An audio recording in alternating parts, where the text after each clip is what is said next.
In a prosperous city, a boy of 18 or 19 years old was talking to people passing by. The boy held a photo and said to the person who came, "Have you seen the person in the photo?" The person said to him, "No." Then he hurried away. The boy was annoyed. "Brother, I won't quarrel with you anymore. Can you come back?" It's been 2 months that IT was already late, and the boy returned to his empty home. He turned on the lights at home, and the whole house was bright. There were 2 bedrooms and a living room, which looked pretty good, but there was no one at home. He turned on the TV and watched a Japanese anime Naruto. This anime was finished a long time ago, but he never watched the last few episodes. Maybe he wanted to give them a real ending, but he still watched it. When Naruto and Hinata held hands at the end, the picture froze. A line of eye-catching words appeared on the screen. "Congratulations on becoming our lucky audience. You can choose whether to travel to the Naruto world." There are options of yes or no below the screen. After seeing it, the boy was curious and puzzled for a while, but he didn't think much about it. How could this kind of thing that deceives children be true? So he chose yes, and then he felt dizzy and finally fainted. It hurts, it hurts. The boy touched his head after waking up. Seeing that everything around him had changed, he thought, "Damn it, I won't really travel to Naruto. What should I do? No, I haven't found my brother yet. Should I live here now or find a way to go back?" In a moment, the boy even thought about what might happen next. The boy didn't know what to do and saw a woman walked in from the door and said to the man, "Chun, come out quickly. You're going to be late for school." When the boy heard about going to school, he looked at himself and found that he was actually a child of 14 or 15 years old. However, he learned his name in the Naruto world and said inexplicably rationally, "Here I come." The first thing he saw when he went out was the Hokage rock. Looking at the 3 rock statues on it, Chun knew that he was now in the period when the 3rd-generation Hokage, Tsurutobi Hiruzen, was in power. As a time traveler, Chun knew all the plots. He learned that it was a few years after the end of World War II. In a few years, the Third Ninja World War would break out. Minato Namikaze was called Yellow Flash by the ninja world. Chun didn't think about it anymore and went directly to the ninja school. The woman who came in from outside should be the mother of the original owner of this body. She told him to go to school, which should be the ninja school. Suddenly, there was a consciousness in Chin's mind, which seemed to guide him to the ninja school. Chin didn't care. Anyway, he didn't know the way, so he must follow the consciousness. He would only think that the original owner's consciousness was still there. In this way, he followed the consciousness to the ninja school and walked into a classroom and walked to his seat. At this time, a person who came towards him chatted with Chun. After a while, a classroom came in from outside. Judging from his appearance, he should be a man who was about to turn 30. Then the class was mostly about theoretical knowledge. At noon, Chun had lunch alone on the roof and then continued the school course. The day at school was finally over. Chin basically didn't listen to anything that day because he was thinking about the previous problems all day and why there was an unknown consciousness. Later, he thought it was the consciousness of the previous owner of this body, so he didn't pay much attention to it. So, what should I do now? Should I stay or find a way to go back? Chin was about to scratch his head. Forget it. Don't think about it for now. Just act accordingly. In the next week, Chun used to get familiar with everything in the class in this world. The whole week was so normal, all because of Chin's superb acting skills in his previous life. As the saying goes, life is like a play. It all depends on acting. Although I don't know if it works in the world of Naruto. A boy of 18 or 19 is just like a snakeskin bag, too full. Chin used a week to get familiar with many things. It was also during these few days that Chun decided that since he couldn't go back, he would stay in this world to protect the ordinary people in this world. Because this week, Chun saw the cruelty of this world with his own eyes, and he wanted the ordinary people in this world to live like ordinary people. In short, it is a dream like Yahiko, Nagato, and Konan. Chin knew that all this required him to be strong enough, and that the strong preyed on the weak in this world. So from his second day after he knew this, he kept running around Konoha in order to strengthen his physical skills. If he couldn't beat someone, he could use physical skills to escape. It would be bad if he couldn't even run away after he couldn't beat them. This is what Chun can think of now. After all, he hasn't learned the course of refining chakra. But this can't protect good people, and he doesn't know if his family will be a ninja family, maybe an ordinary family. Chin used the morning before school and the afternoon after school to train, and he always came back sweating.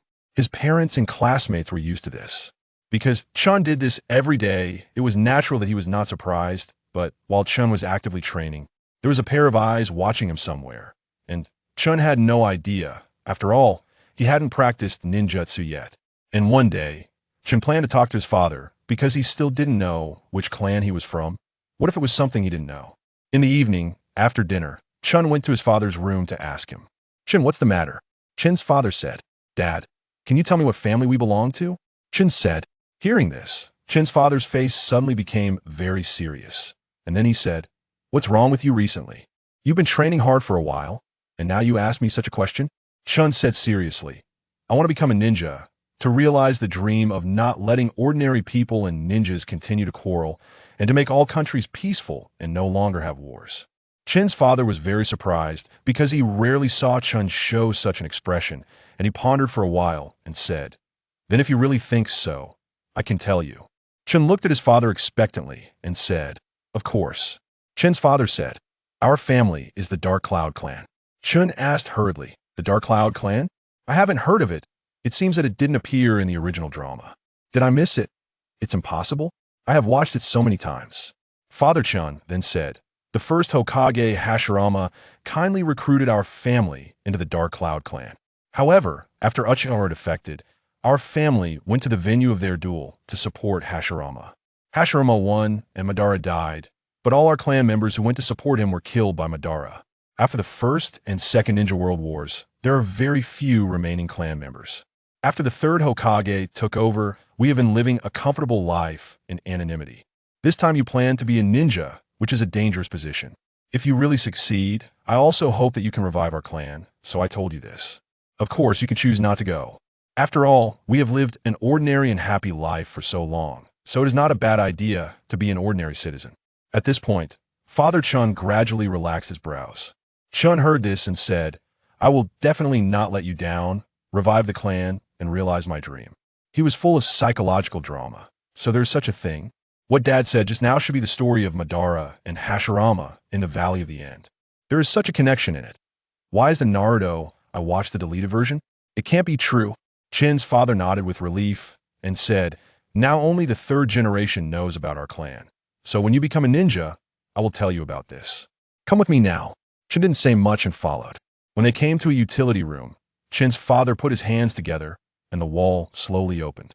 There was a passage inside, and on both sides of the passage were some scrolls about the history and practice of Dark Cloud.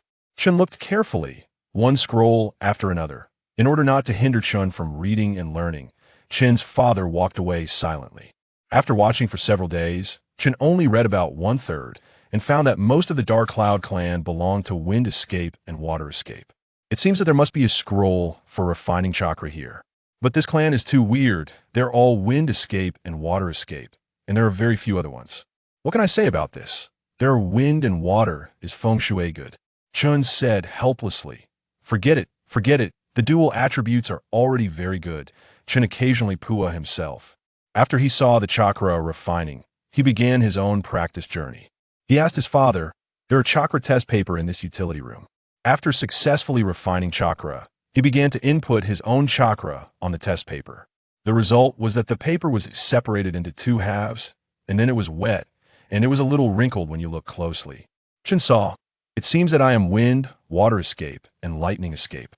3 attributes are good, but lightning escape is not in the same proportion as water escape. It takes a lot more chakra to use lightning escape, otherwise it can be combined into storm escape. More lightning attributes than the common feng shui. Not bad, not bad. Be content, be content." Chapter 2. Uchiha Hoshi. Since discovering the essence of his clan and successfully refining chakra, Chun embarked on a rigorous training regimen. Each day was divided into 3 segments: morning exercises focusing on taijutsu and shuriken techniques, followed by school hours, and after classes. He would run 10 laps around Konoha before returning home to practice ninjutsu in his small courtyard. Day after day, this was his routine, and as a result, his chakra levels had reached the rank of a genin, placing him among the top 3 students in his class. Unbeknownst to him, a pair of watchful eyes followed his every practice session. A year later, Chun had advanced to the 2nd grade and began honing his shuriken skills both in and out of the classroom. Starting early, he found the practice to be quite manageable. However, on this particular day, he noticed a fellow classmate, Uchiha Hoshi, persistently challenging him. Hoshi, with his striking black hair, keen eyes, and handsome features, exuded a vibrant energy that was hard to ignore. Sensing this rivalry, Chun felt compelled to engage him in conversation. After all, Being constantly compared to someone could be rather disheartening. Yet, whenever he approached Hoshi, an inexplicable sense of familiarity washed over him. How could they have only just begun speaking today, yet he felt this connection? After class, Chen followed Uchiha Hoshi, who consistently held the second position in their class, with Chen occupying the top spot. Hoshi soon noticed Chen's pursuit and made his way to the rooftop, confronting Chen with, "Why are you following me?" Chen responded, "I wish you would stop comparing yourself to me. I know that's unlikely, but I wanted to express my thoughts." Chen understood the pride inherent in the Uchiha clan and how easily it could not be set aside. To his surprise, Hoshi replied, "Fine, but you must duel me first." Chen thought to himself, as expected, it's not going to be that simple. A duel? Never mind, I'm not particularly concerned. Hoshi, seeing Chen's reluctance, said nothing further and returned to the classroom after finishing his lunch on the rooftop.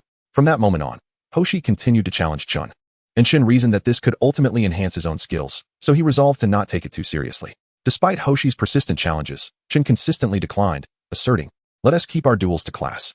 Yet, it was inevitable that their rivalry would culminate in a formal duel, and the teacher announced a contest between Chen and Uchiha Hoshi. Was this fate at play? After both parties exchanged the customary gestures of combat, the duel commenced, and excitement buzzed through the air as this was the match between the first and second-ranked students. The duel began with Uchiha Hoshi launching a wooden shuriken. While others might struggle to catch it, Chen found them to be relatively slow, easily evading them with a slight lean of his body. Observing this, Hoshi quickly adapted his strategy, opting for a physical confrontation. Gradually, however, he found himself at a disadvantage and resorted to ninjutsu. "Fire release, great fireball technique," Hoshi exclaimed. Chen, sensing the impending danger, swiftly utilized his chakra to enhance his agility, evading the fireball's trajectory. Seizing the moment while Hoshi was still in shock, Chen closed in to deliver a decisive blow. Just as he believed Hoshi was caught off guard, Hoshi smirked. "Huh, you fell for it." In an instant, Hoshi transformed into a cloud of smoke, his real self positioned behind Chen. Chen retorted, "Oh, who really fell for what remains to be seen?" In response, Hoshi struck, but Chen too vanished in a puff of smoke, only to reappear wielding a wooden kunai poised at Hoshi's neck. The outcome was unmistakably clear. Their teacher declared, "Chen is the victor. Both parties, please perform the reconciliation seal." Chen pressed his index and middle fingers together, extending them towards Hoshi, who reciprocated, stating, "You won this time. But I won't give up. I will challenge you again." With that, he departed. "I'll be waiting," Chen smiled in reply. Regardless of the rivalry, Chen found Hoshi to be more amicable than other members of the Uchiha clan, whose pride often hindered their interactions. After more than a year of intense training, Chen became aware that someone had been secretly observing him during his taijutsu practice, though this presence dwindled after he became aware of it. This left Chen puzzled. Had he scared them off merely by noticing them? Should they return, he resolved to inquire why they were so fixated on his training. As days turned into weeks, Chen turned 7 and was nearing graduation. In the world of ninjas, prodigies often graduated early, and both Chen and Uchiha Hoshi had been recommended for early graduation by their teacher. Chen, however, was reluctant to graduate so swiftly. After all, becoming a ninja was fraught with peril, and he preferred to savor his youthful days a little longer. Hoshi, on the other hand, was motivated by the desire to compete with Chen. Though uncertain of Chen's hesitation to graduate early, the competitive spirit of the Uchiha was undeniable. Yet, graduation was inevitable. On the 4th of August, the graduation examination was upon them. The third Hokage summoned the graduating class to the plaza, overseen by their respective teachers. Upon the third's arrival, the previously noisy gathering fell into an eerie silence. Adopting a serious demeanor, the third addressed the students. "Graduates, you are about to embark on your journey as ninjas, contributing to our village. However, this also entails constant danger, hence we have devised an examination for you. Those who do not pass will remain in the academy for further training." As the third concluded his statement, murmurs arose in the plaza, gradually quieting down. He continued, "The examination will consist of practical combat. You will form teams of 3, each member marked with a chakra seal. If one member is eliminated, the entire team is disqualified. The examination will take place in the Forest of Death, and you will have 3 days to survive. Merely hiding will also lead to disqualification." Without granting any time for discussion, the third proceeded to assign teams. The first group comprised Takebayashi Kazama, Sakata Tora, and Nara Shikamaru. The second team included Uchiha Obito, Noira Rin, and Kurama Shikaku. Uchiha Obito and Noira Rin. How did they end up here? Shouldn't Kakashi have graduated by now? Is this the butterfly effect at play? Chen pondered. The sixth team consisted of Cloud Chun, Uchiha Hoshi, and Tazaka Ao. Chen's thoughts wandered. I'm paired with Uchiha Hoshi? What a surprising allocation. However, this combination might work well. I've heard that Tazaka Ao ranks among the top girls in this class. Perhaps we will succeed. At that moment, Uchiha Hoshi and Tazaka Ao approached. Hoshi exclaimed, "Hey, we're temporarily on the same team. Don't hold me back." Tazaka Ao introduced herself. "Hello, I'm Tazaka Ao. I look forward to working with you." Chen pointed to Hoshi and said with a grin, I'm in Cloudchin, and this is Uchiha Hoshi. Hoshi interjected, no need for introductions. We VE already met. Since their previous duel, Hoshi had taken to addressing Chin casually. Realizing this, Chin replied, oh, so you two are already acquainted? Well, let us all get along. Hoshi scoffed, just don't hold me back. I don't want to return to the academy. Thus began a playful banter between Chin and Hoshi, while Tazaka Ao chuckled softly beside them. Chapter 3. Graduation Examination. The examination is not scheduled for today, but rather after the other grades have concluded their holidays. During this interval, Chin has been diligently practicing fundamental physical techniques and certain ninjutsu suitable for his current stage of development. Although there are more advanced techniques, he is not yet capable of executing them. Despite his already impressive skills for his age, the world outside holds even greater challenges. Notable figures such as the demigod Hanzo, the AB duo, the legendary Sannin, and the 5 Kage possess the power to obliterate an entire village, rendering Chun as insignificant as an ant underfoot in their presence. This overwhelming sense of inferiority is surely disheartening. Therefore, Chun must lay a solid foundation in his training. Daily, he traverses the village of Konoha, practicing hand signs, shuriken techniques, and other basics. He has reached a level comparable to a standard Chunin, and among this year's graduating class, there are no opponents left who can challenge him. Save for Uchiha Hoshi, time swiftly passes, and the graduation examination for the Ninja Academy approaches. According to the schedule, the third-year students should be gathering outside the Forest of Death. The third-year students have been divided into different pathways, ensuring that if one member of a group is eliminated, the others will follow suit. This arrangement increases the likelihood of eliminations and tests their trust in one another. A lack of trust can hinder mission success and even result in loss of life. The examination commences. Chun finds himself assigned to one side of the Forest of Death, while Uchiha Hoshi and Taiansaka Bai are positioned in the middle and upper sections, respectively. Chun is indifferent to this distribution, as he and Uchiha Hoshi are aware that Taiansaka Bai possesses sensory abilities, albeit limited in range, allowing her to detect the positions of her comrades. After wandering through the forest for a while without encountering anyone, Chun begins to drift into thought. I wonder if Bai will manage to find me. I hope Xing is faring well. With his strength, he should be safe from elimination. Meanwhile, Uchiha Hoshi takes the initiative. Realizing that if he has not located his teammates quickly, others are likely in the same predicament. He spots an individual who appears to be searching for their comrades. Assessing the surroundings and finding no one else, Uchiha Hoshi swiftly approaches to eliminate the chakra mark. Chakra marks can be removed in two ways, through a gravity strike or by using chakra to dispel it. Uchiha Hoshi prefers to do so discreetly, avoiding any commotion. He stealthily approaches, ensuring the individual remains unaware, and in an instant, he stands before them, utilizing his chakra to erase the mark before they can react. At that moment, a ninja emerges, evidently the proctor for the examination, announcing, Miyamoto Joe, Mindy and Hu, and Hei Qiong have been eliminated. This news reverberates throughout the Forest of Death, reaching both Chin and Bai. At this point, Chin has reunited with Bai, and they are searching for Uchiha Hoshi. With a serious expression, Chin remarks, it seems someone has already made a move. I wonder how Xing is holding up. Taiansaka Bai responds, indeed, but I just sensed Xing's position, and he is currently surrounded by a small team. The situation does not appear optimistic. Let us hurry. If he is eliminated, we will be as well, Chin urges. Agreed. Meanwhile, Uchiha Hoshi is entangled with a trio, having sustained injuries but still managing to protect his mark from erasure. The larger member of the opposing team sneers, ha. Your teammates are unlikely to arrive. Even if they do, it will be too late. Haha. Uchiha Hoshi thinks to himself, I will not be easily eliminated. I can only hold on until Bai arrives.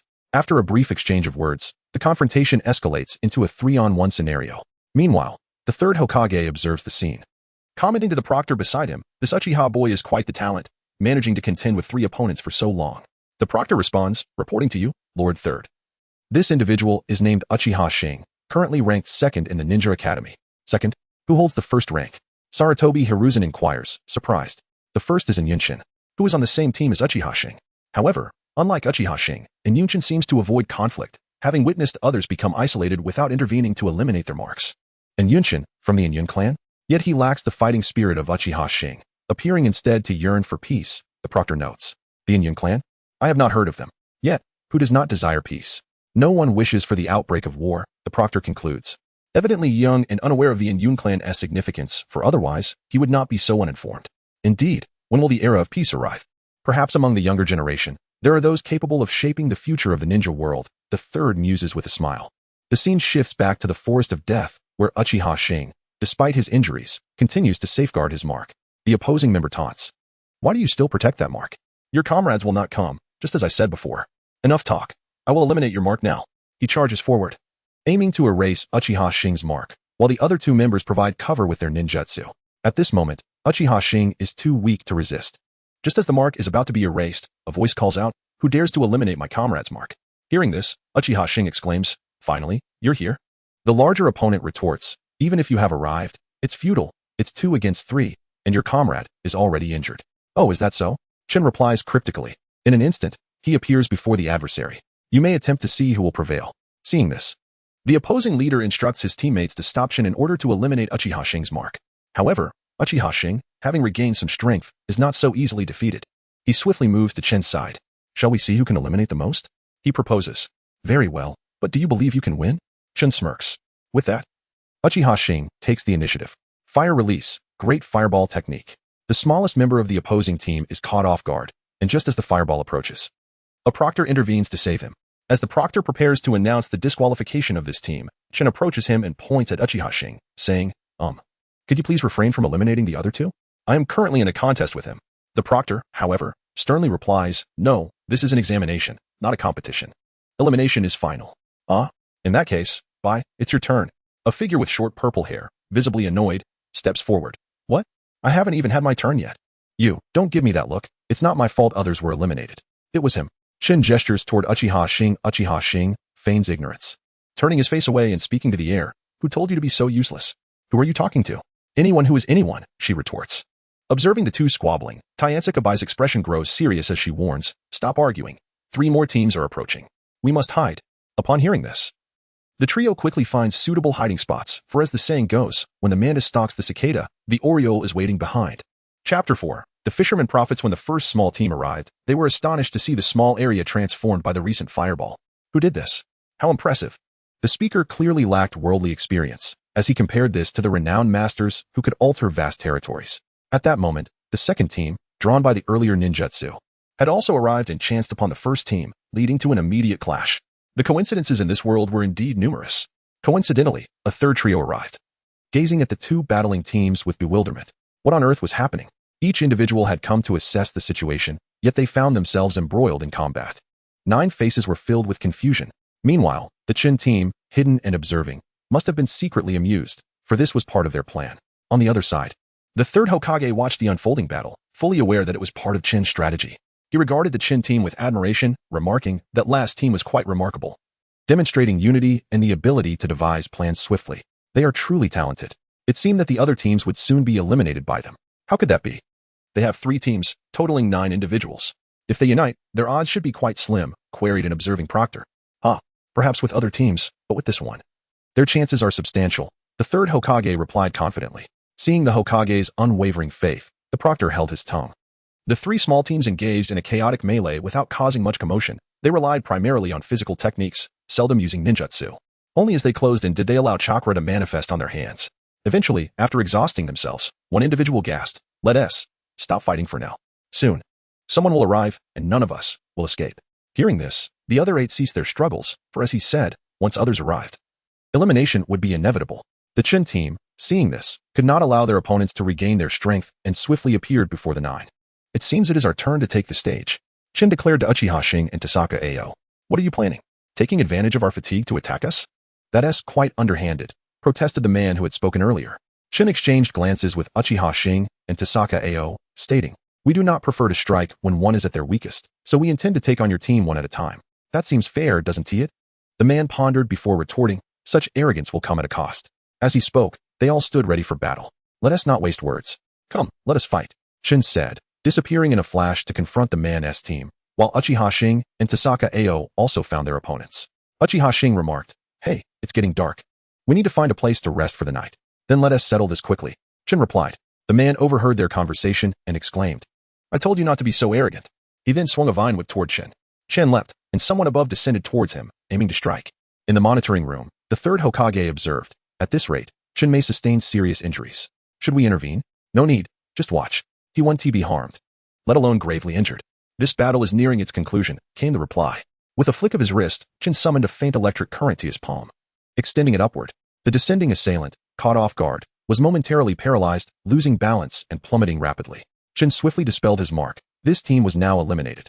The onlookers ceased their attacks, recognizing it was futile. In less than 30 seconds, Chun glanced toward Uchiha Hoshi, who had also finished his battle.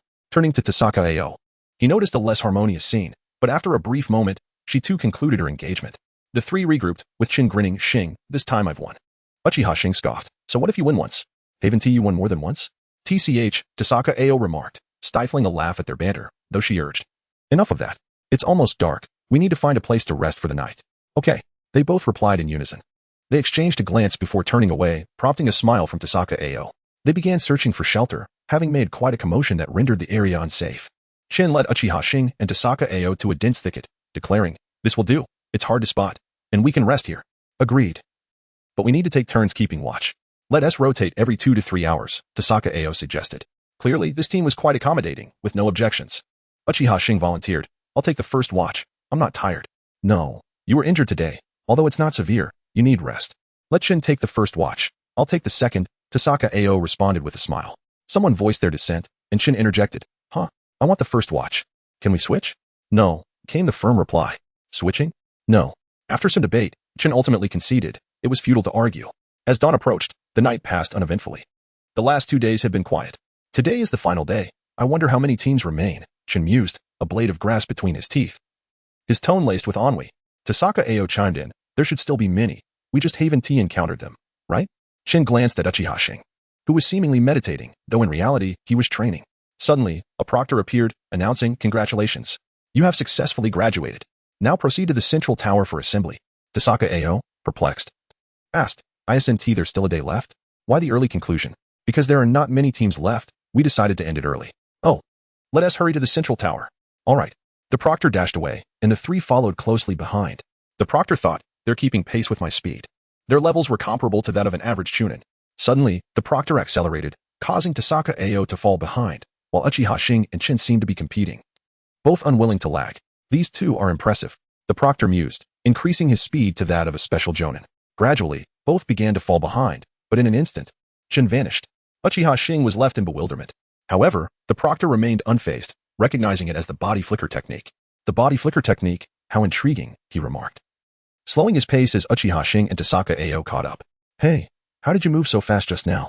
Uchiha Shing inquired. Chin merely stuck his tongue out in response, remaining silent. The body flicker technique, the proctor explained, noting Chin's reticence. The body flicker technique is a form of ninjutsu that allows instantaneous movement. By concentrating chakra in the feet, one can traverse short distances swiftly. However, it is not suitable for long-range travel. Upon hearing this, Uchiha Shing comprehended that the gap between him and Chin was widening.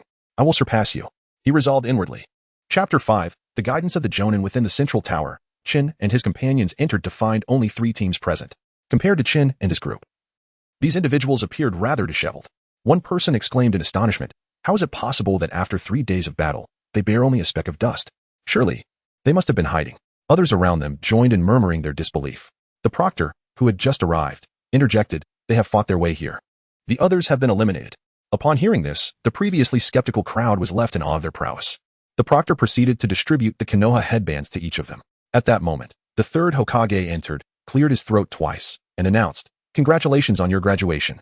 From this day forth, you are all ninjas of Konoha. Tomorrow, a Jonin instructor will come to guide you. For now, we shall divide you into teams. The proctor stepped forward and declared, Team 1, Shihidayu, Yuin Nichi, Takagano Ryoha. Team 6, Inyunshin, Uchiha Hoshi, Tasaka Aoi. Team 7, Uchiha Bido, Noerin. Upon the completion of the proctor's announcement, a profound silence enveloped the room until Uchiha Bido broke it. Why are there only 2 of us in my team? He inquired. The proctor replied, Someone will join your team tomorrow. Does anyone else have questions? Chin raised his hand. Yes. Why am I still in a team with him? He pointed at Uchiha Hoshi, who returned his gaze with an expression of disdain. The teams were formed based on your compatibility demonstrated during the exam, so there is no need for change. Chin glanced once more at Uchiha Hoshi and remained silent. Does anyone else have questions? If not, you will wait for your teacher in the classroom at the ninja school tomorrow. With that, the proctor departed in a flash, and after a brief conversation, everyone returned home. That evening, Chin lay on his bed contemplating who their guiding teacher would be the next day. During this era, it was likely that the instructor would be Kakashi's mentor, Minato Namikaze. If all went as expected, Kakashi would join Obito's team tomorrow. Who then would be their guiding teacher? At that moment, in the Hokage's office, a kindly elder addressed the young man before him. Tomorrow, you shall be their guiding jonin. Though the task may be somewhat burdensome, I have faith in your abilities. With a smile, the elder concluded, Yes, Hokage-sama, I will do my utmost to guide them. Good. You may return now. Yes. The conversation took place between the third Hokage and Minato Namikaze. as the latter was only just being entrusted with the role of instructor due to certain circumstances that morning. The following day, radiant sunlight graced Chun's face as he stretched his fingers to shield his eyes from the light. It's morning. Today is the day we learn who our guiding teacher is. Chun could hardly contain his excitement. After completing a quick wash and breakfast, he dashed toward the ninja school. On his way, a voice suddenly called out, "Hey, why are you so excited this early?" Recognizing the voice, Chun replied, "They're announcing the guiding teachers today. How can I not be excited? Are you foolish? We'll see them sooner or later, so why the fuss? You arrived early too, didn't you? Let us race and see who gets there first." A figure appeared atop the building. It was Uchiha Hoshi. Despite his verbal dismissal, his body was quite earnest as they raced. At the entrance of the ninja school, the two figures were neck and neck in their competition. Once inside the classroom, they found many others already gathered, all equally eager to discover who their guiding teacher would be. After a while, several teams were called away by teachers, leaving only two teams behind, Chun's team and Obito's team. Everyone was quite frustrated at how slowly their instructor was arriving. However, Chun had an inkling. It had to be Minato Namake's. Given the impending outbreak of the Third Great Ninja War, it was understandable that the village was short on ninjas. Yet, Chun still struggled to grasp the implications of this butterfly effect. As the two teams had become acquainted during their wait, they engaged in conversation, particularly the female members who shared much common ground. Suddenly, footsteps were heard outside, prompting everyone to fall silent. The figure did not enter through the door, but appeared directly before them. "Hello everyone. I am your guiding teacher." The golden-haired man greeted with a smile. "Us?" Obito questioned, while the others expressed their confusion. Chun, however, was mostly struck with surprise. "Indeed, I am the instructor for both of your teams. However, your missions will not coincide." The golden-haired man continued with a grin. "Then, teacher, what of our third teammate? Come in." A person entered, sporting white hair and a mask covering his face. "Kakashi," Obito exclaimed in astonishment. "It seems you all know each other, so I need not introduce myself further." Kakashi had joined Obito's team for various reasons, but he was already a seasoned Nin. "Don't hold me back, deadweight," Kakashi remarked to Obito. Chun chuckled to Uchiha Hoshi. "He really resembles you, haha. TCH. Let us proceed to the rooftop," the golden-haired man suggested. On the rooftop, he began, "Let us all introduce ourselves. I will go first. My name is Minato Namake's. I enjoy reading, and I detest those who harm the people of this village. My dream is to protect everyone in this village and all that I hold dear." Culminating in becoming Hokage. After a brief introduction round, Minato stated, "Tomorrow, you will undergo an assessment. Should you fail, you will have to repeat your studies. Kakashi's team will test in the morning, while Chun's team will go in the afternoon. That is all. You may disperse." With that, everyone went their separate ways. And Chun naturally sought to train. He was determined to seize every moment available for practice, for the Third Great Ninja War was on the horizon. As he trained, Chun reflected, "Now that I am a disciple of Minato Namake's, I have the chance to save Obito during that incident, preventing the subsequent events from unfolding." Chun was acutely aware of the significance of this intervention in the context of the future ninja world conflict. Thus, he resolved to dedicate himself to his training, not only for the present, but for what lay ahead. On the day of the assessment, 3 individuals stood in an open area, evidently growing impatient. "Kakashi, why hasn't Team Minato-sensei arrived yet?" Obito complained. "I don't know," Kakashi replied. Just then, Minato appeared before them. "Good morning, everyone. Minato-sensei, it's nearly noon. It's already late." Rin protested. "I apologize, but the assessment will not be delayed. If you can seize the bells from me, you will win. If not, you will miss lunch and have to watch Chun's team take their assessment while you remain hungry." "What?" the 3 exclaimed in unison. "Now, let the assessment begin," Minato declared. "Sensei, can't you give us a moment to catch our breath? In battle, your enemy will not afford you a moment's respite." "Obito," Minato replied with a smile. As the conversation unfolded, Kakashi surged forward to snatch the bells. Chapter 6 Assessment. In an instant, a figure dashed forth, palm extended. Upon noticing this, Minato slightly shifted his body to evade the attack, while Kakashi fell to the ground, having missed his target. At that moment, Obito formed hand seals. Fire style, fireball jutsu. Minato, employing his unparalleled speed, deftly dodged the technique. As time wore on, Obito and his companions grew utterly exhausted. Minato then remarked, "At this level, there will be no results." "I'm sorry, I couldn't be of any help," Rin said apologetically. "It's all right, Rin. This isn't your fault." Obito replied with a cheerful smile. Kakashi added, "Indeed, with our current abilities, defeating Minato-sensei is impossible. I'll join in too." Rin exclaimed, "Great, with you by my side. We are sure to win." Obito responded. The trio continued to spar with Minato for a while longer. At noon, Minato declared, "All right, pause. You 3 failed the morning assessment, so there will be no lunch." "Ah," the 3 exclaimed in unison. In the afternoon, when Tintin and her companions arrived, they were momentarily taken aback upon seeing Kakashi, Obito, and Rin, but soon approached them nonetheless. Minato joined them, and Tintin inquired, "Minato-sensei, why are Obito and the others still here?" Didn't they finish the assessment and are supposed to go home? Aren't missions starting tomorrow? Minato's eyes narrowed in surprise at the young child's awareness. He replied, they did not pass their assessment and consequently missed lunch. After watching your evaluation, they will try again. If they fail once more, they will have to return to the Ninja Academy for retraining. To this, Tintin simply stated, in that case, we want to be like that. Since you all are so confident, allow me to clarify, Minato said before announcing, the assessment begins. Tintin was the first to act. Although her movements appeared slow in Minato's eyes, among her peers, she was already the fastest. As expected, she missed her target. At that moment, Uchiha Hoshi was forming hand seals. Fire style, fireball jutsu. Minato once again evaded with his speed, just as a voice rang out, southwest, at the 4 o'clock position. It was Tsubaki. Tintin quickly reacted, forming hand seals. Shadow clone jutsu. Several copies of Tintin lunged at Minato, while her original self dashed towards the bell. The clone seized Minato's arms, yet he made no attempt to resist, knowing that if he exerted himself fully, seizing the bell would be impossible. With a flick of his wrist, Minato sent the original Tintin flying. At that moment, a shadow darted past. Instinctively, Minato also flicked his hand. Uchiha Hoshi called out from behind, I got it. Minato, taken aback, realized, you managed to grab it before I threw the original away. And the rest was merely to relay the success. Now, how do you plan to divide these two bells? Minato asked with a smile. Tintin and Tsubaki approached Uchiha Hoshi to find only 2 bells, indicating that one person would have to return to the Ninja Academy. After a moment of contemplation, they all laughed and said, we won't choose. Since we each wish to be the one who gets eliminated, if retraining is necessary, then we shall do it together. Tintin declared. Minato, drawing closer, ultimately smiled and said, congratulations, you have succeeded. The trio rejoiced at his words, while the 3 bystanders looked on in confusion, having not clearly heard the conversation between Tintin and Minato. As Tintin and her friends approached, Obito was the first to ask, did you pass? What is your secret? Kakashi, casting a disdainful glance at Obito, replied, fool. Even if they wanted to share, Minato-sensei wouldn't allow it. Oh right. Rin giggled, covering her mouth. Seemingly amused by the current situation.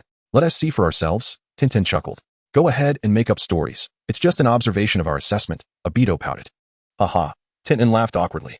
It's your turn now. Go ahead, Minato encouraged. After some trials, Kakashi discerned that the key to this assessment was teamwork and collaboration. And as a result, they succeeded. Minato reappeared before everyone, saying, you all did well today. As a reward for passing the assessment, I'll treat you all to dinner. Great. Minato-sensei, where are we going to eat? Obito eagerly inquired. Irika ramen. Ah, ramen.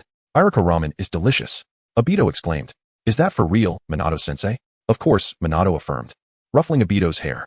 After enjoying their ramen, Minato briefed them on some matters before they all returned home, while he proceeded to the Hokage building. Hokage-sama, Anko, Seiya, and Tsubaki appear to be promising talents. They understand the value of teamwork at such a young age and have passed my assessment on the first try. Indeed, Minato, that is precisely why I entrusted them to you. However, Kakashi, Obito, and Rin also possess talent. You must not show favoritism. Hokage-sama, please don't jest, I assure you. I will remain impartial, Minato replied, scratching his head. Minato, you haven't changed at all. Shortly thereafter, Minato led Kakashi's team and Tintin's team together on a mission. As it was a D-rank task, there was no risk to their lives. A year passed. The previous graduating class was now capable of undertaking C-rank missions. Upon hearing this news, Obito was filled with excitement, for today, Minato was to take them on a C-rank mission. A few days later, after returning from their mission, Kakashi and the others, along with Minato, headed to the Hokage building. It seemed that Obito had gotten himself into trouble. After Minato explained the situation to the 3rd Hokage, he chuckled, ha ha ha, the young lad is quite impetuous. Just ensure you don't act like that again. Yes, Hokage-sama, I want to do it again, Obito replied, slightly aggrieved. All right, you may go. Upon hearing this, Obito swiftly exited the Hokage building. Minato, I truly apologize for the trouble you've faced lately. It's nothing. This is precisely how I'm realizing my dream. Konoha is fortunate to have someone like you. The following day, Tintin and her companions received a notification about an upcoming mission, gathering within the Hokage building. Your task is to escort an engineer from the land of waves to the land of hot water to construct a hot spring, the 3rd Hokage announced. Since it's merely the construction of a hot spring, I presume hiring ninjas isn't necessary, Minato remarked. The merchant from the land of waves has taken a liking to him and believes someone is watching him, which is why he has hired ninjas for protection. Then who is this person? Come in. Hello, my name is Winno, and I am your employer. A tall, burly man entered. This individual is your protection target. Greetings. I am their guiding instructor and the primary person responsible for this mission, Minato stated. Subsequently, due to the prolonged nature of the task, Minato advised Tintin and the others to return home to prepare, as they would be away for a considerable time. They should take this opportunity to spend time with their families, for such chances would be rare once they became ninjas. In the early morning, Minato waited at the entrance of Konoha for Tintin and her companions to arrive. It was their first mission outside the village, so he aimed to be well prepared. From a distance, he spotted a figure, Tsubaki, who approached and informed Minato, "Teacher, Tintin and Seiya have encountered each other again. They are competing." "Oh. Then let us wait a bit longer. They will arrive shortly." During other missions, the two had encountered each other multiple times but had yet to determine a winner. The water gate has become a familiar sight. Before long, two figures rushed towards them with great speed. Whoosh! A sound zipped past their ears. And Shin and Uchiha Shing had arrived beside Watergate and Tyansakabai. "Teacher Watergate, who won this time?" the two inquired. "I apologize. I was just conversing with Bai and didn't pay attention," came the reply. "TCH, the same excuse again. Since you both possess such vigor, let us set off at once." Chapter 7. Departure, C-Rank Mission. After Watergate brought Ueno to the group, the five of them commenced their task. Along the way, Watergate inquired, "Mr. Ueno, what led to your being targeted?" Ueno replied, "The person who is after me is Bourbon, a notoriously cunning merchant from the land of waves. He has been trying to coerce me into working for him. I refused, as his dealings are largely harmful, and thus I seized the opportunity to escape." "I see. If that's the case, this mission must be more than a mere C-Rank. It is at least a B-Rank task, as it poses a threat to your life." Ueno continued, "Because I refused to work for Bourbon, he took all my money, leaving me with just enough for the commission of a C-Rank mission." "I understand. We shall see this mission through to the end." Ueno expressed his gratitude. Thank you all. There is no need for thanks. Fulfilling our responsibilities as ninjas is our duty," Watergate assured him. As they advanced into a grove, Watergate observed the surroundings, his brow furrowing momentarily before relaxing. There were a few trees, distinct from the others. They were maple trees, which, astonishingly, were shedding their leaves in the height of summer, an anomaly that anyone with a modicum of sense would find troubling. However, seeing Watergate's calm demeanor, the others shared no further concern and continued onward with purpose. The wind rustled, and the leaves danced. Watergate and his companions halted. Suddenly, two ninjas darted towards Watergate's direction, and in an instant, all three vanished. "Is he all right?" Ueno asked, a hint of trepidation in his voice. "He is fine," replied Tazaka Aoi. Approximately 30 seconds later, the two ninjas returned. "Aoi, keep a close watch on Mr. Ueno," Taz said. Subsequently, Taz and Uchiha Hoshi swiftly neutralized the situation. "Teacher, come out," Uchiha Hoshi called. "Haha, well done. That was quite quick." Watergate chuckled as he leapt down from the tree. "Teacher, your acting skills leave much to be desired," Tazaka Aoi remarked. "Ah, I thought it was rather good. Let us hasten." Tazaka Aoi swiftly shifted the topic. In a dimly lit room, a wealthy man reclined with irritation, exclaiming, "What use is it to have summoned you, if you cannot even bring back a mere engineer?" "Sir, Ueno has hired ninjas, so do not provide me with excuses. He lacks substantial funds, barely enough for a C-Rank mission. There are not many skilled fighters. According to intelligence, the opposing side has 1 Jonin and 3 Chunin," a green-haired man suggested. "You? Can you handle this?" "Huh. You appear rather frail to be formidable," the man scoffed. In a flash, the green-haired man stood before Bourbon, his hand gripping the latter's neck, a mere squeeze threatening his life. "All right, go ahead. If you truly can bring him back, you shall not be neglected," Bourbon conceded. As night fell, Watergate instructed, "Everyone should rest well. As for me, I will keep watch first. You all get some rest. I will call you when the time comes." "Understood," the three replied in unison, accompanied by the sounds of cicadas. Everyone except Watergate quickly succumbed to sleep, with Taz and his companions remaining in a light slumber, prepared for any potential danger. However, for the first half of the night, Watergate stood guard alone, ensuring no significant threats arose. During the latter half, Tazaka Aoi took her turn. Skilled in sensory ninjutsu, she could detect others' chakra. At that moment, the green-haired man, accompanied by 5 ninjas, approached Taz and his companion's location. "How far are we?" the green-haired man inquired. "Approximately 5 kilometers," came the reply. "You all need to conceal your chakra. The opponent has a sensory ninja," he instructed. "TCH, I never expected much from you," he added dismissively. "Do not be so arrogant. With just you, we cannot possibly lose," one retorted. "Care to test that?" the green-haired man challenged, his tone dripping with confidence. The atmosphere grew ominously silent. Minutes later, they arrived at the woods behind Tazaka Aoi, who remained unaware of their presence due to her inability to sense them. The green-haired man stealthily approached her from behind and incapacitated her with a swift strike. "Why not eliminate her?" a ninja gestured. "She may still prove useful." The green-haired man responded with a gesture of his own. Tazaka Aoi was not guarding near Watergate's group, but rather watching from a distance, unbeknownst to Watergate. Following the green-haired man, they neared Watergate and his team when suddenly, a ninja awoke Watergate and the others. "Damn it, utterly useless," the green-haired man complained. "What are you doing here?" Watergate demanded sternly. "Huh, why so fierce, Watergate? You do not remember me?" the green-haired man approached. While Tazaka Aoi had already been hidden from view, remaining undetected even by Watergate. "Ryu Qingwei, what business does a rogue ninja like you have here? And where is that female ninja?" Watergate queried, perplexed. Given her current sensory abilities, Tazaka Aoi would have sensed even the concealed chakra of Ryuching. However, Watergate understood that after defecting from Konoha to join Amigakure, his skills must have advanced. Yet, he could not fathom that Ryuching had already reached the level of Jonin. Oh, so you do remember me. I merely wished to take that engineer. As for the girl, well, you can guess what I have done with her. Damn it. Taz and Uchiha Hoshi had now joined Watergate, while 5 ninjas appeared beside Ryuching. Teacher, where is Aoi? I do not see her, Taz asked. Though he already had a plan in mind. She has likely been taken by him. Watergate indicated toward Ryuching. Taz glanced in the direction Watergate pointed. Recognizing the green-haired figure as Ryuching, who had once incited Ibiki's brother to steal the sealing scroll and the sword of Raijin. Having become a Chunin in Konoha, he had defected and joined Amigakure, rising to the rank of Jonin. Given his current prowess, Tazaka Aoi would have been unable to detect him. The opposition consisted of 3 Chunin, 2 Jonin, and Ryuching. Uchiha Hoshi regarded him thoughtfully. Hey, let us handle him and those 2 Chunin, he proposed. Agreed, Tez replied. Teacher Watergate, we leave the rest to you, Uchiha Hoshi added. Do you think you can manage 3 opponents? Watergate asked, raising an eyebrow. Trust us, Teacher Watergate. It is merely him we need to deal with. The other 2 will be easy, Taz assured him. Very well, but do exercise caution. Taz and Uchiha Hoshi nodded and stepped forward, while Watergate fell silent. This time, they not only needed to protect their employer but also to rescue Tazaka Aoi. Huh. You send 2 kids to face us 3? How audacious, Watergate, Ryuching remarked softly. TCH, underestimated again, Uchiha Hoshi replied. Do not fret. It is but an underestimation. Let our strength speak for itself, Taz added. Taz and Uchiha Hoshi swiftly dispatched the Chunin, and Ryuching did not intervene. Confident that he could not be bested by 2 Genin. Do you know why I did not stop you? Ryuching taunted. Taz and Uchiha Hoshi remained silent, standing their ground. It is because even together, you could not hope to defeat me. Besides, those others are of little consequence. How arrogant, Uchiha Hoshi retorted. Arrogance? I have the merit to be so, do you? Ryuching laughed heartily. Chapter 8. Lightning Release. Thundercloud Wave. I do not possess it alone. But the 2 of us combined do, Chin remarked. Lu Qingkue let out a cold snort. Even if you 2 lower ninjas join forces, you cannot defeat someone who has ascended to the rank of upper ninja like me. Haha. Chin and Uchiha Shing exchanged glances, and the latter understood the unspoken message. Stepping forward, Uchiha Shing swiftly formed hand seals, conjuring a sphere of lightning chakra in his hand, the Chidori. Chin pondered in confusion. How could Shing wield the Chidori? Kakashi should have only recently developed this technique. The Chidori was still in its nascent stages, and there had been little interaction between them.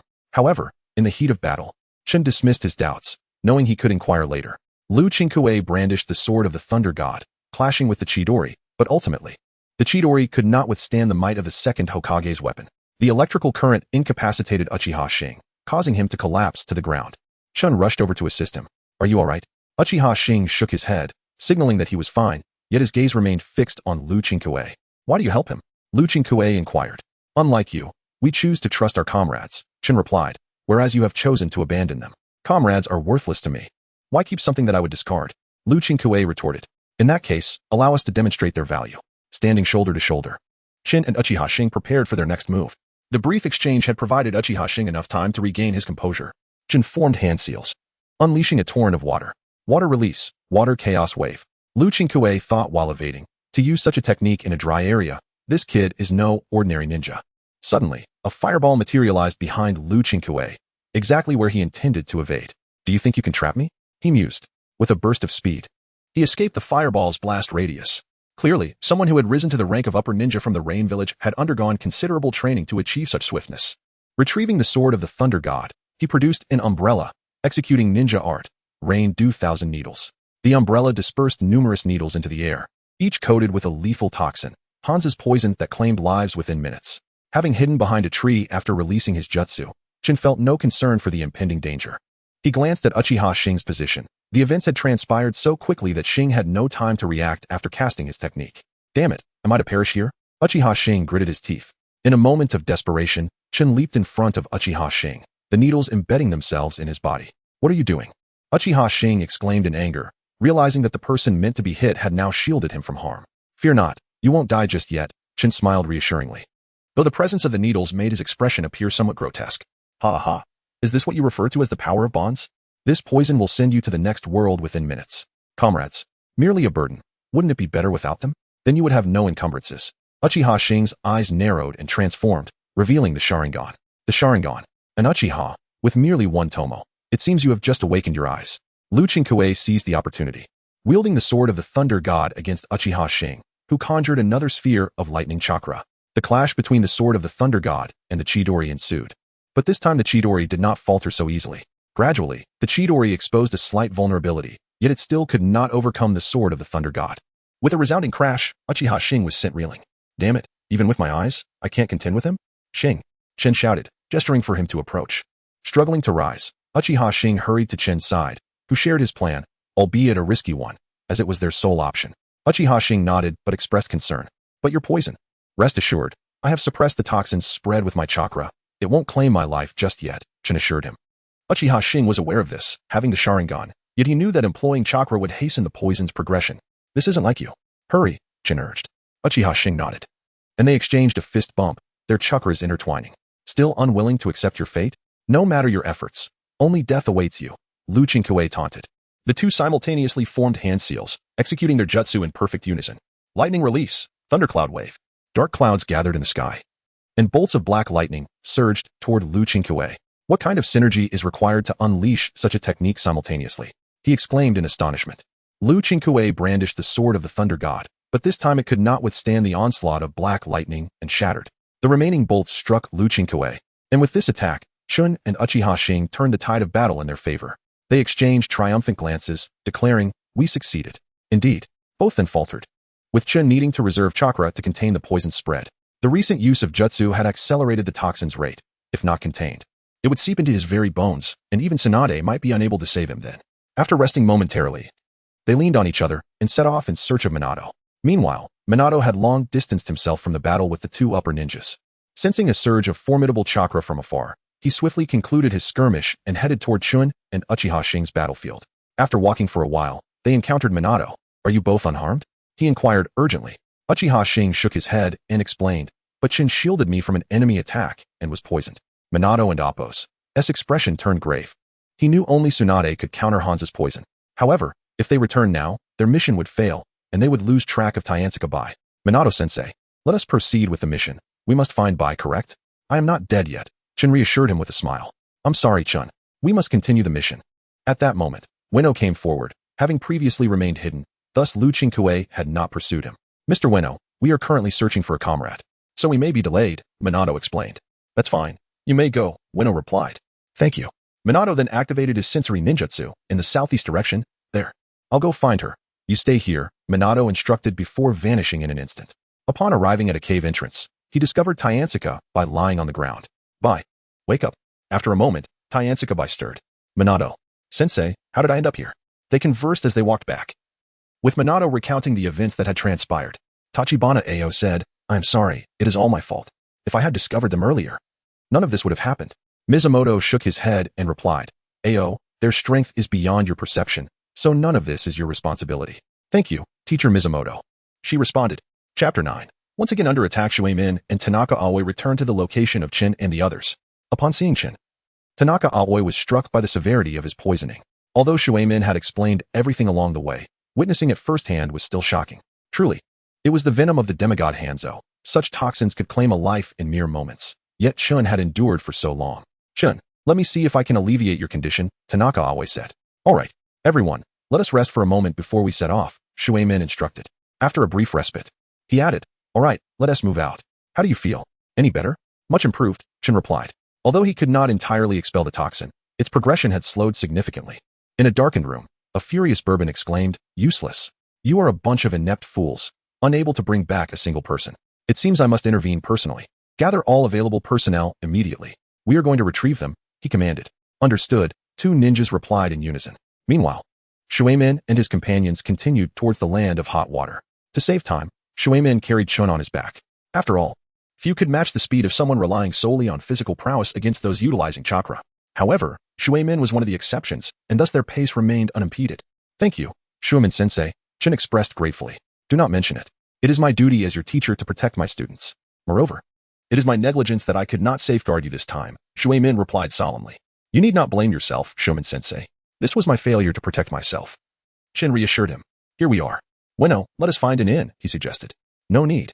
The leader of the land of hot water has already arranged accommodations for us." A ninja interjected, appearing before them. "You must be Ueno, correct?" "Yes. Please, lead the way," Ueno replied. Upon reaching the inn, It became apparent that only Shuemin and his companions were staying there, suggesting it was reserved exclusively for distinguished guests. Shuemin gently set Chin down, prompting Chin to observe. Is it truly the case that such a large and accommodates only us? Indeed, the ninja confirmed. The ninja then added, if there is nothing else, I shall take my leave. Ueno replied, you may go, I will manage here. Very well, the ninja responded before departing. Once the ninja had left, Chun turned to Shuemin. Shuemin-sensei, may I have a word with you? Shuemin hesitated momentarily before saying, of course. Aoi and Hoshi, please remain here to guard Ueno. Ueno interjected. There is no need for that. They should not dare to act against us here. After a moment's consideration, Shuemin agreed. Very well. You two may explore a bit, but do not draw too much attention. Can we accompany you? Tanaka Aoi inquired.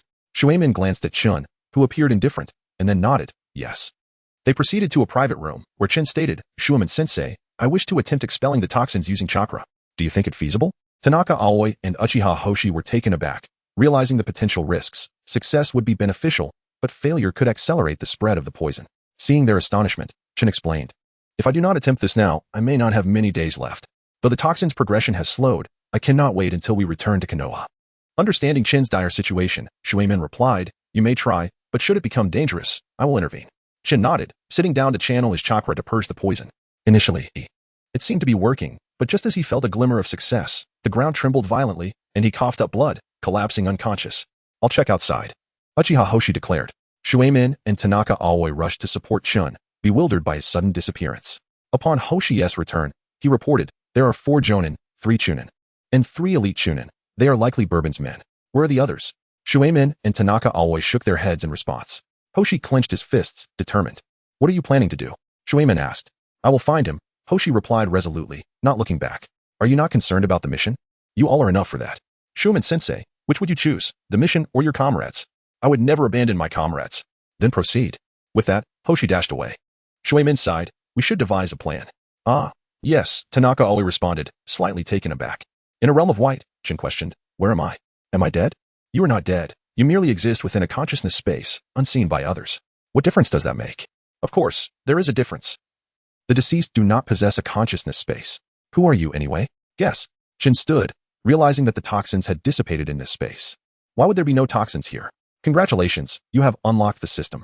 This is your reward for completing tasks, eliminating negative influences. What tasks? I have not completed any tasks yet, Chin replied incredulously. These are tasks within this system. Do you remember where you came from? Chin pondered, an inn. No, a television. Correct, a television. But that was not a smart TV. How could there be such advanced technology? In truth, it is a smart TV. Otherwise, how could you have the choices you see before you? Oh, I see. So how do I exit? Simply accept this system. Are there any drawbacks?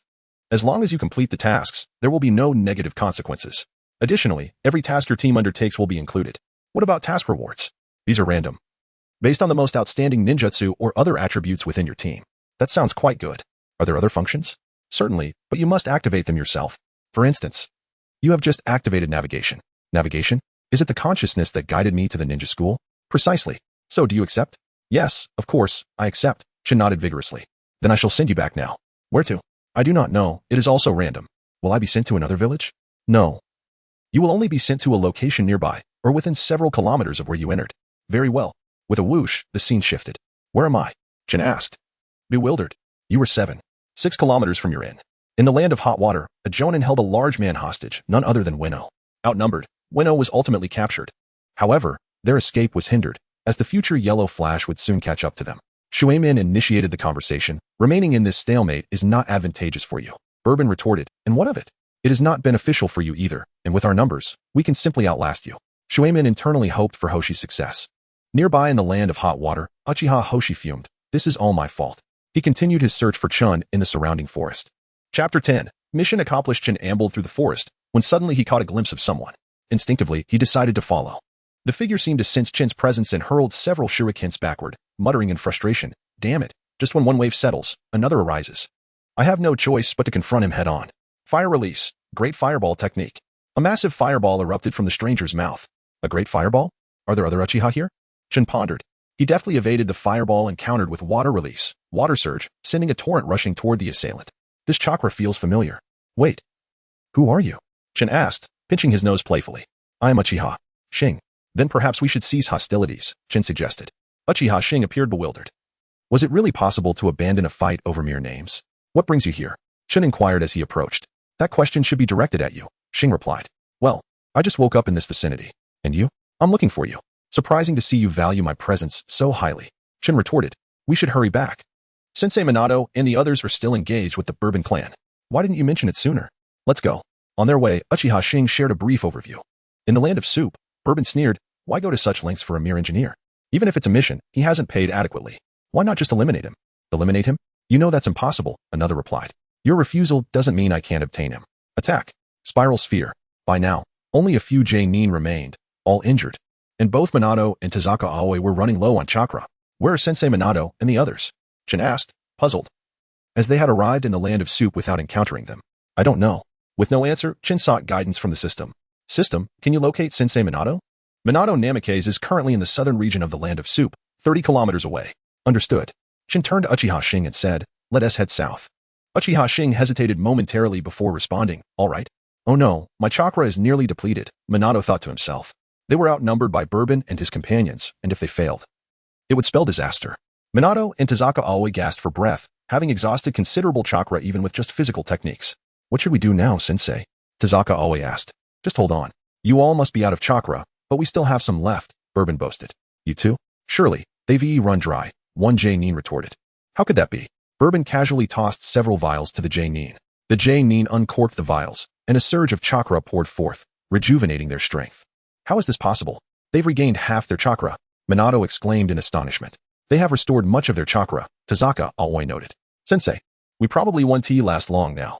Well, we'll last as long as we can. You all are out of chakra. I'll take him, Bourbon declared. Pointing at Weno. Curse him, Bourbon muttered as a shuriken suddenly embedded itself in the ground before him, causing him to tremble in fear. Let him go. Uchiha Xing landed before Minato and Tazaka Aoi, pointing at Weno. Xing, have you found Chin? Minato asked. Uchiha Xing remained silent, merely tilting his head with a slight smile. Seeing this, Minato and Tazaka Aoi were taken aback. It was rare for him to smile. They understood that Xing had found Chun, but his whereabouts remained a mystery. Given the prior circumstances, it was expected for Chin not to show up. How could a mere Jinin accomplish such a feat? Bourbon sneered. I recall another J-nin who underestimated me, but he lost his life for it. Who dares to test me? The crowd was stunned. No one expected a Jinin to have slain a J-nin. Meanwhile, Chun, hidden nearby, couldn't help but chuckle at the exaggeration of his capabilities. Don't listen to his nonsense. Such a thing is impossible. Attack now, Bourbon insisted. Impossible? It's the truth. Uchiha Xing countered, unleashing his fire release. Great fireball technique. He then drew his katana, charging at a J-nin. Clang. The weapons clashed, but Uchiha Xing was still young, and the battle began to tilt against him. A figure appeared beside Uchiha Xing. I cannot let you face this alone, Xing. Where's Weno? I've already handed him over to Sensei Minato. Oh, they must be shocked. Indeed, it seems so. Then let us finish this quickly. Can you use that technique? What kind of question is that? Of course I can. The two swiftly positioned themselves before the 4 J-nin and began forming hand seals together. Using another's hand seals, we shall execute. Storm release. Laser lock. A glowing circle appeared, emitting several beams of light. The beams swiftly dispatched the 4 J-nin. Bourbon, witnessing this, cried out, no, don't, but it was too late. As the light pierced through his body, the remaining J-nin barely registered the light before losing their lives. After neutralizing their foes, the two leaned on each other, weary from the exertion, as they returned to Minato. You're back, are you all right? Minato inquired. We're fine, just a bit fatigued. Nothing serious, Uchiha Xing replied. By the way, are you okay? I'm fine. What could possibly be wrong? If you're referring to the poison, I've already recovered. Was it successful? Of course. Or else what? Minato chuckled, bemused by the question. He hadn't anticipated the existence of an external factor. Then let us proceed with the mission. Yes, the trio affirmed. With Bourbon no longer a nuisance, the construction progressed smoothly. During this time, Chin requested Minato to teach him the spiral sphere. He was already familiar with the steps. He merely needed a means to learn it properly. After all, what would he say if someone asked? That would be quite awkward.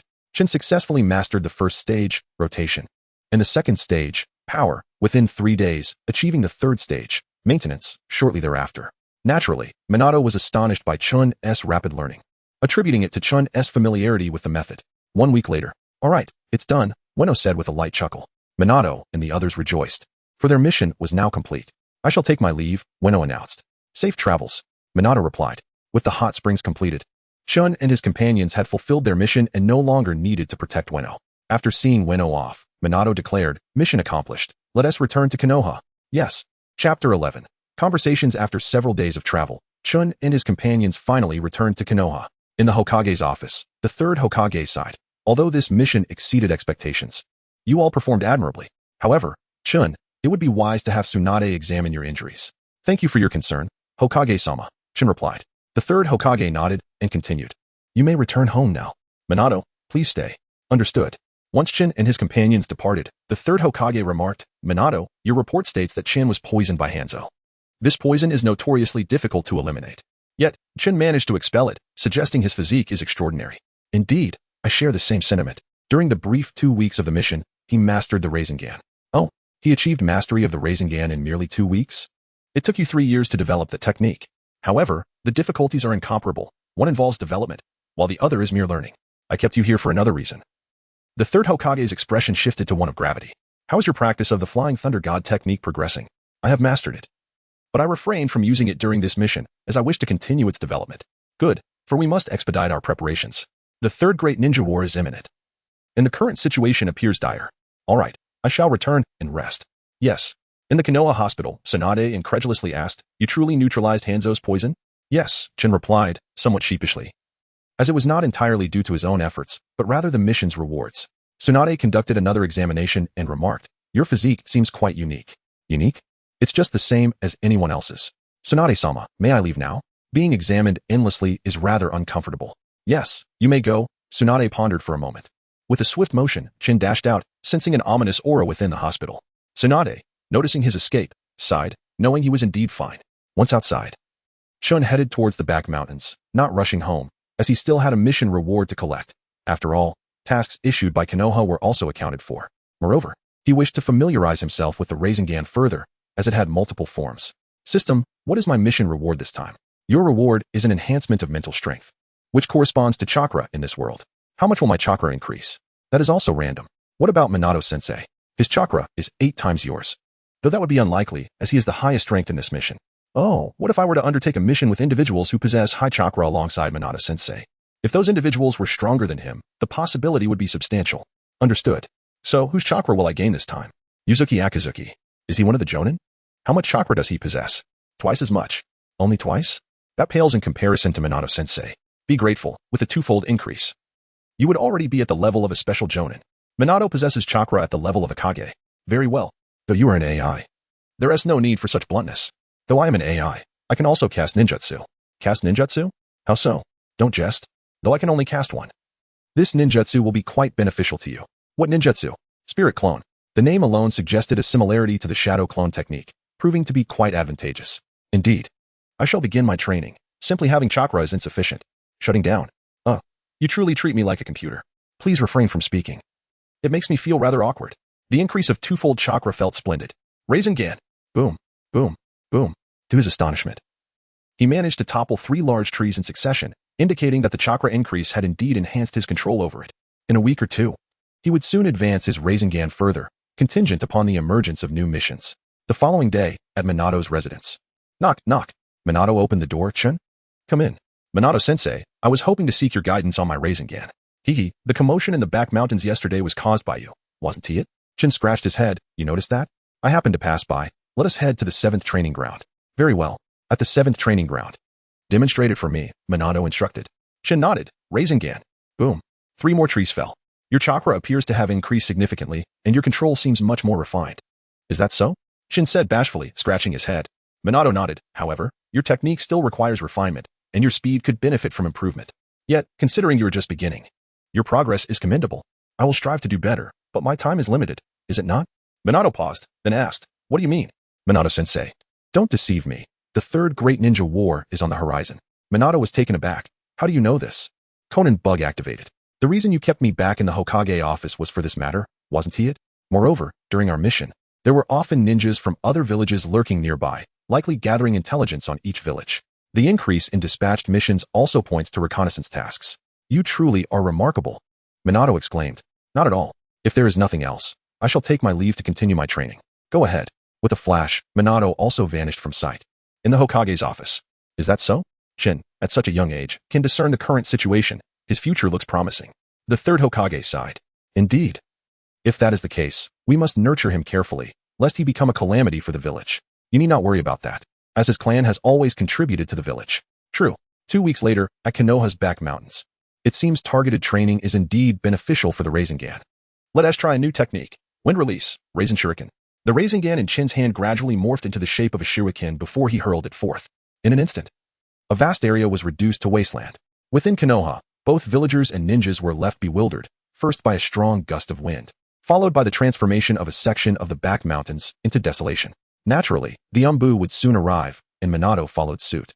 With a wave of his hand, the Umbu retreated. Who would have thought Minato now wields such power?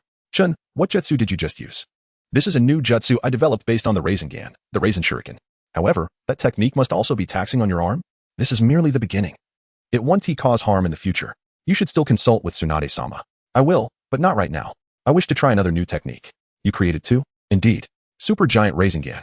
A colossal Rasengan materialized in Chin's hand. Subsequently, a vast expanse of land transformed into desolation, and along with it, Chin's arm felt an overwhelming sense of exhaustion.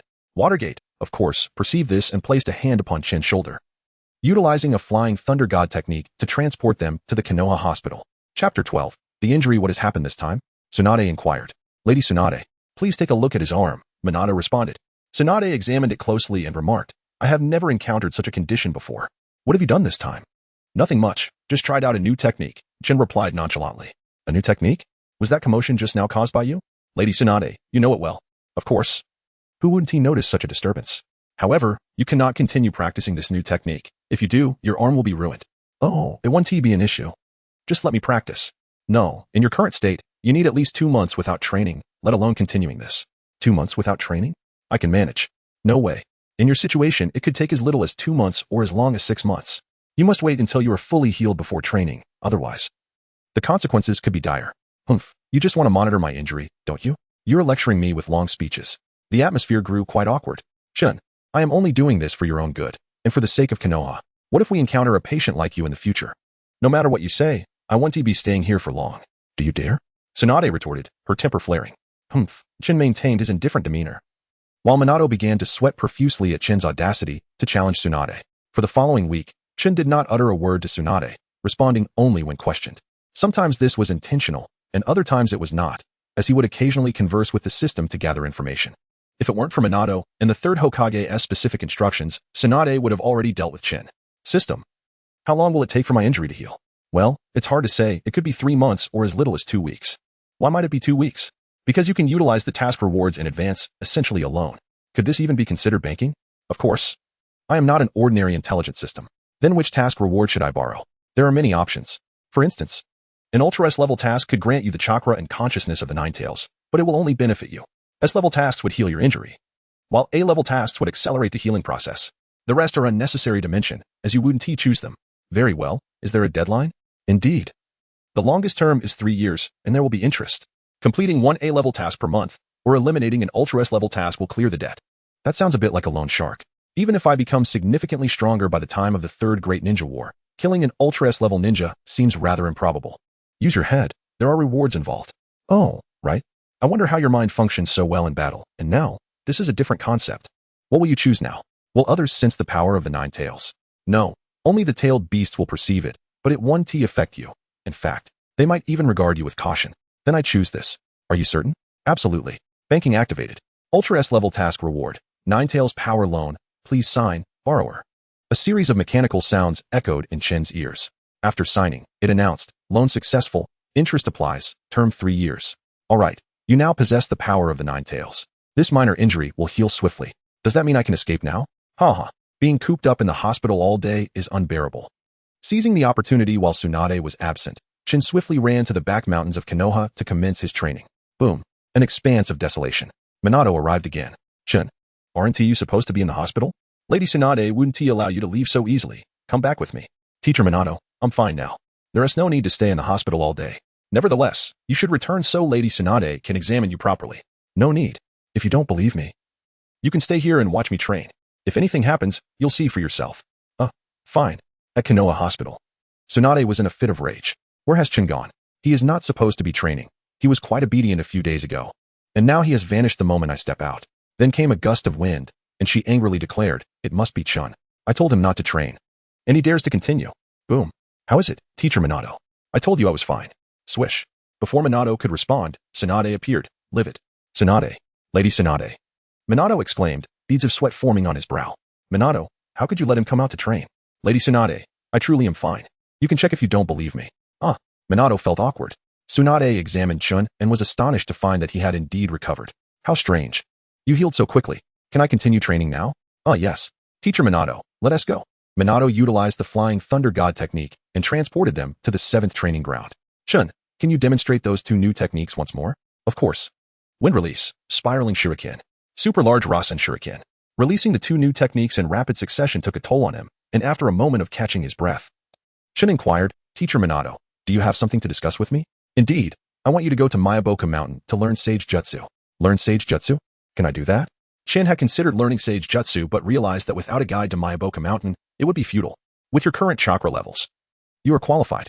Thank you, Teacher Minato. I will go. Prepare yourself. We will depart tomorrow. Understood. Hokage office.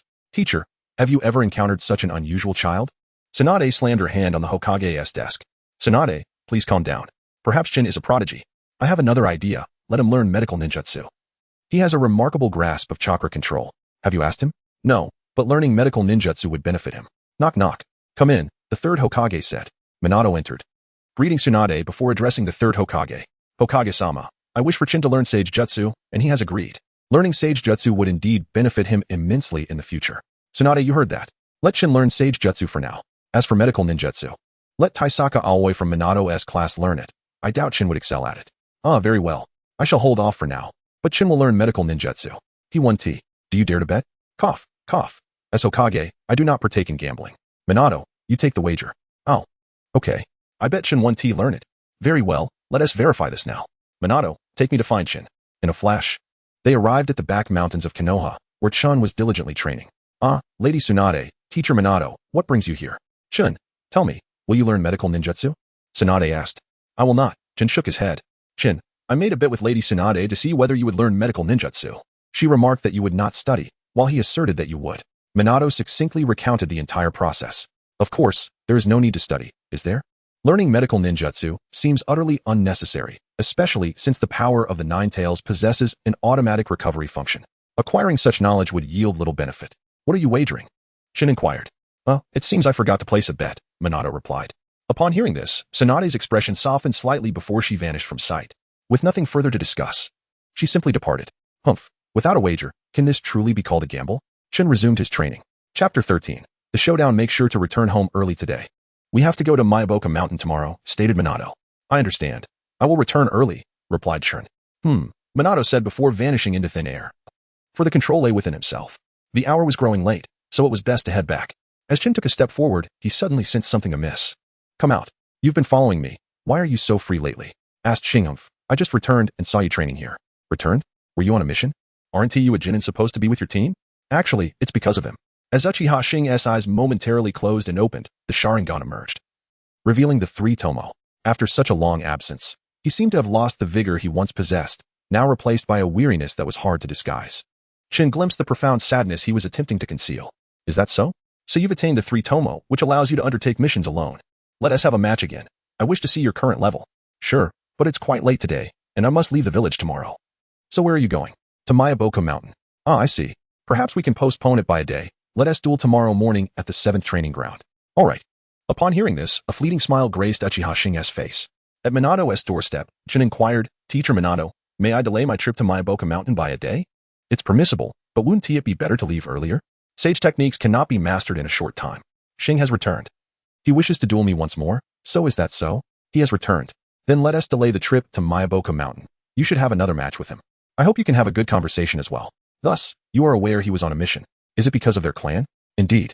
Recently, the Uchiha clan leader recognized his potential and requested Lord Hokage to assign him a mission. And his 3 Tomo in this mission, his elder brother, who shared a close bond with him, perished while protecting him. Now I understand. The Sharingan is often born from sorrow. Indeed, Minato had previously encountered Uchiha Shing. What teacher would not feel heartache upon witnessing their student in such a state?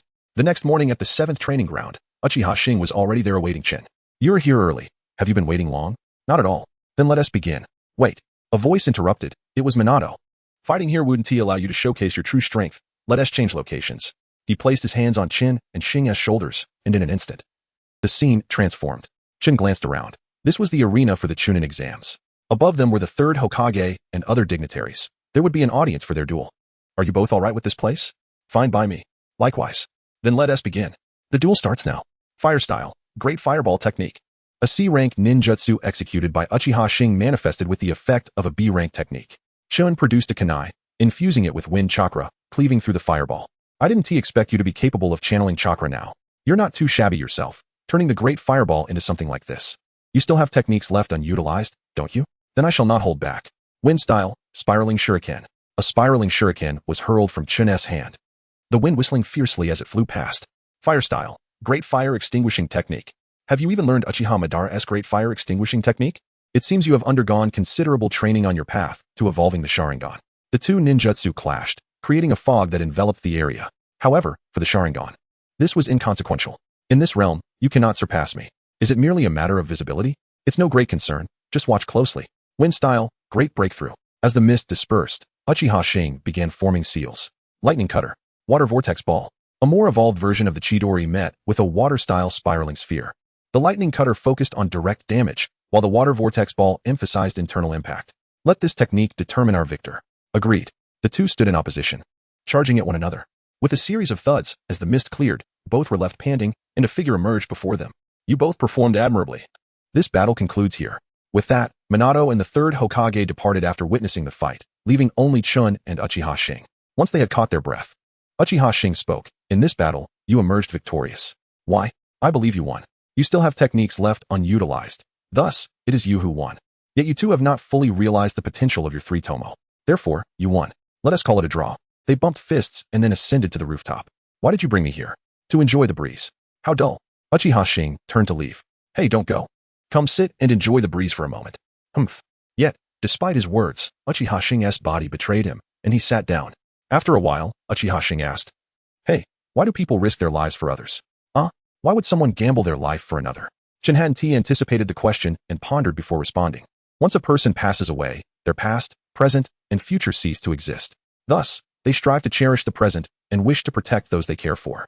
It is precisely this that gives rise to individuals who seek power out of greed.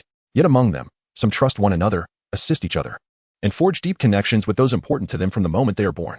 As time progresses, these connections deepen and strengthen. I believe it doesn't require profound reasoning. Anyone who feels such bonds would choose to act accordingly, striving to protect their loved ones. Take the Hokage of past generations. They all possess this awareness, treating every villager as family, enacting just governance, and listening to the people's will, which is why they follow their guidance. In this world, there are far more terrifying things than death, which is why people choose to safeguard what they hold dear. Will there be someone who risks their life for me? Uchiha Hoshi chuckled bitterly. Of course, your brother was one such person, but he is no longer here. Is there anyone else who would risk their life for me? Throughout my life, aside from him, no one else has shared such a connection with me. Do you truly have no one else? Chin realized he had misspoken and quickly corrected himself. I'm sorry, I forgot Uchiha Hoshi was an orphan, cared for solely by his brother since childhood. It's all right. In truth, there was another who treated me well, but Uchiha Hoshi did not finish his thought. If you don't wish to share, then don't. If you still feel so lonely, well, how could that be? You have me as a friend. Indeed. I've always thought you resembled someone important to me. Is that so? I am honored. You also bear a resemblance to someone who no longer exists in this world. Uchiha Hoshi raised an eyebrow in surprise but remained silent. After a moment, I must take my leave, Chin remarked. Indeed. Upon uttering these words, the two simultaneously vanished from the spot. Chapter 14, Mount Myoboku the following day. Sensei Minato, shall we set off? Chin inquired. Let's go, Minato replied. With a swift application of the Flying Thunder God technique, they arrived at Mount Myoboku. The Flying Thunder God technique is truly convenient, Chin marveled. As long as there is a mark, one can teleport. However, the farther the distance, the more chakra it consumes. Provided the mark remains unaffected by external forces. It seems you possess a fair understanding of the Flying Thunder God technique, Minato remarked. Not really, just a slight comprehension. Chin responded modestly. As they conversed, a large toad appeared before them. Minato, I thought someone else had arrived. Is this the little brat you brought to learn senjutsu? The toad inquired, shifting its gaze toward Chin. Hello, boss toad. Long time no see. Indeed. This is Chin, who has come to learn senjutsu, Minato affirmed. Greetings. I am Yinshin. I look forward to your guidance. Chin introduced himself politely. I advise you to reconsider. Not everyone is suited to learn this, the toad warned. Come, I shall take you to meet the two sages. Don't heed his words. He told me the same when I came to learn, Minato whispered to Chin. At that moment, two diminutive toads emerged, one of whom appeared considerably older. Minato, you are mistaken. Winta is correct. Not everyone can master senjutsu, the elder toad stated. I understand, Shinzwa, Minato replied. So, you must be Chun. I'm Shinzwa, and this is Jima, he said, gesturing toward the female toad beside him. Upon hearing this, Chun inwardly scoffed. Little Chun? How quaint. Thankfully, in the ninja world, no one understands the meaning of Chun as it is interpreted elsewhere. Well, little Chun, observe these unfortunate souls who failed to learn Senjutsu and became mere wood frogs. Thus, pursuing Senjutsu is not without its risks. If you are certain about this path, sign this contract. Once signed, you will be one of us at Mount Myoboku. Of course I will sign. How could I not? Though it may seem daunting. In this world, strength reigns supreme, Shin declared resolutely. After hastily signing the contract, Shinzwa suggested, before we begin training, let's have a meal. Little Minato, join us. No. I think I'll head back first, Minato declined. Don't be like that. The food prepared by the kid's mother is exquisite. Shinzwa insisted. All right then, I shall join, Minato relented. Surprised by his own words. I can't believe I'm being tricked into eating bugs. I'll prepare it now, Jima announced. A little while later, Jima called out. Little Minato, little Chun, it's time for lunch. The two toads sat at the same table, consuming insects. Why aren't you two eating? It's quite delicious. Jima encouraged. Come on, eat up. She urged again, as both boys involuntarily swallowed hard at the sight of the insects. After lunch, the two found themselves in a corner, retching. You two mustn't behave like this. If the kid's mother sees, there will be trouble, Shinzwa scolded. Regaining their composure, they commenced their training. Chun, first you must learn to sense natural energy, Shinzwa instructed after elaborating on the process. 2 hours later, Chun successfully sensed the abundant natural energy of Mount Myoboku. Little Chun's potential is indeed remarkable. To grasp this skill so swiftly is commendable, Shinzwa praised. You may now proceed to the next stage, using the oil of Mount Myoboku to condense Senjutsu chakra. The key to this is balance. Your mind must be as still as water. If not, you may become a frog statue. But do not worry, should that happen, I shall use this stick to knock it out of you. Taking Shinzwa's words to heart, Chun entered a focused state. Moments later, a painful thud echoed. Ouch, Chun exclaimed, rubbing his head. It seems this is to be expected. I'll have to endure. Turning his gaze to Minato, Chun observed him diligently condensing Senjutsu chakra, embodying the stillness required for the task. Thus, Chun continued his training. This rigorous regimen persisted for 3 days, and by the end, he had mastered the art of condensing Senjutsu chakra. Little Chun, it is time to advance to the next stage, Shinzwa announced. Now, we will attempt to condense Senjutsu chakra without the aid of oil, while maintaining balance. At this point, Chun sat on a narrow board, clad only in shorts, striving to maintain equilibrium while condensing Senjutsu chakra. A slight misstep would send him tumbling, though Shinzwa would be there to catch him. A week prior, he often fell. But as the saying goes, failure is the mother of success. Experience only builds with practice. Eventually, Chun managed to maintain his balance for extended periods. As for Minato, he returned to Konoha as soon as Chun seemed to make progress. In truth, he sought an escape from Jima's culinary creations, the bugs, using busyness as a mere excuse.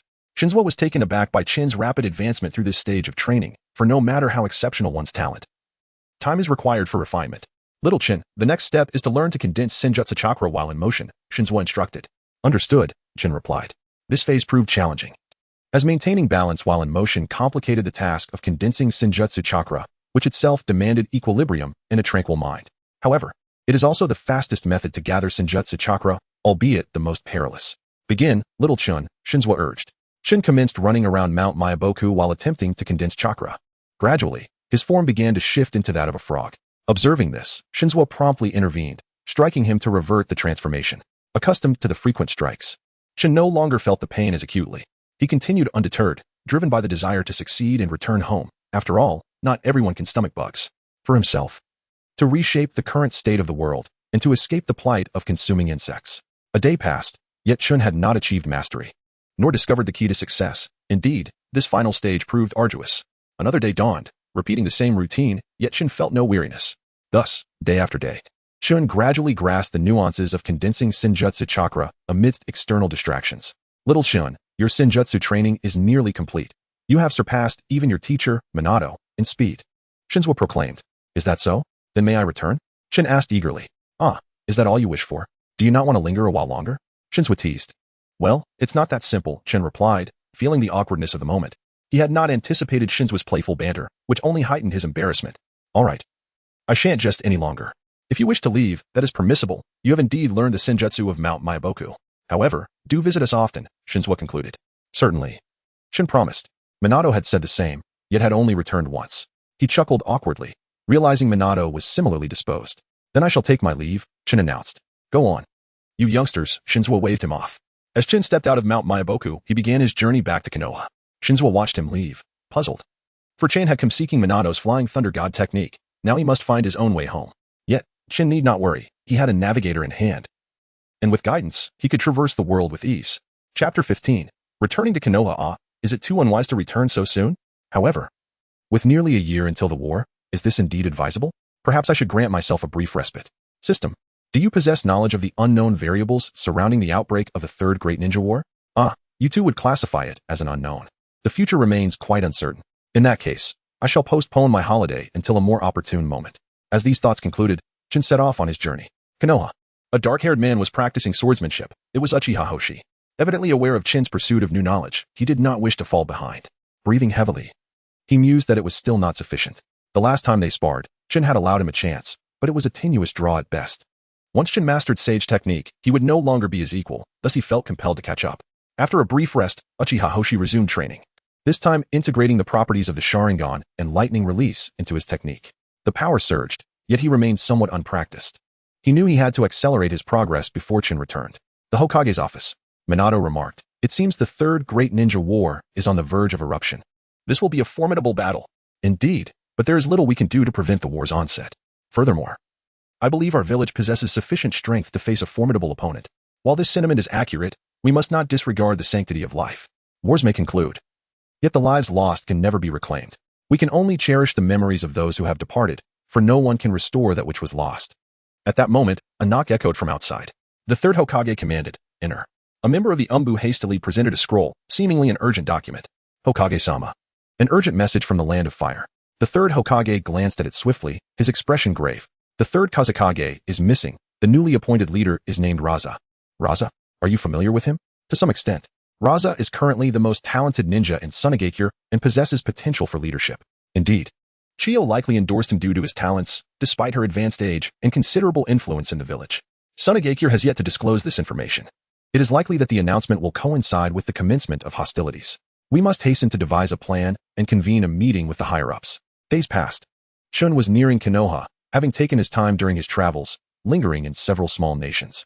During this period, he had rescued many, most of whom were starving and seeking sustenance, an insignificant cost for a ninja.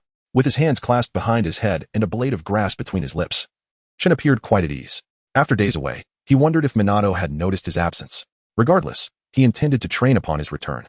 A balance between work and rest was essential, and he doubted Minato would scold him. Unbeknownst to him, Minato was preoccupied with pressing matters, as the fourth Hokage, favored by the third, had a challenging role to fulfill.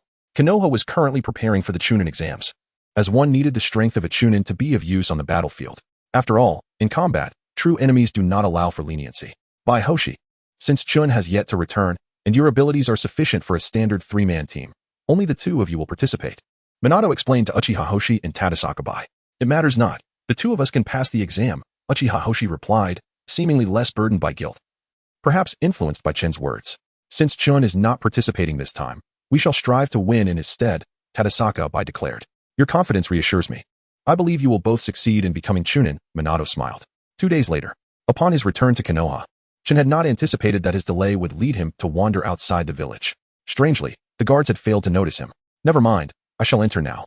As Chun approached the village gate, a voice called out, "Halt. Brother, I am from Konoha. I was out for a few days. Please check carefully. You are not registered here. How can you prove it?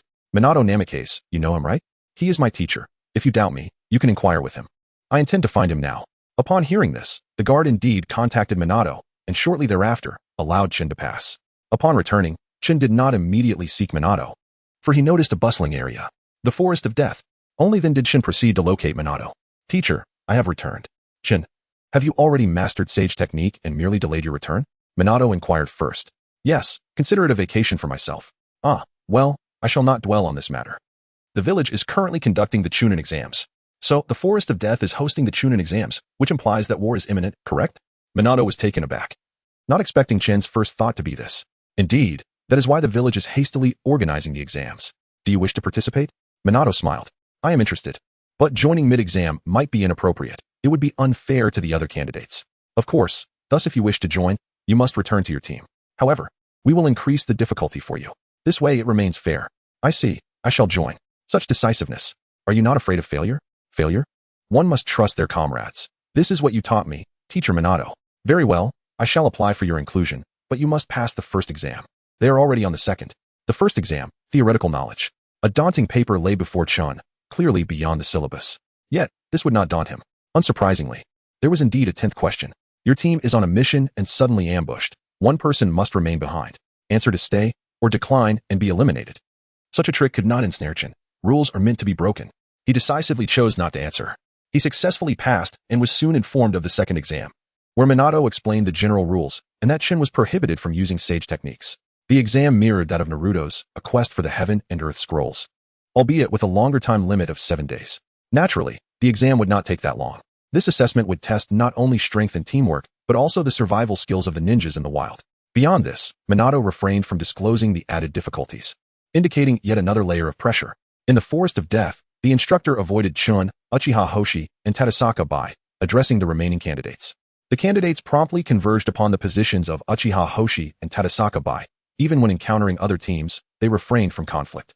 Instead, they banded together, heading toward the two of them, as if they had an innate understanding of their whereabouts. No matter where they went, the candidates seemed able to locate them. This situation is troubling. It appears many teams are converging on us, Tadasaka by noted. What is happening? Have they encountered one another? They have. Yet it seems they reached a consensus to approach us together. It appeared unavoidable. Wherever they ventured, they would be found by the sheer number of opponents. It is impossible to be manipulated by others, for who would dare to engage in such actions under the watchful eyes of so many elite individuals? Therefore, it is evident that they acted out of their own volition, with the objectives being solely theirs. When sharing the same ideals, candidates are undoubtedly inclined to choose collaboration. Chapter 16, From Simplicity to Complexity? It appears they intend to deal with us first. If it were a solo team, it might be manageable, but with their combined forces, the situation becomes quite precarious. Even when facing elite shinobi, it requires considerable effort to prevail, let alone the fact that Uchiha Star has yet to reach such heights. History tends to repeat itself in astonishing ways, but can we survive this time? Although I promised Sensei Minato to reclaim Chen's scroll, the chances seem slim given our current predicament. Here they come.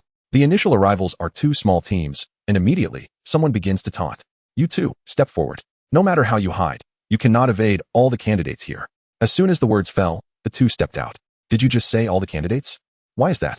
It seems you are unaware that all the candidates have shifted their focus onto you. Don't you sense it? It's rather peculiar, but why? Can't you see? We all want to eliminate you first. Doing so would remove the greatest obstacle.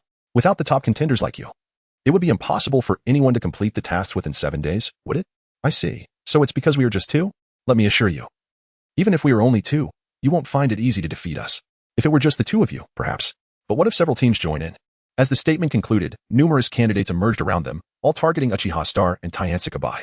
Clearly, this was a coordinated effort, 4 or 5 teams, 15 individuals against 2. This maneuver is simply outrageous. Don't presume that we are so easily intimidated just because there are only 2 of us. After signaling Taiensuke Bai, Uchiha Star decided to flee. With so many opponents present, engaging them would be futile. Escaping now might offer a glimmer of hope. Observing this, many candidates began to stir, unwilling to let their target escape without a fight. Fire style, great fireball technique. Taking advantage of their momentary distraction, Uchiha Star and Taiensuke Bai swiftly retreated from the scene. In the distance, Chin sensed the invocation of ninjutsu. Recognizing the familiar chakra signature, it was Uchiha Star. He quickened his pace to locate them. Aware of the numerous presences nearby, it seemed the chaos began once Chin entered. Was this the increased difficulty? Forcing other candidates to confront them while ensuring their own passage clearly amplified the challenge. After a while, Uchiha Star and Taiensuke Bai had fled a considerable distance. Wait. It seems they did not pursue us. They only chased for a brief moment before stopping, Taiensuke Bai remarked. Indeed, but logically, that shouldn't be the case. With just the 2 of us, they could easily catch up, Uchiha Star replied. Then what should we do now? Let us go back and investigate. Upon returning, they discovered that the throng of candidates had dispersed, and in a rather organized manner. This scattering did not appear spontaneous, it seemed orchestrated. Who could be behind this? However, it did facilitate their escape, making it easier for them to progress.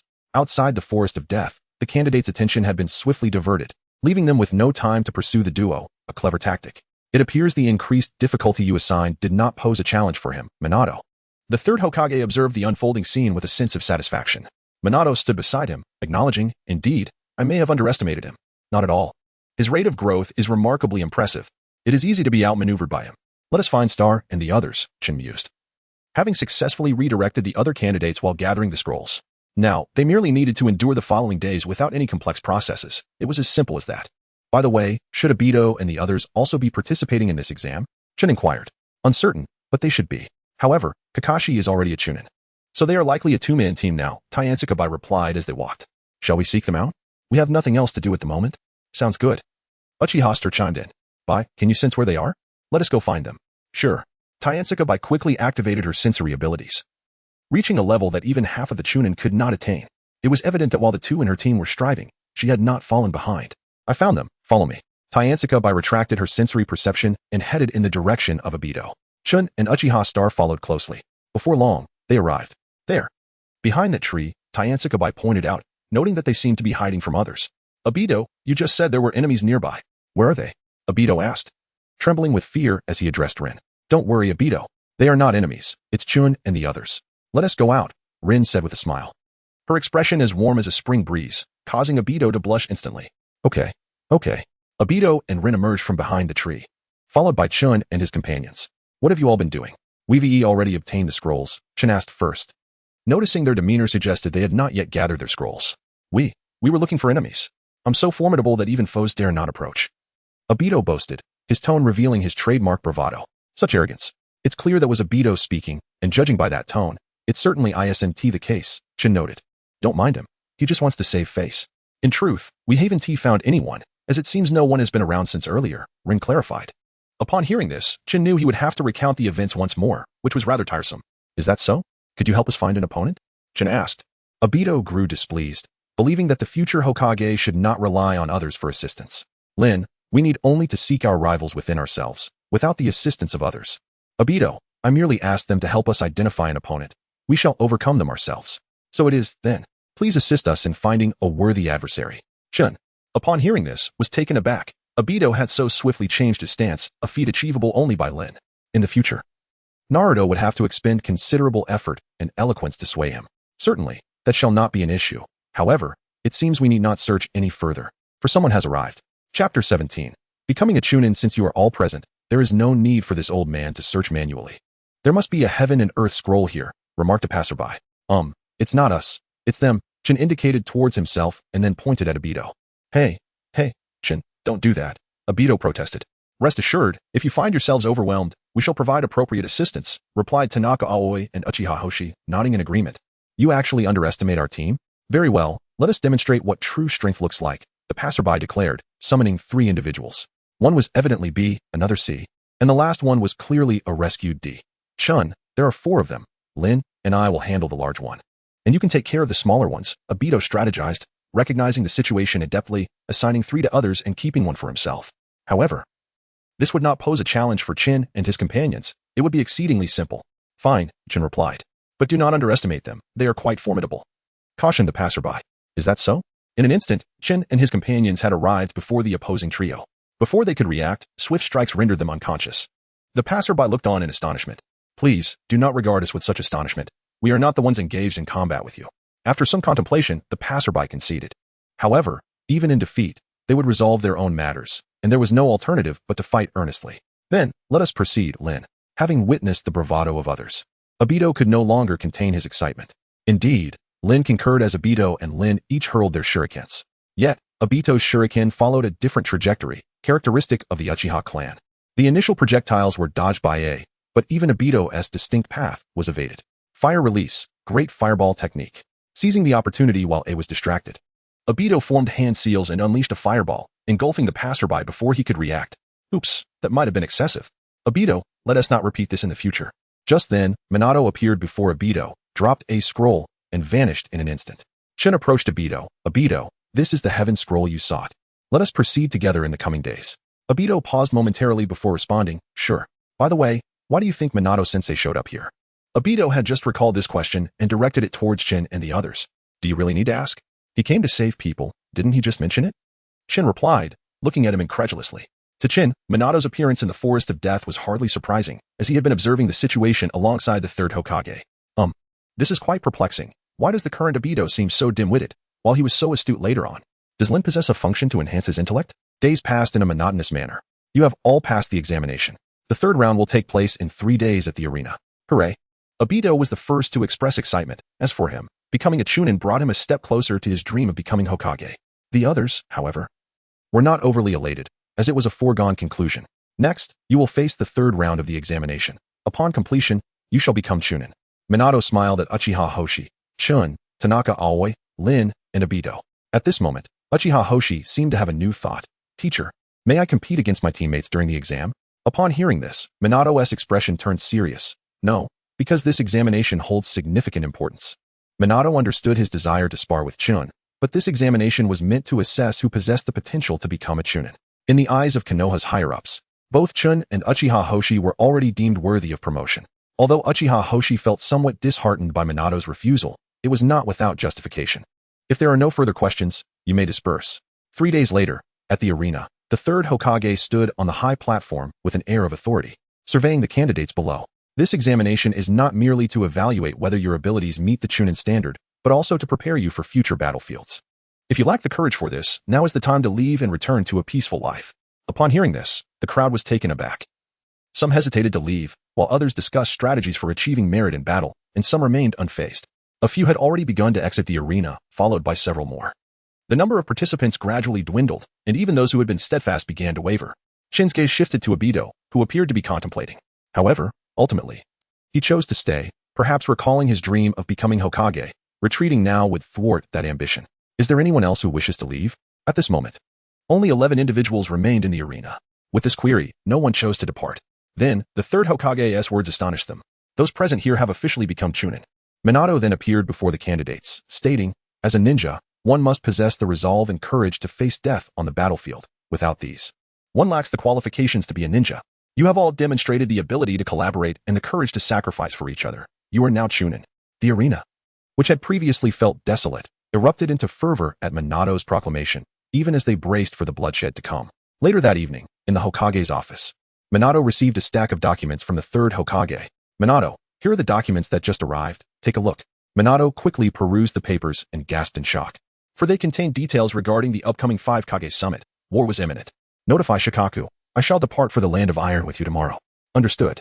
In the Land of Iron, within a dimly lit chamber, several beams of light illuminated the 5 hats resting on a platform, representing the 5 Kage. A warrior with spiky hair declared, at the behest of the Wind Kage, we shall now convene the 5 Kage summit. The meeting is now in session. I trust everyone is aware of my identity as the Sand Shadow. I suspect the recent disappearance of the third Wind Shadow was orchestrated by someone with intent. The Wind Shadow has summoned this summit, likely not to discuss that matter, remarked the Earth Shadow. Let me be direct. I suspect the actions of my village's rogue ninja, Sasori of the Red Sand, and I implore you to inform me of any intelligence you acquire. However, Sasori has already harmed our Jonin. He must be punished. Countered the Lightning Shadow. Indeed, compensation is warranted. How much do you seek, Lightning Shadow? 600 million. 600 million. My sand village is situated in the desert. That is a staggering sum. I wonder if you might lend me 300 million or consider land for land. My mist village is shrouded in heavy mist and inhospitable terrain. I cannot assist you, said the Water Shadow, who had remained silent until now. My rock village is sparsely populated and devoid of resources. I am unable to help either, the Earth Shadow added. Then I must rely on the Fire Shadow's assistance. The Lightning Shadow insisted. Their antics were transparent. The third Hokage was fully aware that they aimed to extract substantial economic resources from the Land of Fire. 300 million was a significant financial burden for the Fire Nation, and to exchange arid land for fertile territory was utterly outrageous. Since that is the case, you are unwilling to concede. We have no conditions, and the Land of Fire is not inclined to lend. This is quite unreasonable. The Land of Fire does not seek conflict, but neither do we shy away from it. Do not presume that a mere threat will compel us to yield. The 3 generations emanated an imposing aura as Mizukage gazed upon the elder before him. Despite his advanced years, the old man remained formidable and not to be underestimated. The other 4 shadows similarly unleashed their presence, yet they were acutely aware that this was the Land of Iron, where combat was ill-advised. Thus, they all restrained their energies. Hence, there was little more to be said. Your actions have already spoken for themselves, and the continuation of this meeting had become superfluous. Subsequently, each returned to their respective domains. Chapter 18. The Outbreak of the Third Shinobi World War. It is imperative that we swiftly devise a strategy, as the onset of battle is imminent. Upon returning to the village, an urgent meeting was convened, attended by the esteemed leaders and clan heads from various factions. Jiraiya was summoned back to the village without delay. It appears that the third war is upon us, likely within the next few days, mused Chun, though he bore no signs of anxiety, for this would serve as a test of his own capabilities. Even he remained uncertain of the full extent of his strength. The following day, in front of the Hokage building, a multitude of ninjas had gathered early in the morning, indicating that conflict was about to commence. Many were engaged in discussions regarding the impending war. Among those present were Chin and others who had recently attained the rank of Chunin. as this Chunin exam had been specifically arranged in preparation for this very occasion. At that moment, figures appeared on the elevated platform, namely the third Hokage, Minato, and several high-ranking officials. After a brief cough, the crowd fell silent. You are all aware that the Third Shinobi World War, once a mere flicker in the shadows, has now ignited into flames, signifying the commencement of war. I understand your aversion to conflict and your yearning for peace. However, the onset of war inevitably brings suffering, which may affect those you hold dear. For this reason, we must protect them from harm, and thus we must fight for what we cherish. For the sake of our village. In response, the ninjas fervently shouted, "We vow to defend our village to the death. We vow to defend our village to the death. We vow to defend our village to the death." The third Hokage felt a sense of relief upon witnessing their resolve and declared, "Since you have all awakened to the gravity of the situation, I hereby announce the commencement of the Third Shinobi World War. The coastline of the Land of Fire is primarily guarded by the Uchiha clan, led by Fugaku Uchiha, with a contingent of the Hyuga clan. The border of the Land of Rivers is overseen by Tsunade, who is afflicted with hemophobia, and Orochimaru, two of the legendary Sannin. The border of the Land of Grass is under Jiraiya's command, despite his recent return from a taxing journey. The border of the Land of Hot Water is led by Minato, with Chunin and Kakashi among his ranks. Not to be overlooked. The border of the Land of Rain is fortified by numerous ninjas, prepared for any incursion from the Rain Village. All teams, move out. For Chin. This arrangement might not be a misfortune. It presents an opportunity to reshape the future of the shinobi world. In just a few days, the teams reached their designated locations. Yet the other ninja villages seem to have reached a tacit understanding to remain inactive. "Sensei, why aren't they making a move?" Obito inquired, impatience radiating from him. His eyes filled with eagerness for battle, yet the lack of conflict left him perplexed. "I don't know. We are currently in a passive position and cannot act recklessly." Minato replied, sharing Obito's bewilderment, for the situation was indeed unusual. At that moment, a ninja approached. "Lord Minato, this is intelligence from the village." Minato took the report, glanced at it, and without a word, made his way to Chin. Obito remained confused. "Minato-sensei, is there something wrong?" "Chin, you and Hoshi are to keep watch here. I must return to the village." Before Chin could inquire further, Minato had vanished. Nevertheless, Chin reflected that Minato held a high regard for both him and Hoshi, entrusting the border of the Land of Hot Water to two Chunin, despite their inexperience in terms of age. This demonstrated Minato's trust. But such an urgent return to the village surely hinted at troubling developments. Chin approached Uchiha Hoshi and said, "Hoshi, Minato-sensei has instructed us to guard this area. And him? He has returned to the village, though the reasons remain unknown." Suddenly, an explosive sound erupted, prompting Chin to rush to the front lines of the battlefield. There, he witnessed the Cloud Village forces clashing with the Leaf Village troops. "Quickly, tell them to prepare for battle," Chin commanded the nearby ninjas. As soon as Minato departed, the Cloud forces initiated their assault on the Leaf, a sequence of events that felt far too orchestrated to be mere coincidence. Though puzzled, there was no time to ponder the implications. Soon, Uchiha Hoshi joined him, both fixing their gaze upon the battlefield. Two formidable figures emerged, a burly man and another burdened with 7 swords upon his back, weaving through the chaos. As an ardent admirer of the Hokage, Chin recognized them instantly, the AB duo of the Cloud Village. Night Moon Ei spotted Chun and Hoshi, and, after a brief exchange with his partner, they headed toward the two. "Is there no one left in the Leaf? You send mere children to face us?" Ei remarked, his frustration palpable as he noted their unyielding demeanor. "Bye. Let these kids experience our might. All right, brother, let's show them our most formidable technique, the Thunder Reaper. Hey, one is the son of the third Raikage, and the other is the Jinchuriki of the Eight Tails. Do we stand a chance?" Hoshi expressed doubt, yet his Sharingan activated in anticipation of the encounter. "You are questioning yourself now? Although victory may be uncertain, we must defend this position. We cannot allow it to fall. We must hold until Minato-sensei returns." With a scoff, Hoshi unsheathed his katana, infusing it with lightning chakra, enveloping the blade in crackling energy. ZZT, lightning arrows. Several bolts of lightning surged forth from the sword.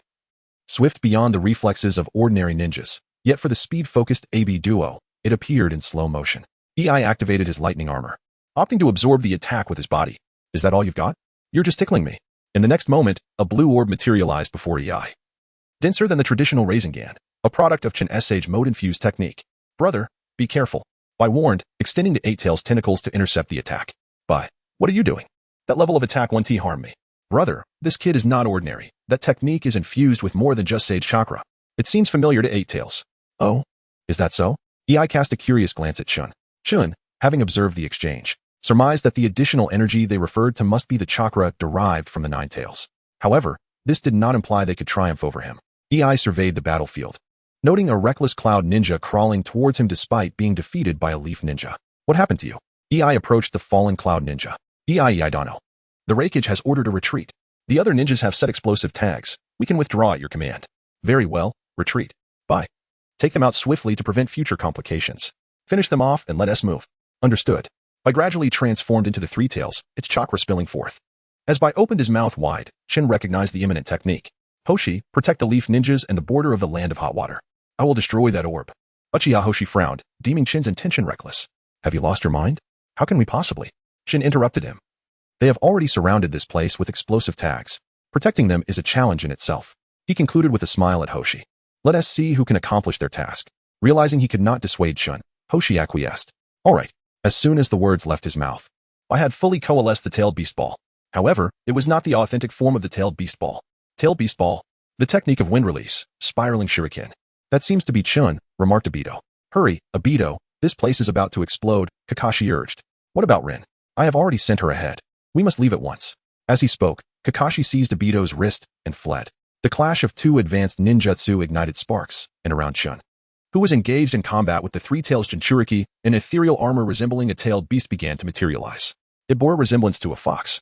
Yet it was silver in hue, with a faint depiction of a sun emblem on its silvery tail. Boom. Chapter 19. Innovation Konoha, Hokage Office. To his astonishment, they had secretly formed an alliance, intending to undermine us. Minato furrowed his brows. It is likely that Hans will also join this war, the third Hokage remarked. At that moment, an Umbu entered.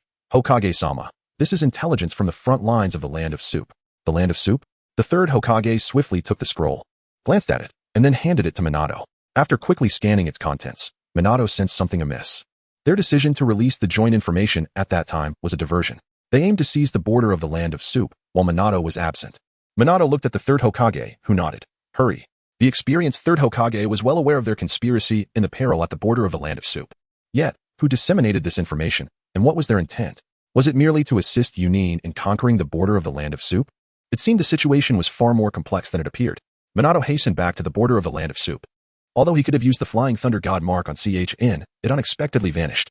Thus, Minato had to revert to the markers he had left during previous missions. The surroundings lay in ruins, yet some Yuan and Konoha ninjas remained, unable to evacuate in time. Huff, huff. CHN lay on the ground, unable to move, realizing he would need to rest a while longer. System. The system crashed. The system crashed. Could the system really crash? What could be repaired in the world of Hokage? Konoha camp at the border of the Land of Soup. Uchiha Hoshi was already capable of commanding the troops, and it seemed CHN would soon be able to as well. After all, their efforts had significantly minimized casualties. Swish. Minato appeared, which was hardly surprising. Otherwise, Konoha's intelligence would have been dreadfully slow. Hoshi, how are things? Stabilized, currently clearing the battlefield. You should rest. I can handle the rest myself. Minato did not see CHN, and although he initially found it strange, he soon understood. I will go clear the battlefield. Before Minato could respond, Uchiha Hoshi had already departed. Minato felt helpless but had grown accustomed to it. Uchiha Hoshi first searched for CHN in areas potentially affected by the shockwave, and finally found him at the edge of the Yuan border. If you don't hurry, I might just perish, CHN teased. After all, in another's territory, one could easily meet their demise. Who told you to be a hero? It's a miracle you haven't perished. Uchiha Hoshi helped CHN to his feet. Although Uchiha Hoshi said this, it made him aware of the widening gap between himself and CHN. Let's go. Hey, by the way, what was that just now? What thing? CHN looked at Uchiha Hoshi with confusion. The thing surrounding you just now. I don't know. Perhaps you misperceived it, CHN replied. Is it? I actually felt something too, but I couldn't identify it. I had planned to ask the system, but unexpectedly, it crashed. It would take some time to figure out how to repair it, causing CHN considerable distress as he would need to study it further. Hoshi, do you? Never mind, you wouldn't understand. CHN chided himself for his foolishness. How could the people in this world repair a system? Uchiha Hoshi remained perplexed, questioning why CHN had started to ask something, but then abruptly stopped. After half a century of walking, they finally returned to the camp. Minato-sensei, we are back. Minato turned around and saw CHN in a disheveled state. Are you all right? I'm fine, CHN replied with a grin. Don't believe him. Look. As soon as the words left his mouth, Uchiha Hoshi let go of CHN, who promptly fell but was caught again by Uchiha Hoshi. That's serious. I should take you to Lady Tsunade. Is that necessary? She's quite busy. Yes, let's go. Goodbye. Uchiha Hoshi interjected. CHN shot a resentful glance at him, feeling heartbroken. Hoshi was right. Let's go. Just as they spoke, Minato placed a hand on CHN's shoulder. Swish. Konoha camp at the border of the Land of Rivers. At this moment, Tsunade was discussing battle plans with Orochimaru.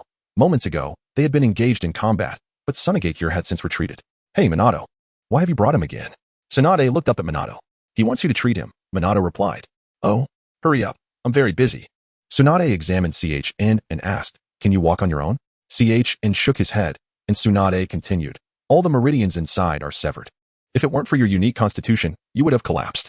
In this condition, I can only slightly mend your injuries. The rest will require long-term treatment. So, does this mean I have to stay here? CHN inquired. I had intended that, but seeing you, I am relieved, Tsunade said. I plan to have Minato take you back to Konoha for treatment. After all, this is a battlefield, and you would be a burden. While her words were true, CHN thought, well, fine then. Let's go. Although he found it strange, Minato did not dwell on it. CHN did not wish to return to the village. But he had his own reasons for doing so. Swish. Konoha Hospital. Minato knew CHN wouldn't return so easily. He intended to use the materials from the hospital. That is permissible, but you must not damage any equipment inside. Do not mess around. Understood. Understood, Minato-sensei. I know you are very busy, so farewell. CHN appeared eager for Minato to leave. Once Minato departed, CHN began to tinker with the equipment. Who would have thought he would end up in a wheelchair in this lifetime? Well, let's hurry and give it a try. System reboot, system reboot. A series of mechanical sounds echoed in CHN's mind. Why did it suddenly reboot? System, what is happening? Whoa, it actually worked. What was that about? Oh, you're referring to the crash. It was due to you. Me? Don't falsely accuse me. I am preparing to save you. Of course it was because of you. You forced the Ninetales power within you to be released, nearly causing a crash. If it weren't for me, you would likely not be able to speak with me now. Oh. Is that so? So the phenomenon I experienced was caused by the Ninetales power being restrained by you? Exactly, but such powers can only be utilized when you possess sufficient strength. Otherwise, they can easily lead to a crash. Have you undergone some changes? Oh dear, you've noticed. Thanks to you, I've undergone a complete upgrade. Ha ha ha. Is that so? What benefits does it bring me? Don't think too much. Even activating upgraded functions requires strength. Oh, farewell. Hey, don't be like that. Don't you wish to try innovation? The system extended an olive branch. Innovation? What innovation? Speaking of explosive tags, what do you think of? Explosions. What use is that? Exactly. Let me share my path of innovation with you. First, analyze the principles of explosive tags, and then utilize them too. The system elaborated on a series of innovative ideas to CHN. This isn't unfeasible. I didn't expect your program to have expanded after the upgrade. Huh, right? Don't hesitate. Give it a try. Do you think it is that simple? Do you think I can analyze it? I shall inquire with the third generation then. It matters not to you. After all, you shall accomplish it regardless. Chapter 20. The Peculiar Chun Hokage's Office. Come in. Hokage-sama. I actually came to inquire about something. Oh. It and Appos, Su-chin. Please, ask away. Do you happen to have any analyses on explosive tags?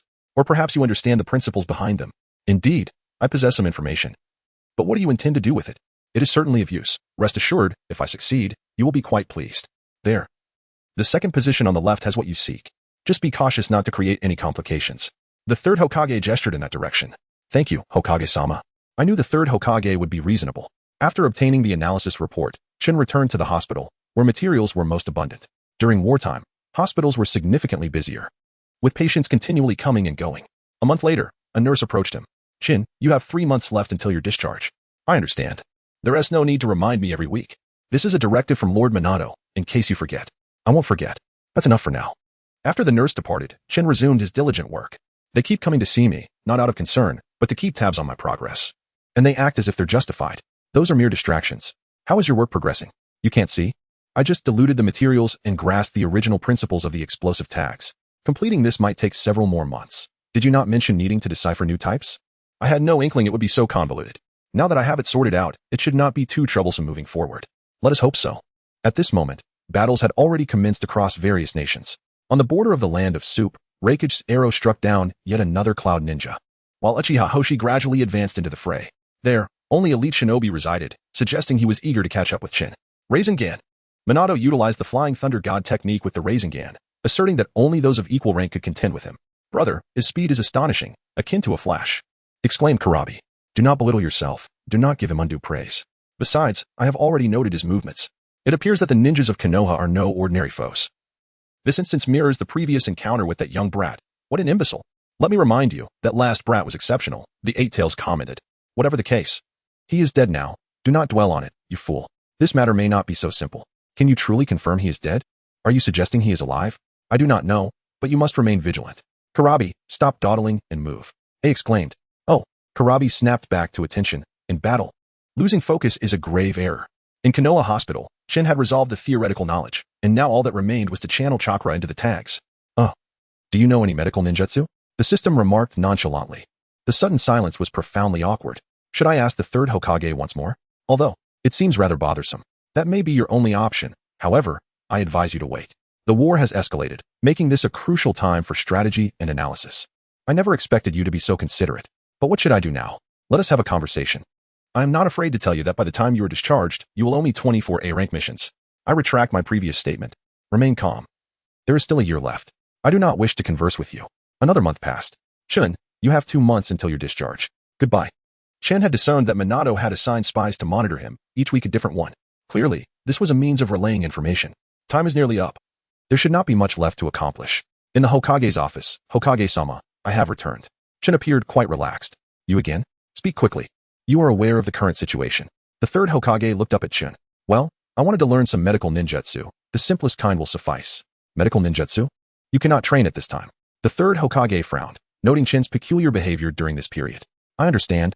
I am not asking to train. Which is why I specified the simplest. I hope you do not disappoint me. This time, the third Hokage did not press further but quickly acquiesced. Rest assured. I will not cause any trouble. After acquiring the materials, Chen returned to the hospital to continue his research. Upon opening the documents, he found instructions for the healing techniques cultivation. It seemed he had more work ahead. Chen stretched lazily on the border of the land of soup. The ground was littered with the remnants of battle, indicating a recent clash. Lord Minato, the casualty report has arrived. The total casualty count is 150. 87 dead and 63 injured. Thank you for your efforts. Heighten the alert. Everyone else should rest. At that moment, a ninja approached. Lord Minato. This is intelligence from the village. Minato glanced at the report and replied, inform Uchiha Hoshi that I will return to the village for a while. Let him manage things here. Understood. Whoosh. The scene shifted back to Konoha village. Bang. After 32 failed experiments, Chen encountered yet another setback. This cannot be right. Logically, it should have succeeded.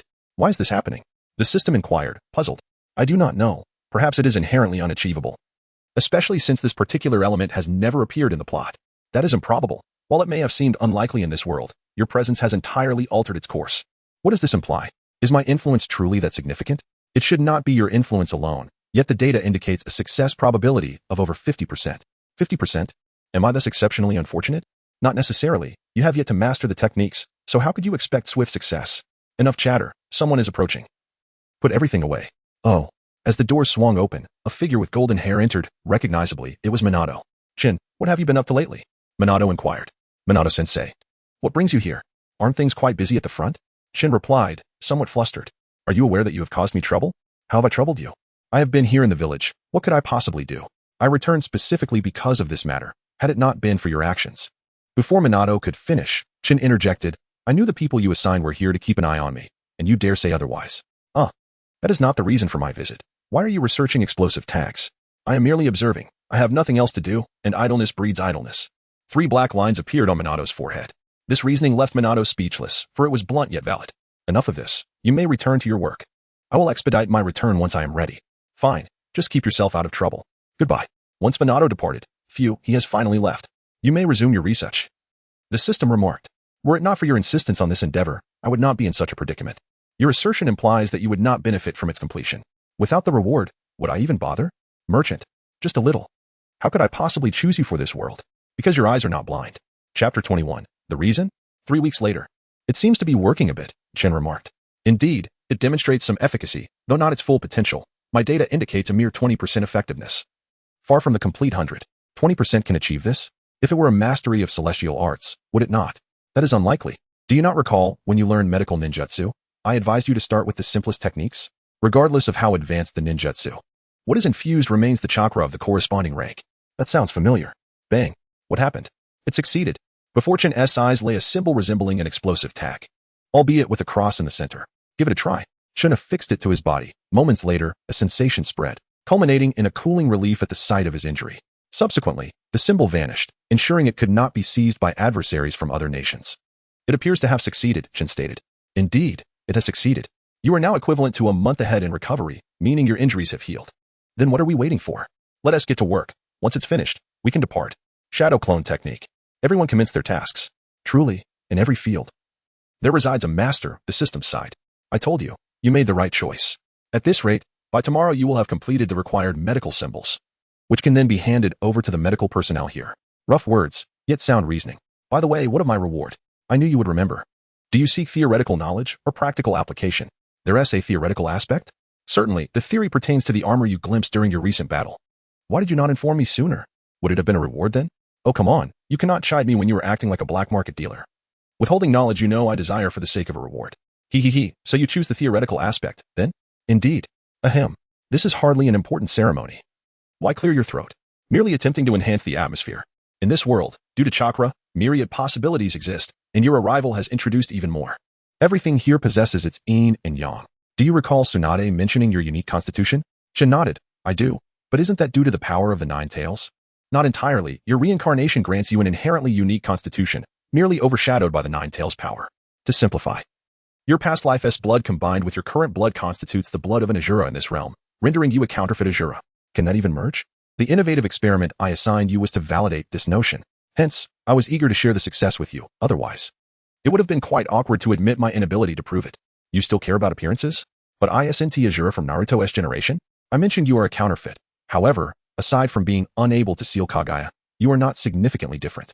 While I have always opposed counterfeiting and advocated for authenticity, in this ruthless world, I shall make do.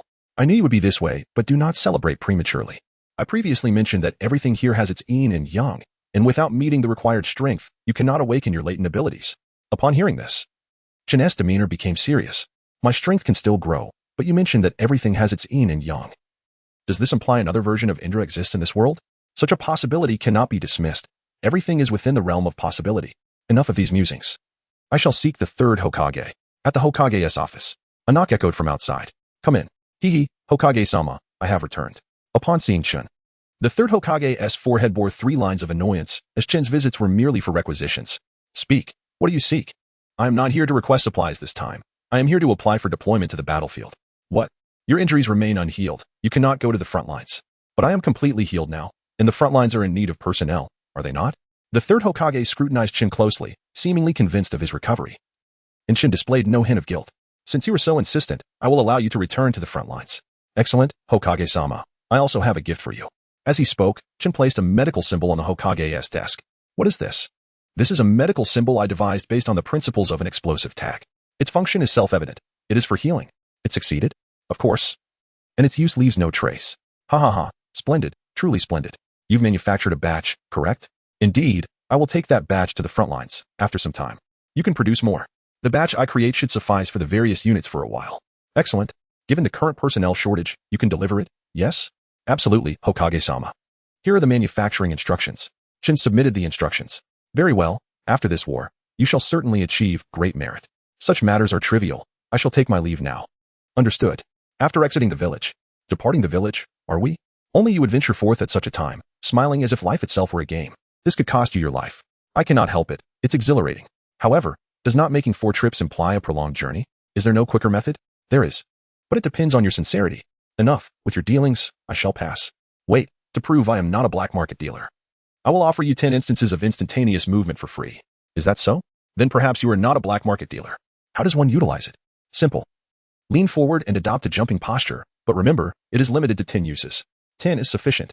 System, initiate navigation. Why initiate navigation? Just think of where you wish to go. So convenient. You should have mentioned this earlier. Swish. At the border of the land of rain. Why come here first? After all, the current conflict isn't too intense here. Who goes there? A border patrol ninja inquired. I'm in Yunshin.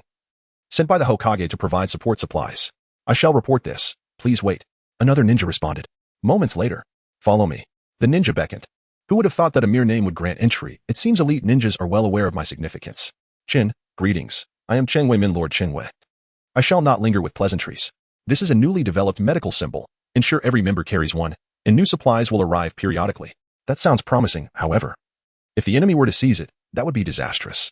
Unless the enemy specifically seeks it, that is improbable as it leaves no trace. I see. That is indeed splendid. I shall distribute it wisely. I must continue delivering supplies. Very well, farewell. Resolving one side so easily, it seems your social skills are commendable. Indeed. Let us proceed to the next location. At the coastline of the Land of Fire. Lord Fayek, I trust you now comprehend the situation. Yes, I have a general understanding.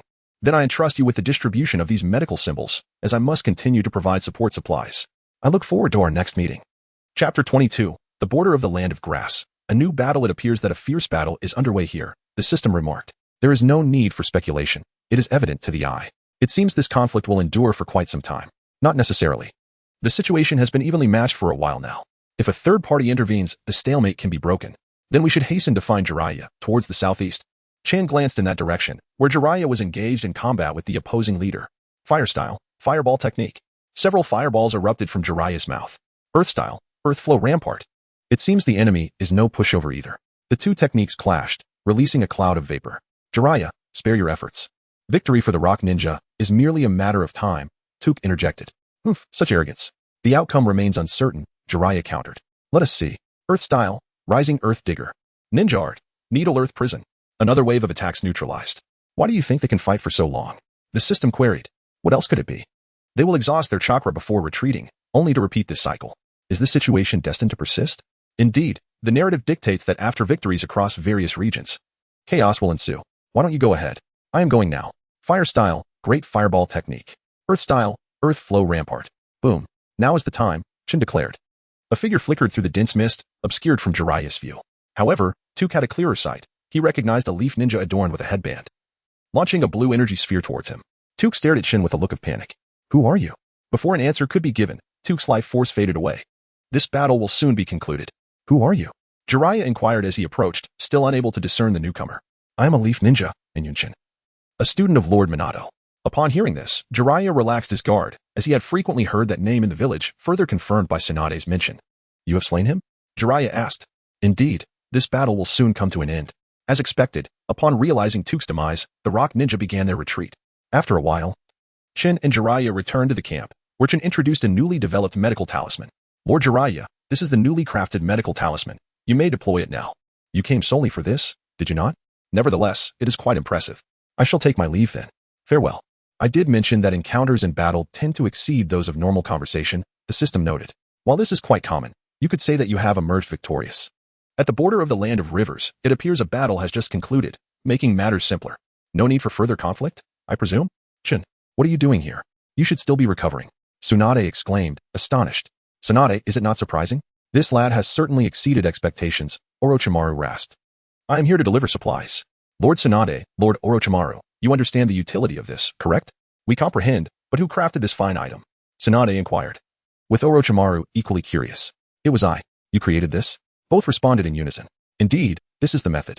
You two may try your hand at it when you have the chance, Lord Tsunade. A true marvel among the leaf, Orochimaru remarked. If there is nothing else, I shall take my leave. Farewell. Tsunade and Orochimaru waved to signal their goodbyes. All settled, now it is time to return to the battlefield. As if you were reluctant to head back. The Took you just defeated has already fulfilled one task. Continue with your efforts. So, we are to return now. Let us go. At the border of the land of water, the intensity of battle here starkly contrasts with other locations. One can witness the eruption of powerful techniques, distinctly different from other battlefields. Yet you still voiced your thoughts. Your friend is on the verge of death. What? Uchiha Hoshi is nearing his end? And what of Lord Minato? Do you think he is free from combat? Forget it. Where is he? 6 o'clock, 2 kilometers. Swish. Raising Gan. Chin propelled a sphere towards the cloud ninja. In my absence, you have grown weaker, Chin remarked, glancing back at Uchiha Hoshi. Nevertheless, Chin quickly discerned his injuries. Otherwise, he would not be in such a state.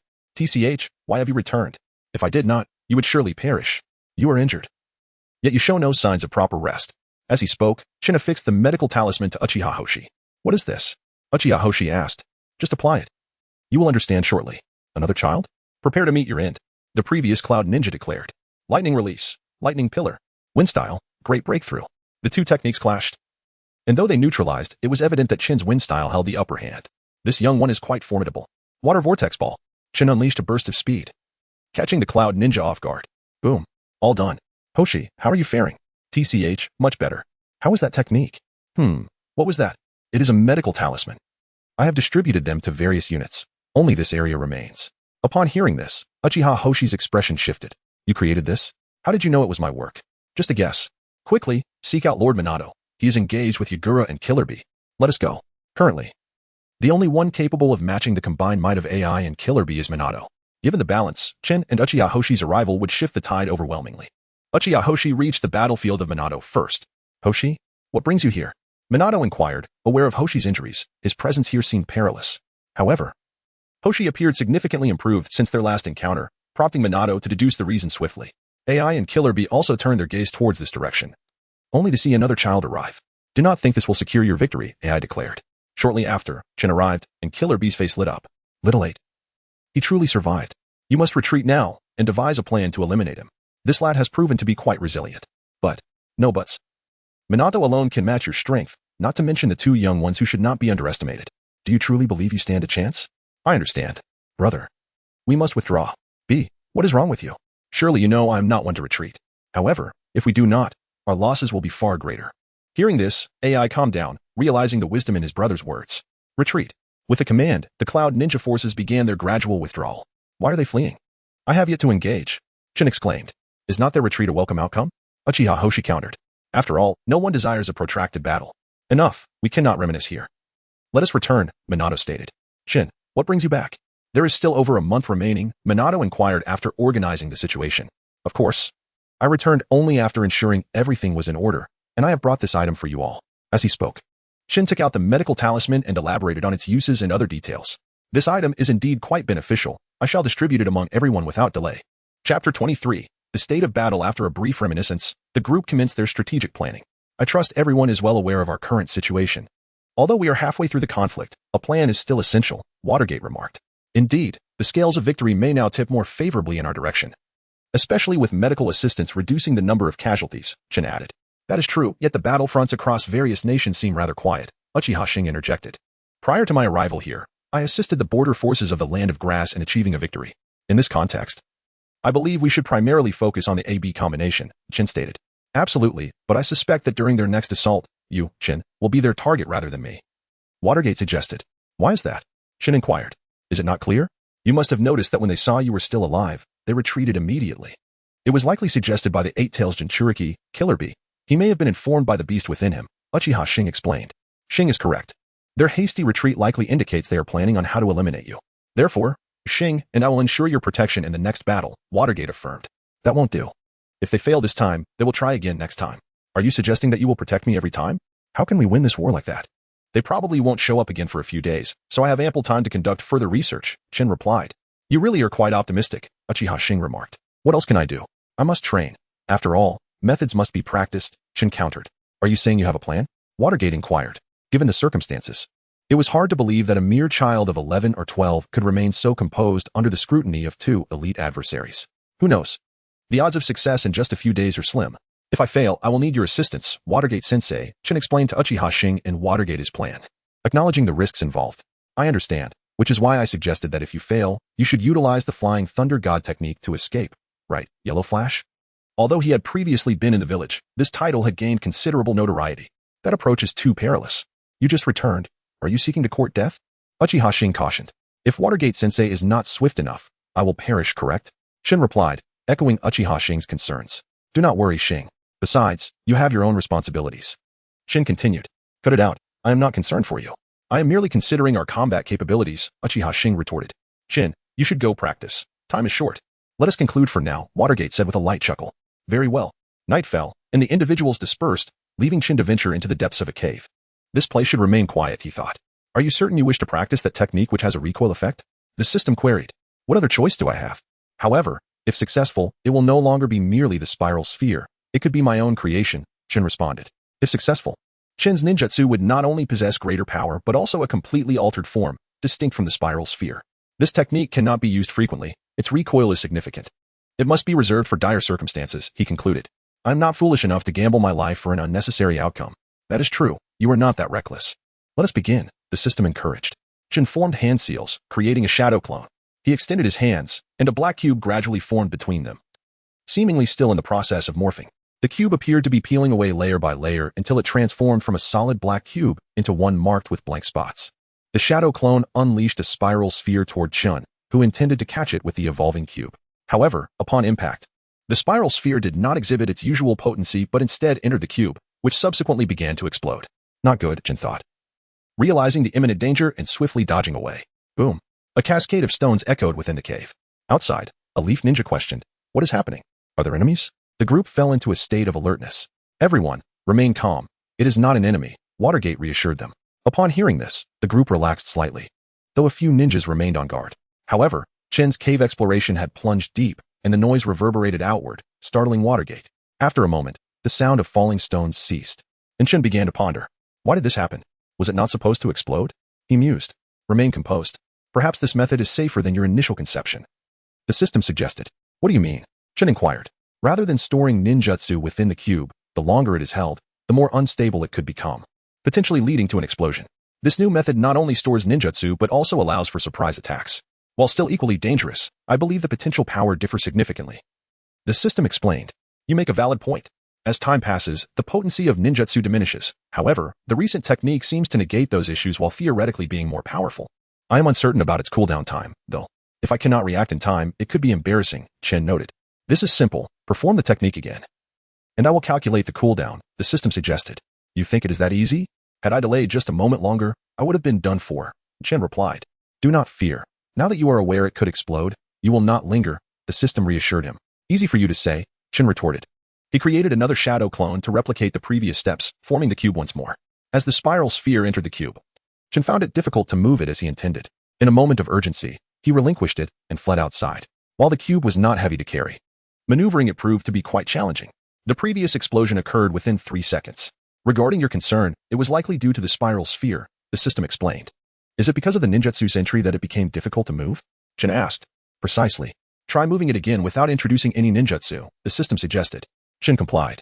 Repeating the process, he carried the black cube around, demonstrating no difficulty in movement. Indeed, as suspected. However, I am now confronted with another question.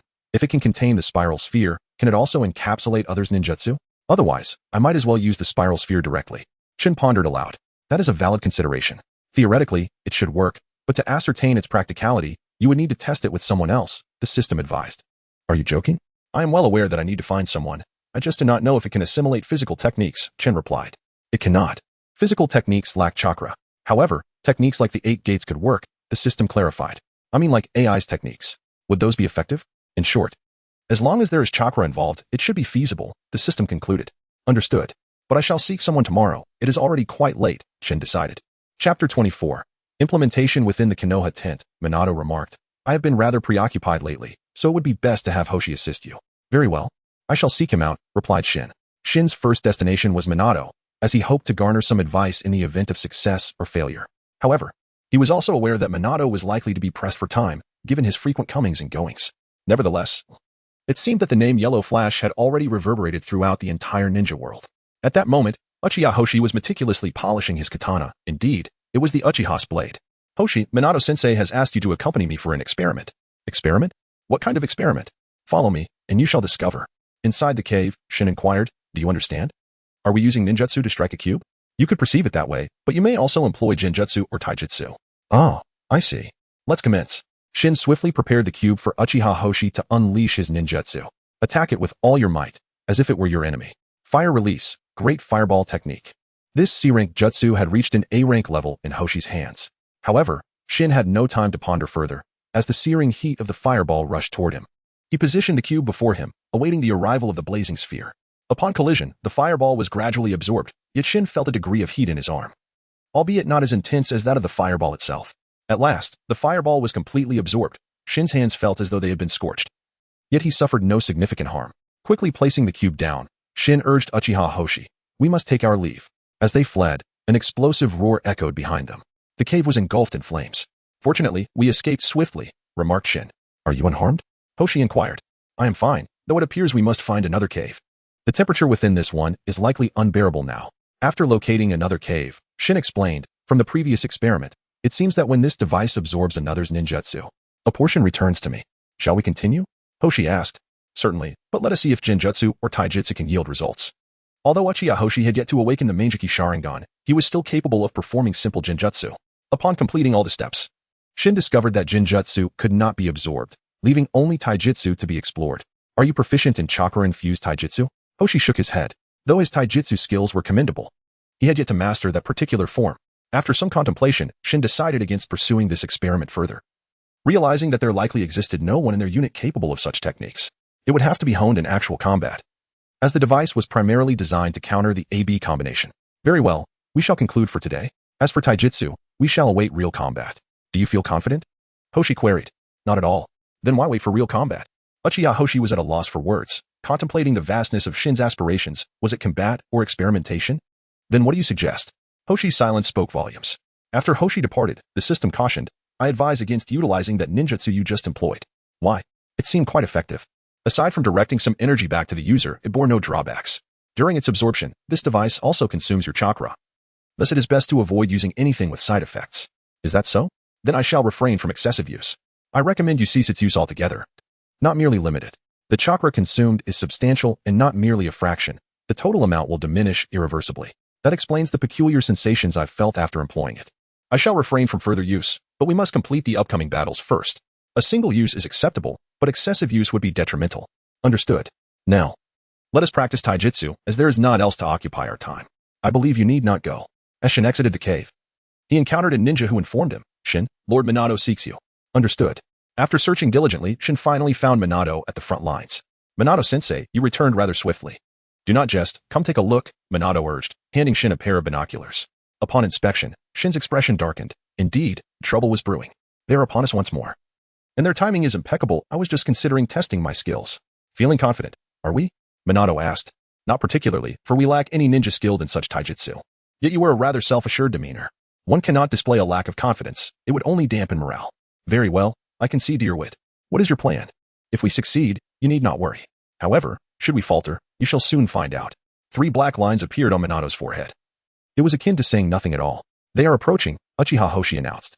Prepare for battle. At his command, the group readied themselves. In the theater of war, no one could afford to be complacent.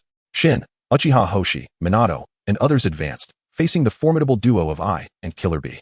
Despite the odds of 3 against 2, I exhibited no trepidation, seemingly having found a strategy to counter their approach. Enough chatter, let the battle commence. I declared impatiently. As you wish, came the reply. The clash began. I activated his lightning armor, while Killer Bee assumed his stance, indicating that even with a plan, they would not be taken lightly. In a flash, Minato and I confronted one another, yet I's focus remained firmly on Shin. Likely due to the previous encounters that had resulted in the swift defeat of the Cloud Village forces. Meanwhile, Shin and Uchiha Hoshi faced Killer Bee, who, in a similar fashion, directed his attention solely upon Shin, completely disregarding Uchiha Hoshi beside him. As a member of the Uchiha clan, Hoshi could not tolerate such neglect. Lightning arrow. A volley of light arrows shot forth from Hoshi's katana, transformed into a dark hue, a clear sign of his modifications. The arrows zipped past Killer Bee, narrowly missing him. In the next moment, a surge of lightning coalesced in Hoshi's hand. It was Raikiri. With Raikiri in hand, Uchiha Hoshi charged at Killer Bee, relying on speed to gain the upper hand. Of course, Hoshi's speed was unlikely to surpass that of Killer Bee, yet he could manage to keep pace. Killer Bee hastily evaded, contemplating, this child is no ordinary foe.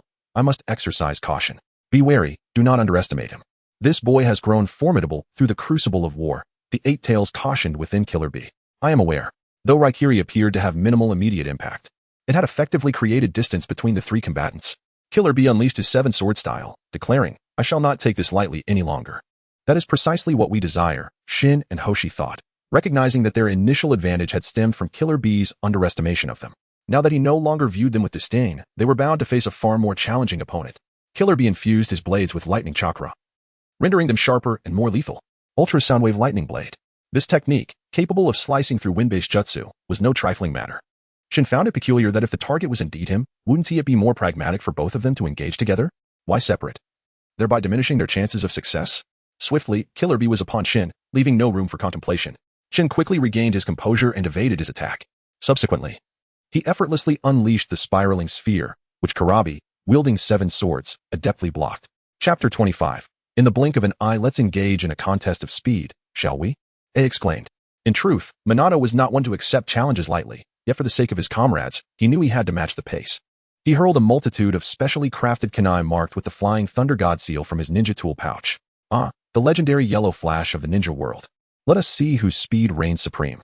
After all, it had been declared in the Land of Lightning that any encounter with the yellow flash of Konoha warranted a mission abandonment and a disregard for any losses incurred. This news had irked her for quite some time, and it was not limited to the Land of Lightning. Other nations were equally affected. Defeating the yellow flash would not only deliver a substantial blow to Konoha, but also bolster the morale of the Cloud Village, demonstrating that they possessed individuals superior to the yellow flash, thereby deterring other nations from recklessly provoking the Land of Lightning. With a swift motion, Ace surged forward. His body enveloped in lightning release armor, exuding an aura akin to that of a Super Saiyan. As A's fist descended, Minato remained unfazed. With a flicker, he vanished and reappeared behind A. Quickly regained his composure, evading Minato's strike. While A's speed was commendable, it still fell short when compared to Minato's prowess. However, for Chin's and Uchiha Hoshi, their reflexes were adequate, although timely defense might prove challenging. Though Chin's had no intention of employing the Rasengan against Killer Bee, he was astonished at how effortlessly Killer Bee countered it with such steadiness. In a 2-on-1 skirmish, Killer Bee had no time for distractions, fully focused on the battle. Meanwhile, Uchiha Hoshi was engaged in a duel of swordsmanship, both wielding lightning-release chakra. Yet, it was evident that Killer Bee had the upper hand. This level of skill is insufficient to harm me, you fools, Killer Bee exclaimed, showcasing his mastery of the 7-sword style against Uchiha Hoshi's Uchiha sword techniques. With a resounding clash, Uchiha Hoshi's blade shattered under the force of Killer Bee's strike, who then lunged at him with one of his swords. Wind release, great breakthrough. A tempest of wind sliced towards Killer Bee, compelling him to abandon his attack. Good coordination, but this is still not enough, he retorted. Chin's gestured to Uchiha Hoshi to proceed with their next plan. The two synchronized their hand seals, prompting Killer Bee's confusion. Hey, do you know what they're up to? Not a clue, but they and Oppos, regathering a significant amount of chakra. Dawn and Oppos, T get distracted. Focus on defense. Storm release, lightning cloud wave. A mass of dark clouds gathered above, followed by bolts of black lightning targeting Killer Bee. Initially, he managed to hold his ground, but gradually, he began to falter. Suddenly, a surge of blue lightning appeared behind him, Uchiha Hoshi's Raikiri. With a swift motion, a large, dark figure intercepted the black lightning in Raikiri, delivering a punch towards Uchiha Hoshi. Shadow clone? B, are you alright?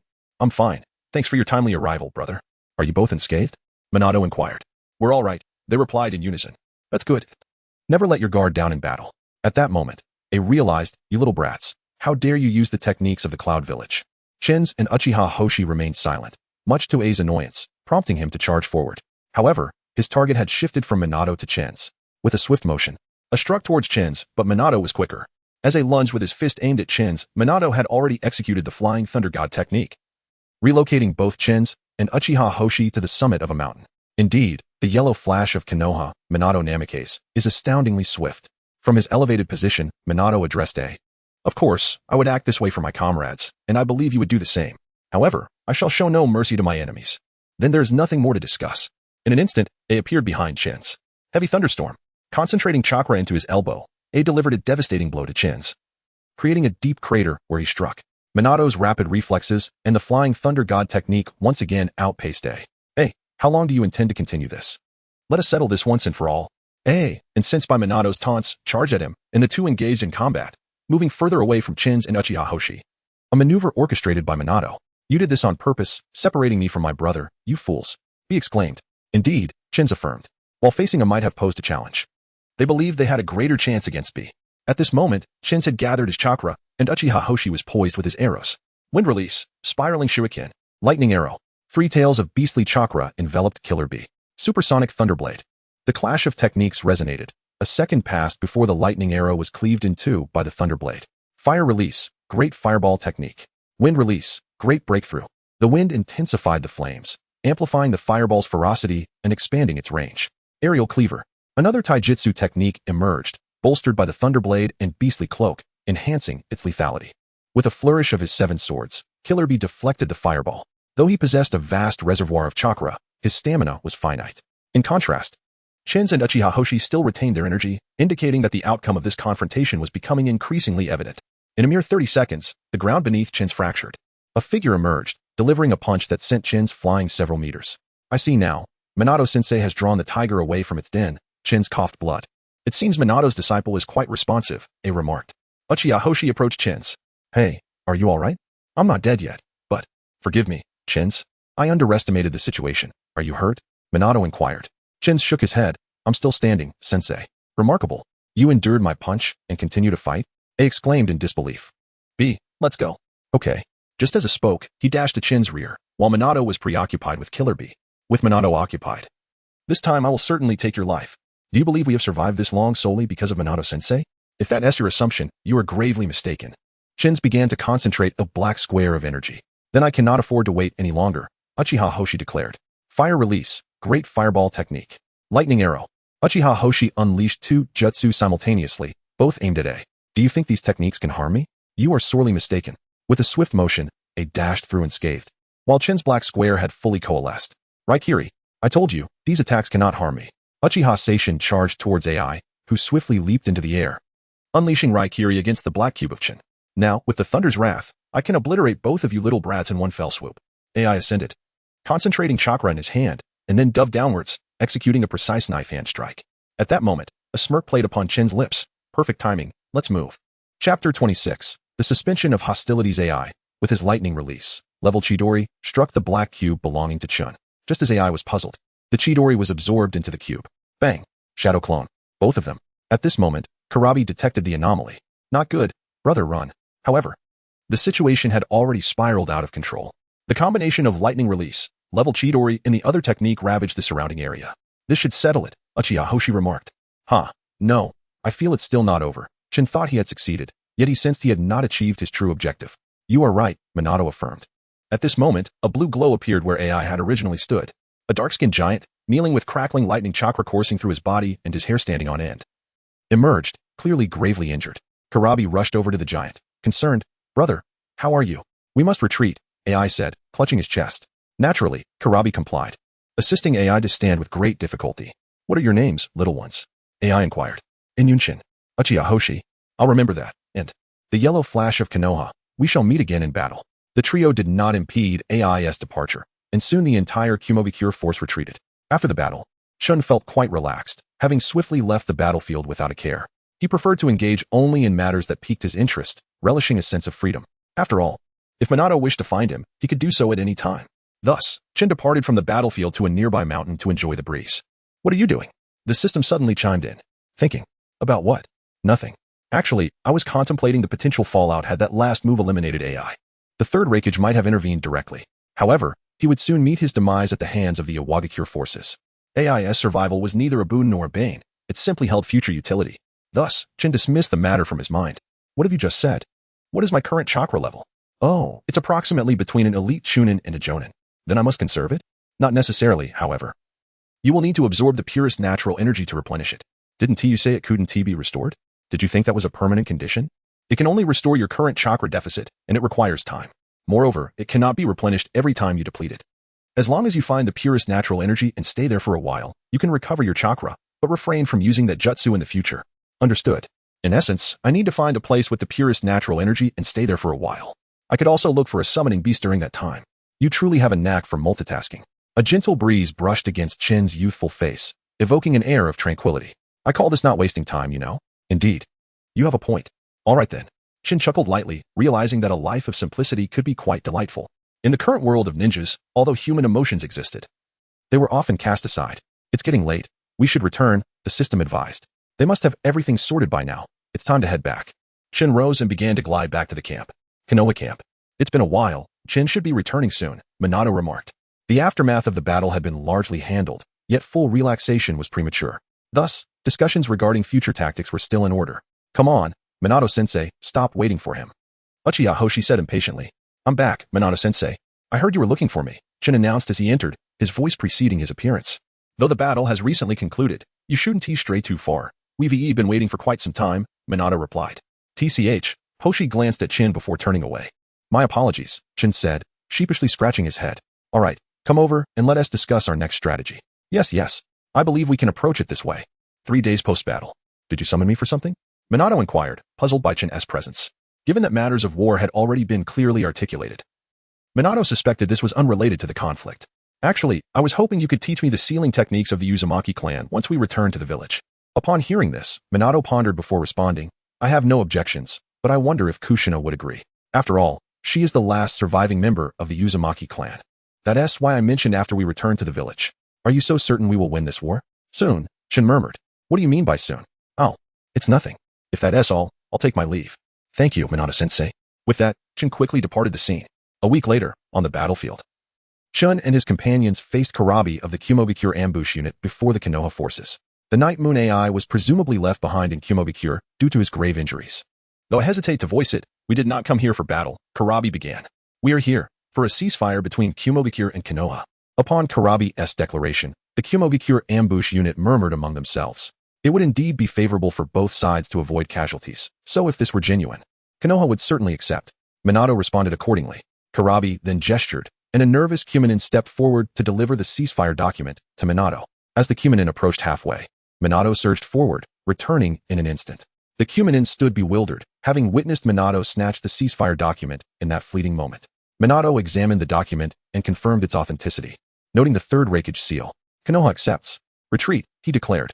Upon hearing this, Karabi swiftly issued the command for a return to the borders, once both sides had retreated. Within Konoha's main tent, Uchiha Hoshi remarked, Minato-sensei, with Myoboku requesting a ceasefire, we have technically emerged victorious, correct? Yet, we face not only Myoboku, but also the other three great nations, Chunin added after Hoshi. Indeed, we cannot afford to be complacent, and vigilance remains essential. Though hostilities have ceased, it is not inconceivable that Myoboku may strike again. Just then, a Konoha ninja entered. Lord Minato, here's the village intel and the task from Lord Third. I understand. You may return, Minato instructed, taking the intel. Yes, is there something amiss? Hoshi queried. Minato nodded and said, Chun, please summon Bai, Rin, Obito, and Kakashi. Understood. Minato-sensei, is there a task at hand? Why must this guy be included? Obito questioned, shifting his gaze to Kakashi. What is it? Kakashi inquired. As it appeared that the two were about to quarrel once more, Rin swiftly interjected, both of you, please cease your bickering and listen to Teacher Minato. Upon hearing her words, the two fell silent. As for the four from the Chins, they had grown accustomed to such occurrences and took no notice of it. Chapter 27. Tsunade's departure. Very well, let us first examine the current situation. Minato presented some crucial intelligence to the group. The information circulated among them before ultimately returning to Minato's hands. Do you all understand? Everyone nodded in affirmation. Now, let us commence with the task assignments. Bai, Lin, Kakashi, and Obito, you will accompany me to sabotage the supply route of the Rock Village, the Kamizukabashi Bridge. We still require someone to stand guard here. So, Hoshi, you shall remain behind. Chun, you are tasked with providing support at the border of the Land of Rivers. Is that clear? Understood. Wait a moment. Uchiha Hoshi interjected. Let Chun and I substitute for Kakashi and Obito so that they can remain here. Chun, perplexed by Hoshi's sudden proposal, nonetheless agreed, saying, I believe that is a reasonable suggestion. After all, the Kamizukabashi Bridge is of utmost importance. Upon hearing this, aside from the two, a puzzled expression spread across the others. Kakashi and Obito had never before made such requests, always following orders without question. No. Hoshi, do you truly think our team inferior to yours? Obito immediately grasped the underlying implications. Uchiha Hoshi denied this assertion. You have misunderstood me. I merely believe. He faltered, possibly unable to articulate his thoughts effectively. It and Appo's instinct, Chun interjected, recognizing Hoshi and Appo's discomfort. Hoshi nodded and turned his gaze towards Minato, for ultimately, it was Minato who would make the final decision. Minato, after a prolonged silence, finally spoke. Chun's mission is non-negotiable. He is the only one who can be of assistance there. So, Hoshi may switch with Obito. What do you think? No way. Obito vehemently opposed this arrangement. It is the most fitting combination, and I will prove it to you.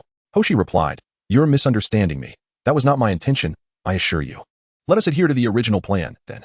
Very well, Minato ultimately settled on the first option. Everyone comprehended the assignments and began to prepare. Soon, only Chun and Minato remained within the tent.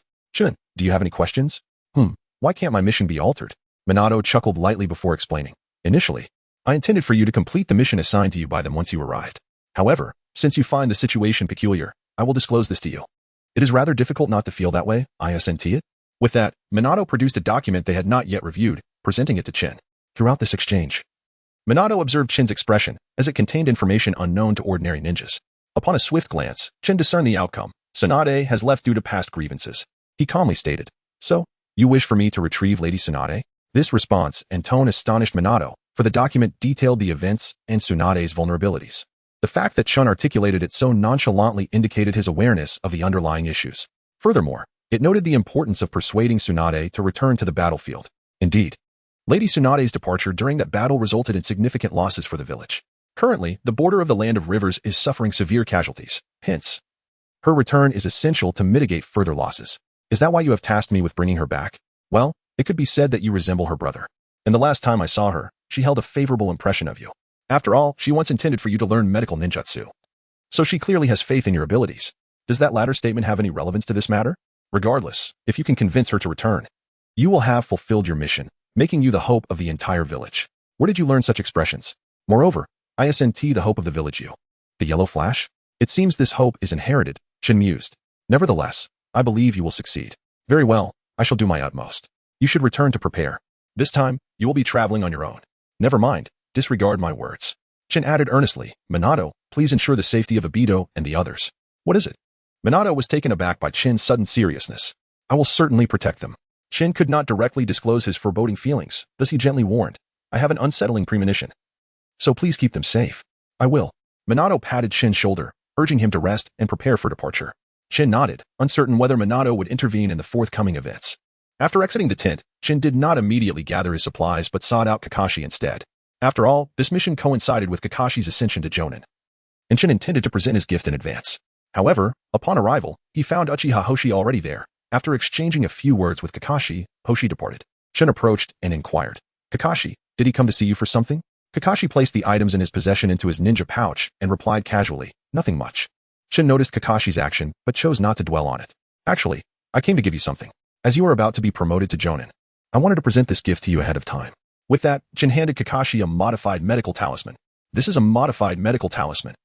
It is ultralight, and not only can it heal, but you can also store chakra within it.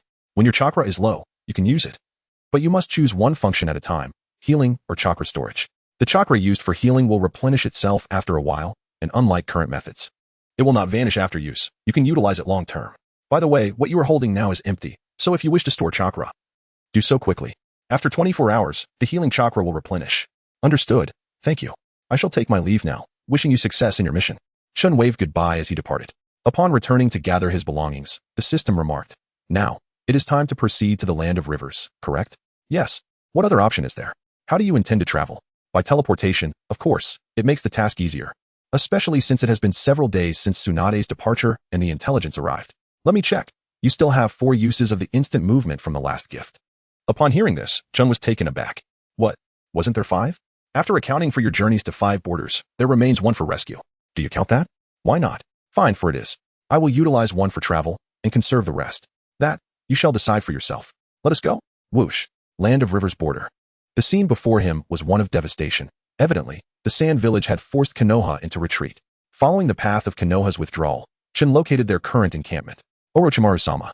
Following the sound, Orochimaru appeared, his voice raspy with inquiry. "Shin, the old man hasn't sent you to retrieve Tsunade, has he?" "Well, one could say that." Orochimaru pondered for a moment and replied, "Very well." Orochimaru stepped out of the tent, gesturing in the direction he should follow. "Tsunade has embarked on a path of her own, and whether she can be found rests solely upon your efforts." "Well then, Lord Orochimaru, I shall take my leave." Shin swiftly darted in the direction indicated by Orochimaru, who observed Shin's departure with a teasing glint in his eyes. How intriguing. After distancing himself from the Konoha camp, Shin inquired, "System, can you activate navigation?" "Navigation system activated." A series of mechanical sounds resonated within Shin's mind. "Please input the individual to be located." "Tsunade." Immediately, a plethora of data flooded into Shin's consciousness, subsequently coalescing into an enigmatic awareness. It appears she has not been in a rush lately. She must have ceased to care about these matters by now. Let us seek her out. Indeed, even with the swift strides of a ninja, it will take at least a day to reach her from this point. The journey itself need not be devoid of interest. Shin, why do you think Tsunade chose to leave? The intel has certainly mentioned it, and do you not possess the original text here? I do not.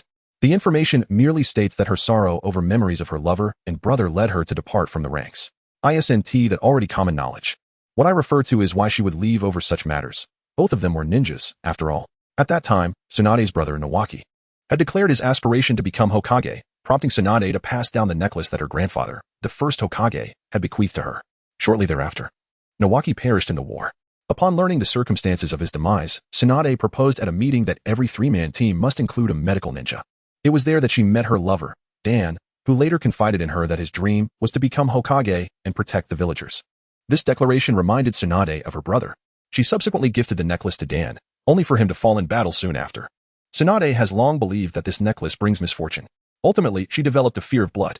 Perhaps the words of others struck a nerve with Tsunade. She should have departed from the village long ago. I wonder why she has chosen to leave now? Oh, is that so? Then why should we even seek her out? She will eventually return, after all. Wouldn't it be better to bring her back sooner? Chapter 28. Crisis half a day later. There remains a distance yet to cover. Let us press on. It is easy for you to speak when you are not the one exerting yourself. For hours later, Shin arrived at a quaint little village.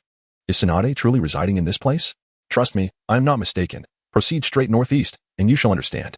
By the way, this place appears untouched by the ravages of war. It seems to be one of the few peaceful villages, which explains the absence of conflict.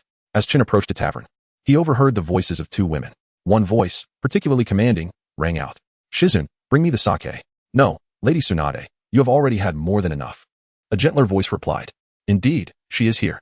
"Who is the Shizun?" The system inquired. "Her niece. It is only natural for Tsunade to have brought her along." Upon entering the tavern, Chin spotted Tsunade and Shizen seated at a window-side table. He approached and said, I apologize for intruding on your leisure, Lady Tsunade, but Konoha requires your presence. Tsunade, slightly inebriated, responded, Chun, what brings you here? I have no intention of returning. How could that old man send you to fetch me? Tsunade's tone dripped with sarcasm. Who is being ridiculous? You should be well aware of that, Chin retorted. Upon hearing this, Shizen pulled Chin outside the tavern. Chin, your arrival indicates that you are aware of certain matters. Lady Tsunade has her reasons. I understand, but this. Never mind, let us return. With that, the two re-entered the tavern. Lady Tsunade, I shall repeat myself. You must return to Konoha and join the war, Chin asserted with unwavering determination. Although Shizen had not expected Chin to insist so, she could not intervene. Then allow me to reiterate, I will absolutely not return. Besides, with Minato and Konoha, nothing will go awry. Minato-sensei has a mission and cannot spare the time in the coming days, Shizen interjected. You two need to stop this. Let us discuss it back at the inn, she suggested. It was then that they realized their earlier exchange had drawn considerable attention. After leaving the tavern, Tsunade and Shizen returned to the inn, with Chin following closely behind. Is this a suitable place to speak? Chin inquired. Why are you still trailing us? I have already told you I will not return. Regardless of your stance, I am determined to bring you back. Why are you so insistent, you little brat? They would not blame you for abandoning this mission. Why cling to it? Because I am a ninja. I believe both of them, Elder Yuan and Elder Rope Tree, feel the same. Upon hearing the names of the two elders, Tsunade's demeanor shifted dramatically as she seized Chin by his collar. You know about them? Chin nodded. If you are aware. Why are you not leaving? I will not depart until you return. I believe they would not wish to see you in your current state. At this, Tsunade released Chun and said, in that case, let us wager. If you win, I will accompany you back and teach you medical ninjutsu. But if you lose, you shall no longer call upon me to return. Tsunade had her own interests at stake, demonstrating that she had not entirely lost her sense of judgment. What shall we wager? I have yet to determine that. But first, I must see if you agree. Of course I agree. Chin adjusted his attire and turned to enter the adjacent room, while Tsunade returned to her own. Why did you challenge her to a wager? The system inquired. I intentionally waited for her to propose a bet. As long as she is willing to gamble, I am certain I will win. However, since she has yet to state the stakes, my chances of victory have diminished significantly. Thus, I must await her to reveal the wager before formulating my next plan. Indeed, in the dead of night, Tsunade whispered to Shizun, hurry, we must evade that little brat Chun. Lady Tsunade, isn't this rather unwise? Do not concern yourself, just move. At dawn, the two had surely moved far away. Indeed, why did you not simply prevent them from leaving? I wanted her to realize that no matter how far she goes, she can always be found. TCH, it is only because I am here. It suffices that your black market shop has some utility. Now, let us hurry. With navigation activated, Shin continued his pursuit of Tsunade. It was evident she had vacated the small village. After half a day's travel, he arrived at another village, which appeared more tranquil than the previous one. The number of open shops was scarce, most were shuttered, and the streets were nearly devoid of people. Tsunade likely would not linger here. Indeed, she is nearly gone. We must act swiftly. Shun quickened his pace and soon discovered them at the village's edge. Why the haste? Where are we going without me? Shun, how did you find us? Even Tsunade could not have tracked us so swiftly. I want to tell you. Do you think I would be unaware of your movements? In that case, you should accompany us. Where to? I do not know. I simply wish to conclude this wager. Why should I follow you continuously? You little brat. You are the one who insisted on coming along. If you do not want to follow, what do you wish to achieve? What are the stakes? As I mentioned, I have yet to decide. Then I must continue to follow you, Chin mumbled. What did you say? Nothing. Let us move. As they exited the village and reached the mountainside, 3 ninjas emerged from the surroundings. They appeared to be a small squad composed of rogue ninjas. Shin sensed something amiss. Knowing Tsunade's aversion to blood, she would typically avoid areas populated by ninjas. Yet, this time, she had not noticed, suggesting that these ninjas were of a particularly high rank. It seemed they were intentionally seeking her out, as evidenced by the encirclement. Shizen, being merely 12 or 13 and newly promoted to Chunin, would be no match for a special jonin. This meant that if Tsunade could fight, the situation would be manageable. However, Chin's own abilities remained uncertain. 2 young ones and 1 Tsunade. His paranoia was palpable. Silence, Akiya. We need not concern ourselves with him. Our only focus is our mission. Both of you cease your chatter and return to the task at hand. Their dialogue had not escaped Chin's ears, confirming that someone was indeed seeking them out. Yet, the identity of this person piqued Chin's curiosity. Commence the operation, commanded the leader. At that moment, Tsunade lunged forward, delivering a punch to the speaking ninja. Yankai, are you alright? Akiya, the ninja, inquired. Meanwhile, the struck Yankai spat blood, and upon seeing it, Tsunade began to tremble, collapsing onto the ground. Observing this, Chin and Shizen swiftly rushed to her side. Shizen, tend to Lady Tsunade, Chin instructed before unleashing a Rasengan at the half-dead ninja. Be cautious. Chin darted towards the other 2 ninjas. What have you done to Yankai? Akiya demanded. Just then, he attempted to charge forward but was halted by the leader. Uchiha. Remain calm. However, Yuan Liang, did you not see him dealing with Yinjia? I understand, yet impulsiveness cannot resolve everything. Upon hearing this, Xiao Yi finally calmed down. Let us confront this together. Chapter 29. The brink, get out of my way, brat, or I will kill you too, declared the ninja known as Yuan Liang. That's impossible, replied CHN defiantly. Then don't say we are bullying you, kid, Akiyano chimed in. With a swift motion, Akiyano unleashed the earth release. Earth wall collapse, causing the ground to fracture towards CHN. He dodged just in time, but in that brief moment, Yuan Liang appeared before him, his palm transformed into a razor-sharp handblade. CHN instinctively blocked the attack with his hand, surprising Yuan Liang, who had not anticipated that a mere child could withstand such force. Earth release, earth spike, Yuan Liang shouted. As sharp rocks erupted from the ground beneath CHN, lunging towards him. As CHN attempted to evade, he realized that the ground behind him had also turned into weaponized stone. Left with no choice, he decided to break through the attack head-on before seeking an opportunity to escape. CHN raised a single hand, forming a hand seal. Wind release, great breakthrough. A fierce gale erupted, powerful enough to tear through skin, prompting Yuan Liang to retreat from CHN's path.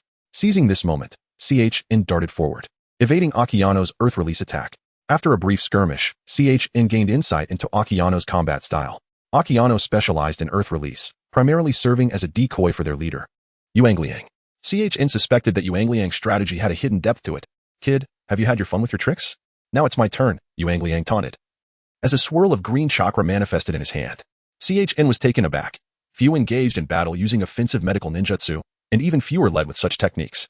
In the original story, the most notable practitioner was Diyu, and CHN feared that Yuan Liang might possess the ability to activate cellular vitality. Yuan Liang lunged forward, preparing to strike with his hand blade. CHN, aware that the attack could sever arteries, instinctively dodged. Hiding won't save you, Akiyano. Attack, Yuan Liang commanded. Akiyano nodded. Forming hand seals. Earth release, Earth Dragon Bullet. A massive Earth Dragon materialized, unleashing a torrent of dirt towards CHN. Surrounded, CHN remained calm, for panic would only hinder him. In the fleeting interval between the Earth Dragon's assault and Yuan Liang's attack, CHN raised his right hand.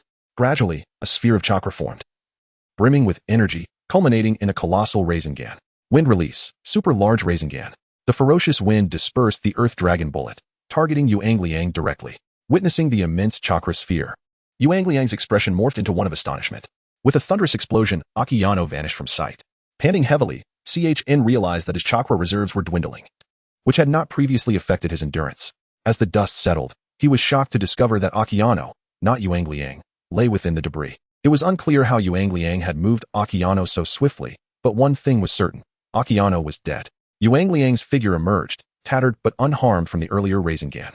In an instant, he vanished again. CHN scanned the surroundings but found no trace of him. Suddenly, a thought struck him. He dashed towards that direction, recalling that Tsunade and Shizen were there, their initial target being Tsunade. As anticipated, Shizen's cries echoed through the air, likely a result of Yuan Liang's assault. Resolute, CHN quickened his pace. Soon, he arrived at the location where Yinjia had perished, where Tsunade and the others were situated. To his horror, Shizen had collapsed, her condition unknown. Yuan Liang held Shizen in a chokehold with his right elbow while brandishing a kunai at Tsunade's throat. Now, what will you do, brat? You can kill me, but their lives will be forfeit. I offer you a choice. Either come here and let me kill you, and I will release them, or I will take their lives myself. Yuan Liang sneered, confident in his methods. Though his words echoed, CHN was far from foolish. He realized that his initial assumption was misguided. He had believed their target was Tsunade. In truth, they sought to eliminate him. This revelation deepened the mystery surrounding their motives. However, the immediate concern was how to proceed. Tsunade, paralyzed by her fear of blood, trembled on the ground, stripped of combat capability. Shizen was in no position to confront Yuan Liang either. Clenching his fists, CHN found himself at a loss. At that moment, Tsunade, shaking uncontrollably, spoke. CHN, you must leave. You shouldn't die for us here. You are gifted. The old man values you, as does Minato. The villagers see you as a once-in-a-century talent. You mustn't sacrifice yourself, run. Upon hearing this, CHN devised a plan. He pointed a finger at Yuan Liang, declaring, I am not like him, willing to trade my comrades' lives for my own.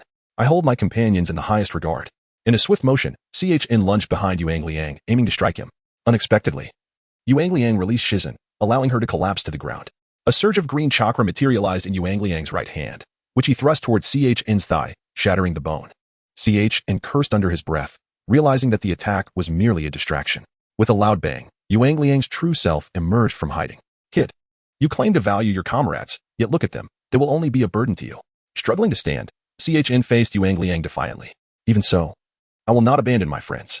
A ninja is not a cold-hearted tool. A ninja possesses flesh, blood, and emotions. Therefore, I will use her to defeat you. Yuan Liang pointed at Tsunade, revealing his intentions openly, believing there was no need for subterfuge, hoping to distract Chin into protecting Tsunade. As Yuan Liang advanced towards Tsunade, Chin stepped in front of her. Enough. Chin, you must flee, Tsunade implored. You have yet to declare your stakes in this gamble. How can I leave? Chin grit his teeth in determination. Taken aback, Tsunade fell silent, having never considered making a wager with Chin. Thus, I will not leave. As if on cue, rain began to fall from the sky. Chin retrieved a pitch-black kunai from his ninja gear. With his chakra reserves limited, he had to use it judiciously. Especially after Yuan Liang had injured his leg, slowing his speed and evasion. Chin charged forward, and Yuan Liang mirrored his advance. Leaping into the air, Chin aimed the kunai at Yuan Liang's heart, while Yuan Liang struck towards Chin's chest. In that fleeting moment, because of Chin's reduced speed, Yuan Liang's palm connected with Chin's torso. The kunai slipped from Chin's grasp, and he collapsed to the ground. Yet, with sheer will, he staggered to his feet. Young fool, you have already lost. Death is merely a matter of time, said Yuan Liang with a hearty laugh. Chapter 30. Death? With the remnants of his consciousness, Chin extended his right hand. A swirling vortex of water materialized, gradually transforming into a spear of water, which he hurled with all his might towards Yuan Liang. Meanwhile, Tsunade watched the fierce battle unfold before her. Although she yearned to assist, her body trembled uncontrollably, resisting her will. Witnessing Chin unleash this technique, Tsunade was taken aback. This was the signature move of his second grandfather. Boom. Upon impact, it morphed into a colossal tornado. After confirming the hit, Chin collapsed onto the ground. Tsunade rushed to his side to examine him. His chakra was depleted, and his femur, superior vena cava, and myocardium had all been severed. She pressed her ear against Chin's chest, straining to hear his heartbeat. His breathing had ceased. Tsunade immediately invoked her medical ninjutsu. But her fear of blood rendered her shaky.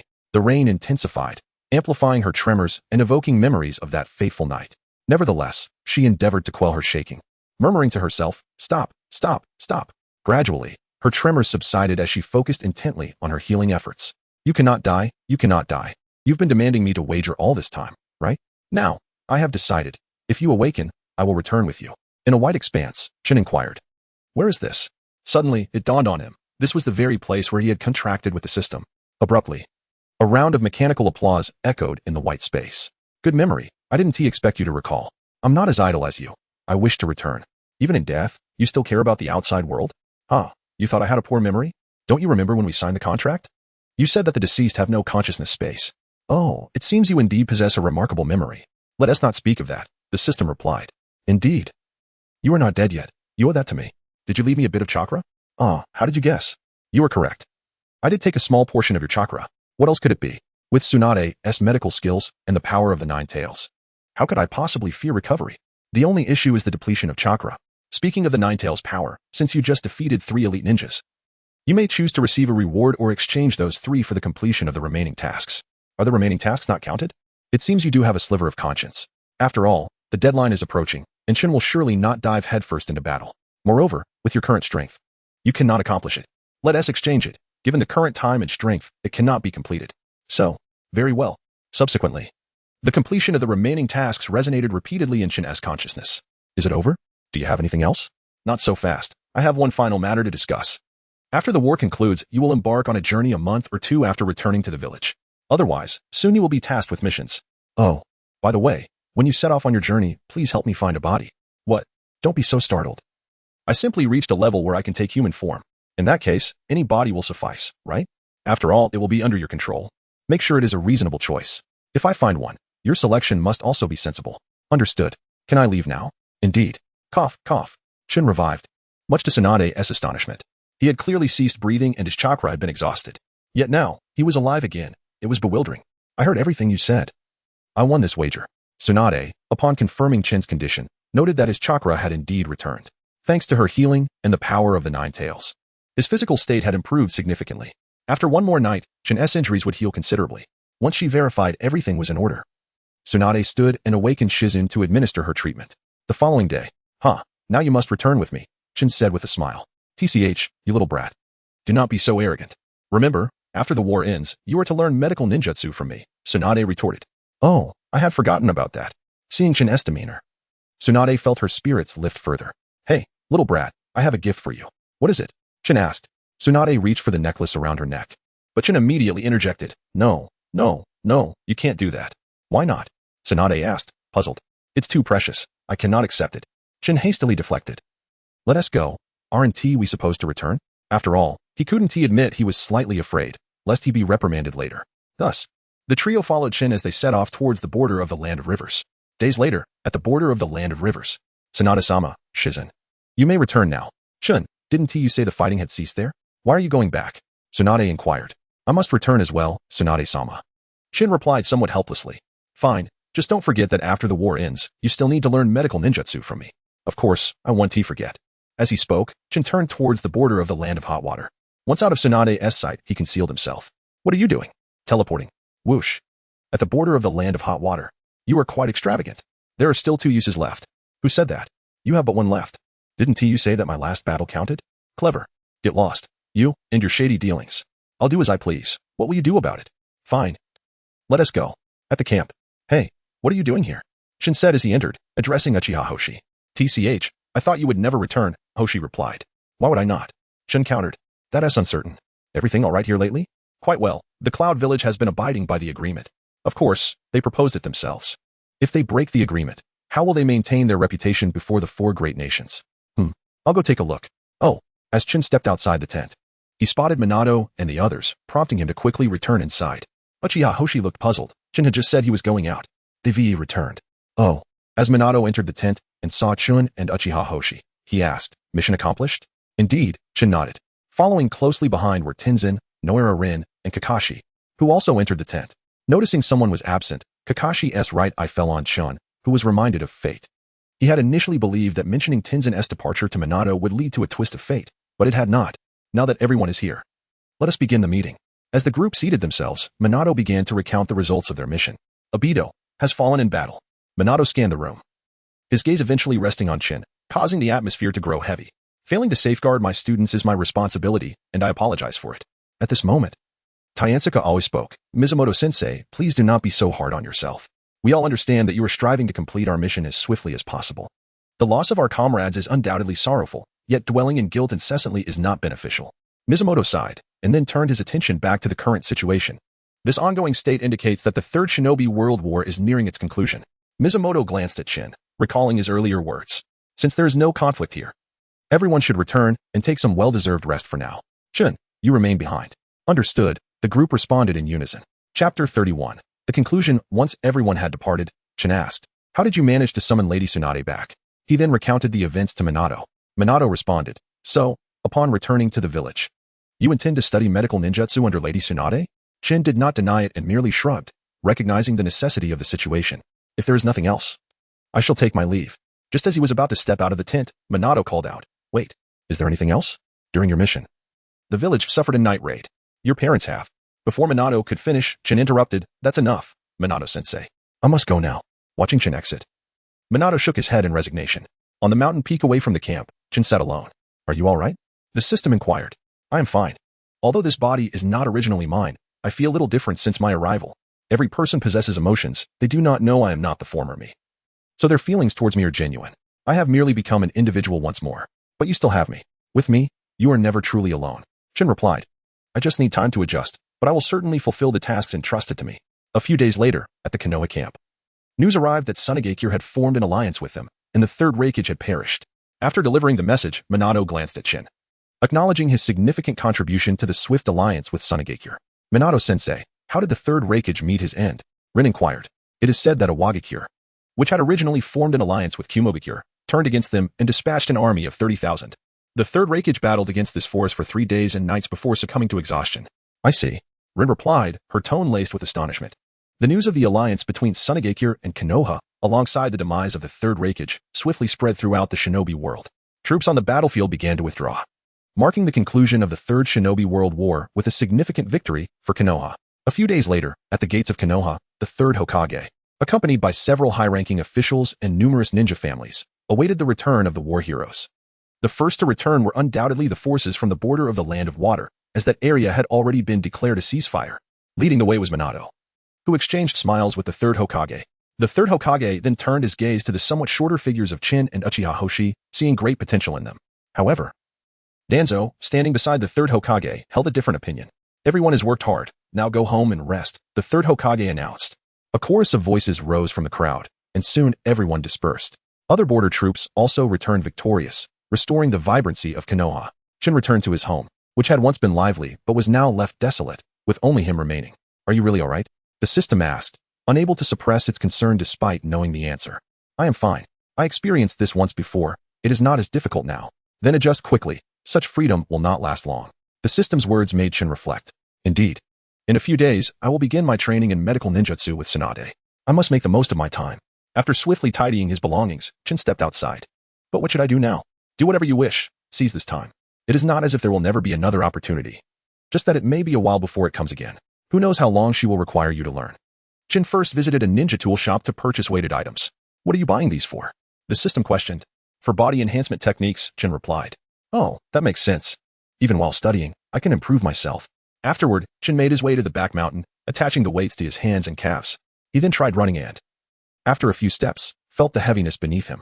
When he attempted to punch, he noticed he was indeed slower than before. However, he believed he could gradually adapt. With this new weight, he ran several laps around the back mountain, his body slowly acclimating to the increased burden. After leaving the mountain, he headed to Ichiraka Ramen. Why come here? Shouldn't you be out having fun? The system wondered. I am in Konoha, not outside. Where else could I go? Besides, it's nearly evening. I should eat first. Chan had visited Ichiraka several times since his arrival in this world, but he had not been there since the war began. Uncle Ichiraku. One bowl of miso ramen, please. Upon seeing Chin, Uncle Ichiraka greeted him warmly. Aunt Chin. It's been a while, hasn't it? Indeed. Now that the war is over. I thought I'd come enjoy some of your ramen. Ha ha ha, this meal is on me. Consider it a celebration of our victory. Thank you, Uncle. Moments later, Chin's bowl of miso ramen was ready. Thank you. I shall dig in. Within minutes, the bowl was empty. Thank you for your hospitality, Uncle, Chin said, clasping his hands together in gratitude. As he exited, Chin planned to return home, feeling that he had accomplished everything he needed to do. Inside the empty room, he was the sole occupant. As dusk fell, homes lit up, and Konoha fully embraced the night. Chin ventured out once more, as he never enjoyed staying indoors. Most shops had closed early, with many wishing to return home to their families. As Chin walked down the street, a voice called out, "So idle, shall we race?" Recognizing the voice, Chin looked up at the rooftop and replied, "Sure." The figure on the roof was none other than Uchiha Hoshi. Chin leaped up to join him. However, it is nighttime. Racing here may not be wise, Chin remarked. Of course, we shall head outside the village. What shall we race? Chin inquired, aware that making too much noise at night was not permissible. Let us run 10 laps around the village and see who is faster. No problem. The two found a starting point and commenced their race. Meanwhile, in the Hokage's office, a member of the Umbu reported, "Hokage-sama, someone has left the village." Suddenly, a telescope descended from the ceiling. The Umbu ninja was startled as the third Hokage approached the telescope to observe. Although it was nighttime, the village's street lights illuminated the edges, allowing for a clear view. Upon recognizing the figures outside the village, the third Hokage chuckled and gestured for the Umbu to rise. Who do you think will win? As the Umbu gazed through the telescope, he grasped the situation. I believe the Uchiha boy will win. Oh, why is that? The third Hokage inquired. Because, as you can see, while they appear evenly matched, the Uchiha boy is slightly ahead. Indeed, yet in such races, anything can happen. As they approached the final lap, it was clear that Uchiha Hoshi had gained a slight lead. Now, who do you think has won? The Uchiha boy. The Umbu was puzzled, having already deduced the outcome, yet still being questioned. The third Hokage shook his head and remarked, I believe that the boy competing against the Uchiha youth emerged victorious. This response left the Umbu shinobi even more perplexed. The third continued, that young lad bore a considerable burden, if he were to shed it all. Indeed. The observation made by the third was astute, as the initial distance of the telescope rendered it challenging to discern the finer details. Chapter 32. Irreversibility. Though on the surface it appeared that Uchiha Hoshi had emerged victorious, he felt none of the elation typically associated with such a triumph. This was largely because he had discerned that Chin had participated in their contest while burdened with weights. You have won, Uchiha Hoshi remarked. Chin merely shrugged noncommittally, as he was well aware that Uchiha Hoshi was not oblivious to the circumstances. It's getting late, let us head back, he suggested. And soon they parted ways to return to their respective homes. 2 days later, Chin donned a black outfit and took a white flower in hand before stepping outside. The streets were filled with people, some walking in pairs, others alone, yet all shared a commonality. They were clad in black, carrying white flowers. Chin swiftly arrived at the cemetery, and soon the number of attendees began to swell. In the center stood a blonde man and a red-haired woman, Minato and Kushina. As a purple-haired girl approached, it was none other than Tazaka Ai. Minato-sensei, Kushina-sensei, she called out. Minato turned. It's Chin. Following Chin, Kushina added, Chin. Minato mentioned that your contributions to our swift victory in this war have been substantial. Is that so? I doubt it, Chin said, scratching his head in modesty. Just then, Uchiha Hoshi arrived, greeting Minato and Kushina before addressing Chun. Hey, Tsunade-sama asked me to tell you to meet her at the Hokage building tomorrow. I figured she wouldn't wait long, Chin thought bitterly to himself. The funeral lasted throughout the day, and by evening, Minato and Kushina invited Chin to their home for dinner before he returned to his own abode. Get some rest. This task is never ending, the system chimed in. Reflecting on the months ahead, Chun felt overwhelmed. Just after dinner, Kushina had agreed to let him learn sealing techniques. Upon mastering these, there was a significant chance that Minato would teach him the Flying Thunder God technique, knowing Chun was already familiar with it. Both the third Hokage and Minato held him in high regard. Contemplating the tasks ahead, Chun sighed, regretting the predicament he had placed himself in. Yet, he knew that upon completion of his studies, he would experience a profound sense of accomplishment and enhancement of his abilities. At dawn, Chin adhered to his revised training regimen, completing his morning exercises before heading to the Hokage building, where he spotted Shizun and a pink pig waiting at the entrance. Chin, Tsunade-sama has asked me to take you somewhere, Shizun announced upon noticing him. Oh, Chin replied, unsure of Tsunade's intentions, but he had a hunch about their destination. Upon arrival, he confirmed his suspicion. The room was of moderate size, lined with shelves filled with medical texts. In the center stood a table with chairs, at which Tsunade was seated. Welcome, first finish reading those books, Tsunade instructed, gesturing to a towering stack on the table. Chin responded nonchalantly, oh, Shizun, come here, Tsunade beckoned. Left alone in the middle, Chun perused the texts, finishing within a few hours. I'm done, he announced. Both Tsunade and Shizun were astonished, as they believed he had merely skimmed the pages. In truth, Chin had glanced at them, but he felt no anxiety about forgetting the material, for he had activated the storage function the previous night. He merely needed to remember how to engage and disengage it. Skeptical, Tsunade posed several questions to Chin, confirming his retention of the material before moving on to the next phase of instruction. Aware of Chin's meticulous chakra control, she directed him to convert inanimate objects into living beings through medical ninjutsu. Unsurprisingly, Chin swiftly accomplished this task. As dusk fell, his medical training concluded. Yet he chose not to return home immediately, but to continue his practice. Even while studying other disciplines, he was determined not to lag behind in the fundamentals. In the Hokage office, the third Hokage conversed with Minato when Tsunade entered. Sensei, Chin is truly a prodigy, she declared upon entering. Noticing Minato engaged in conversation, she added, finish your discussion first. Take your time, you go ahead, the third Hokage replied, accustomed to Tsunade's interruptions. Tsunade then recounted her astonishment at Chin's progress throughout the day. And both the third Hokage and Minato expressed their surprise.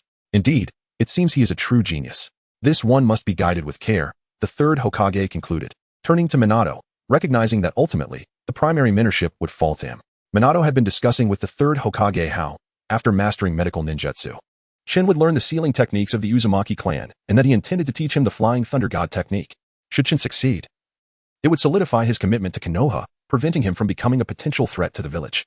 For several consecutive days, Chin adhered to this training schedule, becoming increasingly familiar with Guy, with whom he occasionally exchanged pleasantries.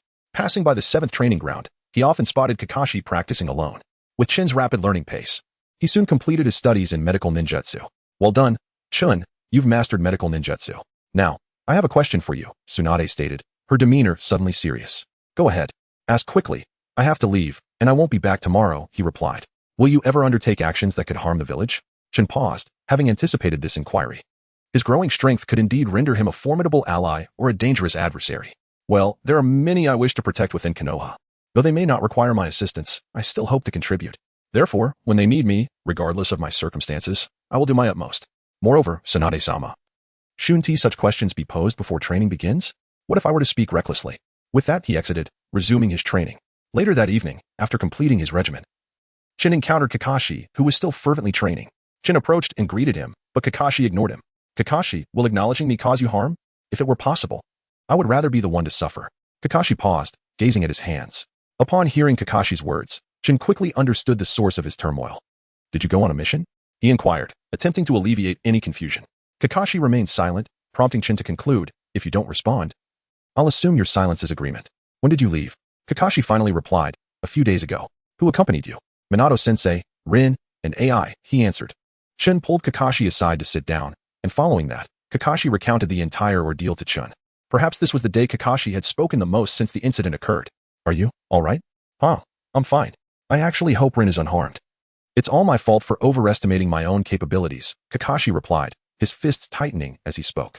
Chapter 33. joy and happiness, there is no need for excessive sorrow. Upon hearing your account of this matter, I find it somewhat inappropriate. Kakashi, perplexed, turned his gaze toward Chun, for if that were the case, he would undoubtedly be compelled to confront him directly.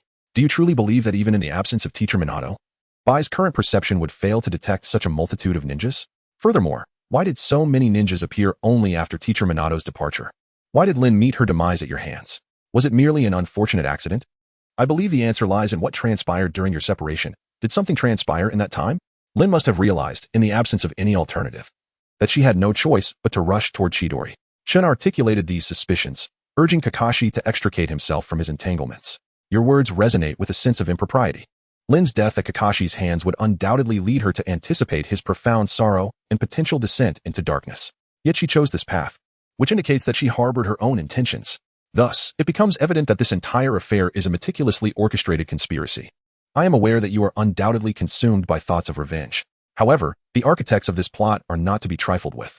One cannot hope to grow stronger through self-destructive behavior. I trust that you will seek strength through the right means. Kakashi nodded, having recognized the gravity of the situation. He resolved to augment his own power to exact vengeance in due course. By the way, if you have no immediate use for the Sharingan that Obito bestowed upon you, it would be wise to seal it away, leaving it activated drains chakra unnecessarily.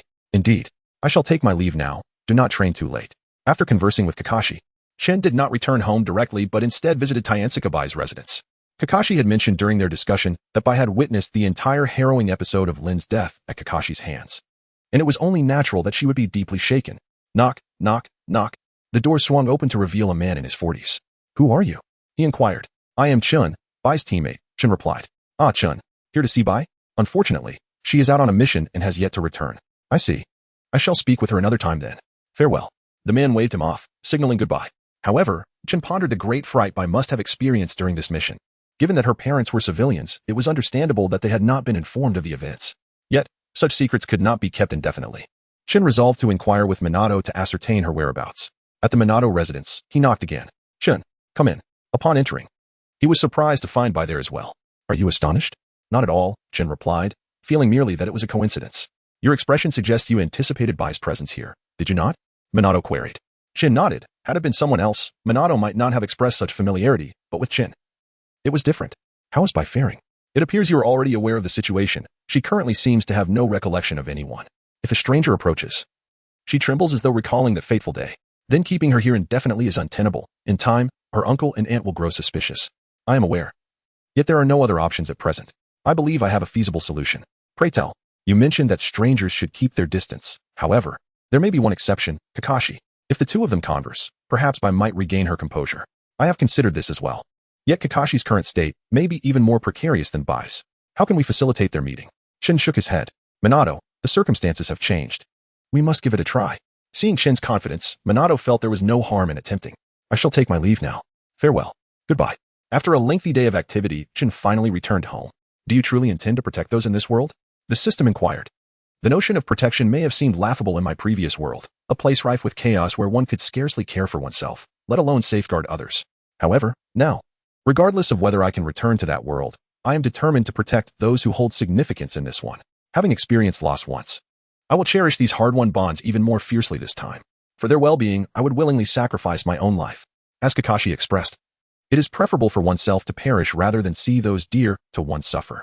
True happiness arises from resolving one's inner turmoil, not from superficial laughter. Thus, while I undertake this endeavor, I must apologize to you, advanced intelligent system. Yet, I have grown accustomed to it. The following day, Minato arranged for Kakashi to converse with Taiensuke Bai, and indeed, the effort proved successful. However, due to the traumatic memory, she had to be admitted to the hospital.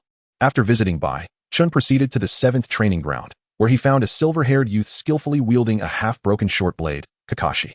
Upon hearing his name, Kakashi ceased his movements. Chun, what brings you here? I merely wish to know if you can currently utilize Chidori. Well, I am uncertain. Then you should give it a try. Very well. Chidori. A surge of lightning crackled in Kakashi's right hand, the sound resonating through the air. As he prepared to charge forward, he hesitated, grappling with his inner turmoil. Nevertheless, after several attempts, he successfully executed the move, perhaps motivated by thoughts of vengeance. Is there an issue? The technique itself is resolved. However, I believe you should consult with Hoshi regarding the finer points. Understood. I shall seek him out once he returns. Return? Where has he gone? Before Kakashi could respond, a flash of radiant golden hair appeared before them. It was Minato, who positioned himself between the two, placing a hand on their heads. Hoshi is currently engaged in close training. Close training? Indeed, it commenced when you began learning medical ninjutsu.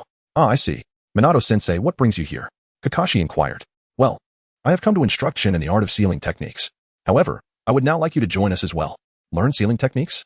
No. I wish for you to accompany me to study the Flying Thunder God technique. Are you willing? Of course. Kakashi would never pass up an opportunity to grow stronger. Very well, let us depart.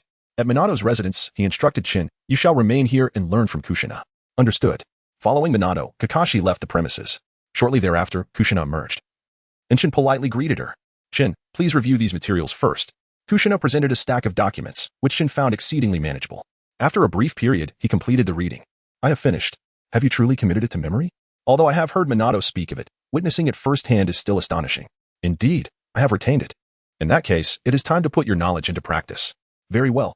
Kushina initially imparted a simple sealing technique to Shin. After mastering it, Shin began his attempts. And at first, a few black runes materialized. However, they swiftly vanished, yet Shin never anticipated achieving success on his first try.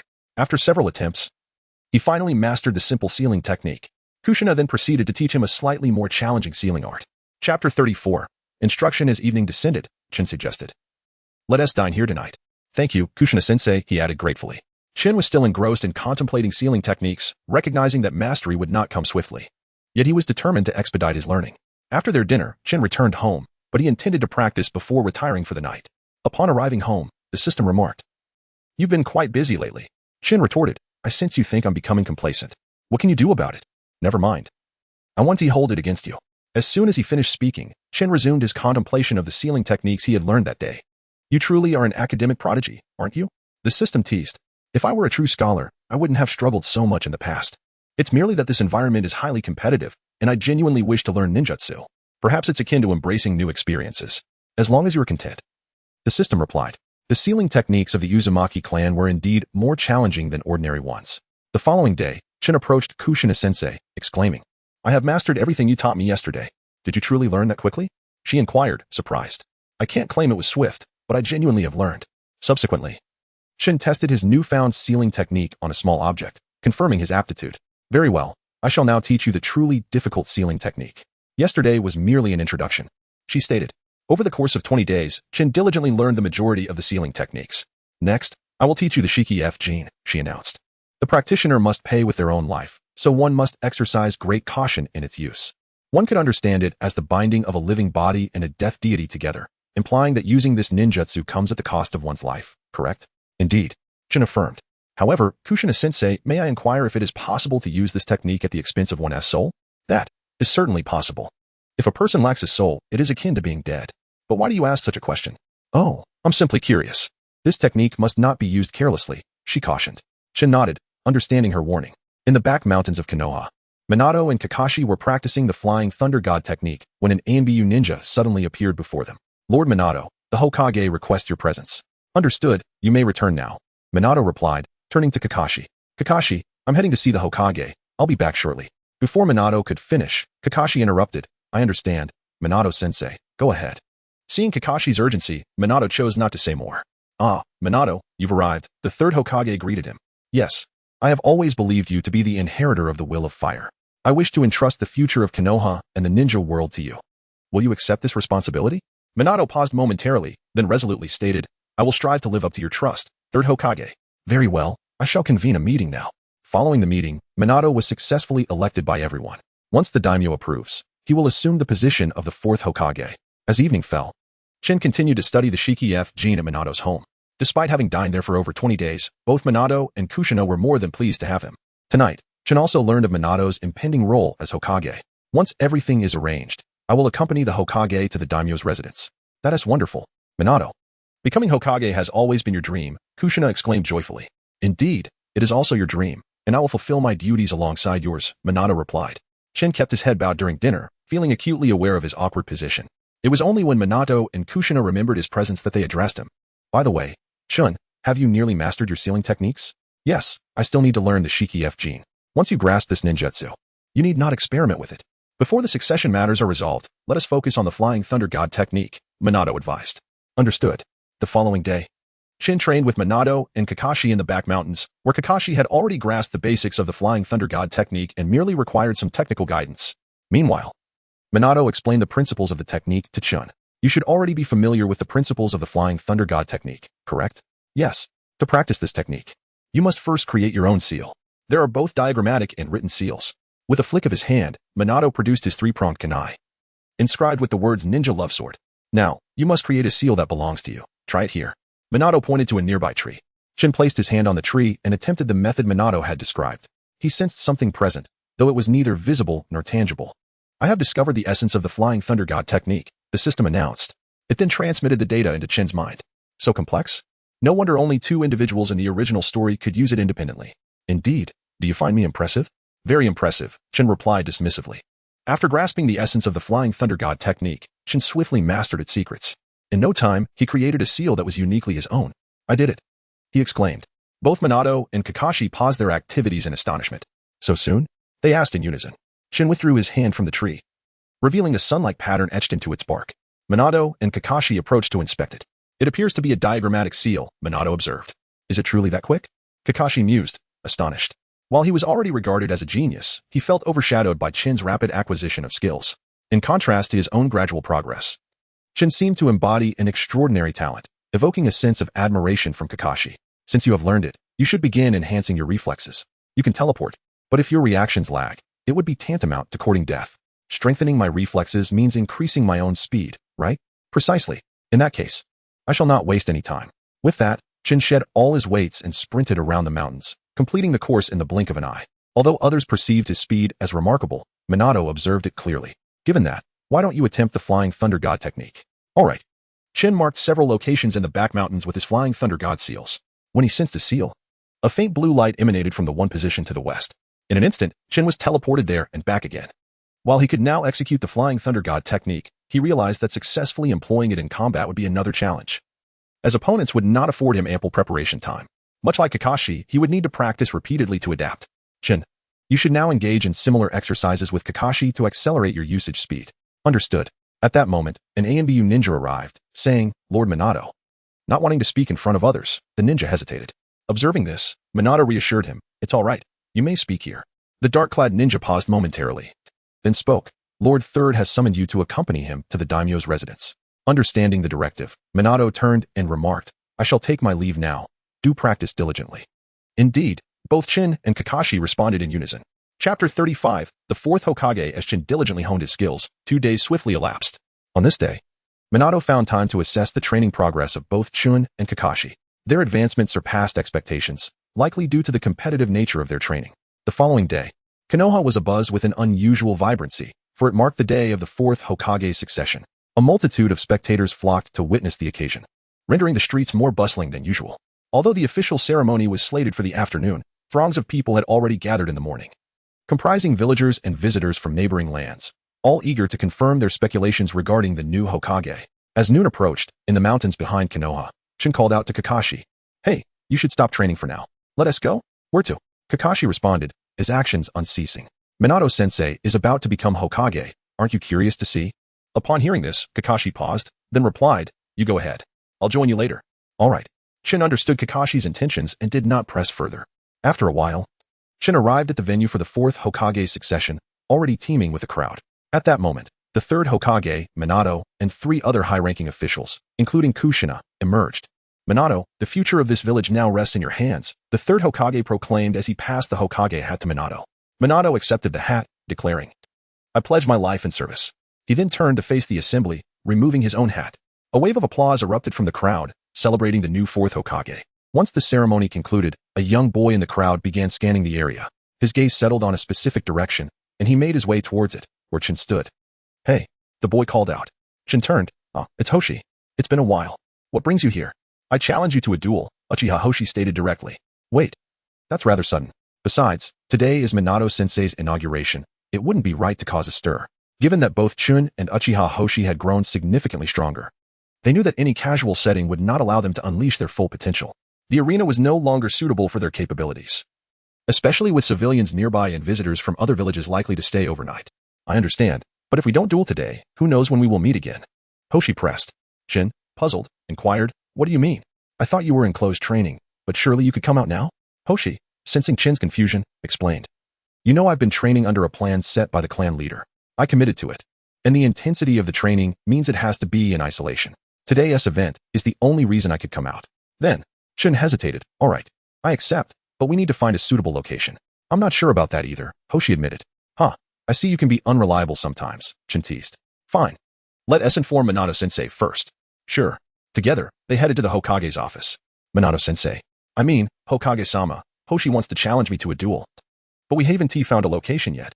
Minato smiled warmly and replied, if it makes you more comfortable, you can still call me as you did before. As for a location, I have a perfect spot in mind. At that moment, the third Hokage entered and, upon seeing Chin and Hoshi, asked, you two are here. What brings you? Hokage-sama, they wish to have a duel and were asking about a location, Minato explained. Is that so? May I join as an observer? The third Hokage inquired. Of course, Chin affirmed, with Hoshi nodding in agreement. Minato led the third Hokage, Chin, and Hoshi to a spacious area outside the village, ensuring it would not disturb the residents. Let the duel commence, Minato announced. All right, Hoshi responded. Just remember, don't hold back. Likewise, Chin replied. Hoshi made the first move, channeling chakra into his sword. He aimed the blade at Chun, unleashing a surge of lightning that surged towards him. Chin leapt into the air, utilizing the body flicker technique to appear behind Hoshi and executed a Rasengan, knowing Hoshi would not be easily struck. As anticipated, Hoshi evaded the Rasengan just in time, retreating to a safe distance. He swiftly formed hand seals and unleashed a great fireball technique. The colossal fireball roared towards Chin, who retrieved a kunai from his tool pouch, infusing it with wind chakra. As the fireball approached, Chin hurled the kunai, which sliced through the fireball, dispersing it into two halves. By augmenting the kunai with his wind chakra and his taijutsu, Chin managed to counter Hoshi's attack effectively. Hoshi initially intended for the lightning strike to bait Chin into leaping, but Chun's swift repositioning disrupted his plans. Minato, you have trained two remarkable disciples, but we must ensure Hoshi does not stray from the path, the third Hokage remarked. Recalling those who once stood alongside the first Hokage, Hoshi's guidance will partly fall to me, but ultimately, it is determined by those who challenge him, Chin replied. The third Hokage sighed. Though he yearns for peace, we must not place too much pressure on him. I understand. At that moment, Hoshi's Sharingan activated, the red tomo spinning ominously. Lightning arrow. He unleashed a barrage of black lightning arrows from his sword. As Chun's kunai severed the fireball, several arrows shot forth in rapid succession. Chun evaded the arrows with a slight sidestep, then charged forward with his kunai drawn. Hoshi matched his advance, engaging in a fierce exchange of blows. The clash of weapons rang out like a symphony of steel as the two combatants pushed each other to their limits. Each strike was met with equal resolve, demonstrating that true mastery lies not merely in the weapon, but in the wielder's skill. With a swift motion, the kunai snapped in two, prompting Chin to swiftly distance himself from Hoshi. A smirk crossed Hoshi's face as he pointed his blade once more at Chin. Prepare to witness how you shall be defeated, he taunted. Well, we shall see about that, Chin retorted defiantly. Uchiha style, Gale Blade. Uchiha Saishin swiftly appeared behind Chun, wielding a formidable diagonal slash that conjured a colossal blade of flame. As Uchiha Saishin positioned himself behind Chun, the latter had already sensed his presence. Following Saishin's execution of the Gale Sword technique, Chin distanced himself once more. The flames surged forth, yet Chin had already created a substantial gap between himself and Uchiha Saishin. Chapter 36. A minor application, however, Chin was not in a hurry, for the battle would soon reach its conclusion. With a swift motion, he positioned himself behind Uchiha Shing, kunai poised at his throat. Both Minato and the third Hokage were taken aback, astonished that Chin was able to apply the Flying Thunder God technique so effectively in combat. You should have only taught him recently, right? Minato remarked. Indeed, Kakashi had practiced longer than he had, yet at this moment, Chin appeared to be progressing at a remarkable pace. The outcome of the duel was already apparent as Chin withdrew his kunai. No way. With such a distance, it's impossible for you to reach behind me so quickly. If it were the body flicker technique, there must be traces left along the way. My eyes cannot possibly miss them, Uchiha Shing exclaimed, astonished. That is not entirely improbable. Minato and the third Hokage approached the two. Chun is correct. It is indeed possible. The Flying Thunder God technique can accomplish this. But he didn't place a mark. How can he use it? Uchiha Shing questioned, puzzled. Your katana, Minato replied. Upon inspection, Uchiha Shing discovered a sun mark on his weapon. Chun's Flying Thunder God mark is small and difficult to detect, while there are significant flaws in its application. Your current prowess is insufficient to perceive them. As for the outcome, do not dwell on it too heavily. Strive harder next time. Let us return for now, Minato encouraged, patting Uchiha Shing on the shoulder. In a flash, the four of them returned to the village, with Chun and Uchiha Shing heading home, while Minato and the third Hokage returned to the Hokage office, seemingly to discuss further matters. A week later, in the Hokage office, Chun inquired, Sensei, why have you summoned us? The other person, naturally, was Uchiha Shing. There is indeed something to discuss, though I doubt you will react strongly, Minato began. Please, do tell. Uchiha Hoshi urged. Very well, from today onwards, you both are now Jonin. Oh, they responded in unison, neither particularly concerned about the rank, as their capabilities had long surpassed that level. As their teacher, Minato anticipated such a reaction and continued, in truth, this has been the case for quite some time. But due to certain reasons, I had yet to convey it. This is a gift for you. With a flick of his wrist, Minato produced 2 specially crafted trident kunai. Chun and Uchiha Hoshi accepted Minato's gift. Thank you. For Chun, this was fortuitous, as he needed tools to refine his proficiency with the Flying Thunder God technique. Uchiha Hoshi, being a member of the Uchiha clan, would also be able to derive valuable insights from them, as the higher-ups would undoubtedly harbor suspicions towards him. Thus, Minato was unable to teach him the Flying Thunder God technique directly, but through his own research, Uchiha Hoshi could still innovate. Sensei, is there anything else? Chin asked. Indeed. I require you to travel to the Hidden Mist Village. Once already isolated, the village has become increasingly reclusive, being referred to as the Land of Bloody Mist. I have visited there several times in the past. The situation was already dire, but it appears to have worsened. Minato said, his brow furrowed in concern. Prior to your involvement, our village dispatched an Umbu team to investigate, yet none have returned thus far. Your mission is not only to assess the current condition of the Hidden Mist Village, but also to locate the missing Umbu. Presently, access to the Hidden Mist Village is fraught with difficulty. It is closed off from the outside and ruled with an iron fist internally, making movement exceedingly challenging. The dispatched Umbu have likely met with misfortune or have been captured. However, the former seems the more plausible scenario. A silence enveloped the room as the gravity of the mission's danger settled in. Time, Uchiha Hoshi stated. Minato responded, there is no time limit for this mission, but it must be completed, provided your safety is assured. That means we could be away for quite some time, Chun remarked with a smile. Minato looked at him, exasperated. Only Chun could find humor in such a perilous task. If there are no further questions, prepare yourselves. We depart in 1 hour. Understood. An hour later. At the gates of Konoha, the two set off. With their speed, Chin and Uchiha Hoshi traversed the distance in approximately a day and reached the borders of the Land of Fire. However, for safety's sake, they decided to find a cave along the border to spend the night, ensuring it was safer than the outside. Uchiha Hoshi lit a campfire within the cave, though it was extinguished when it was time to rest. Chin took the first watch, seated at the entrance, gazing up at the stars. They seemed to offer him a sense of fulfillment, perhaps even a unique joy.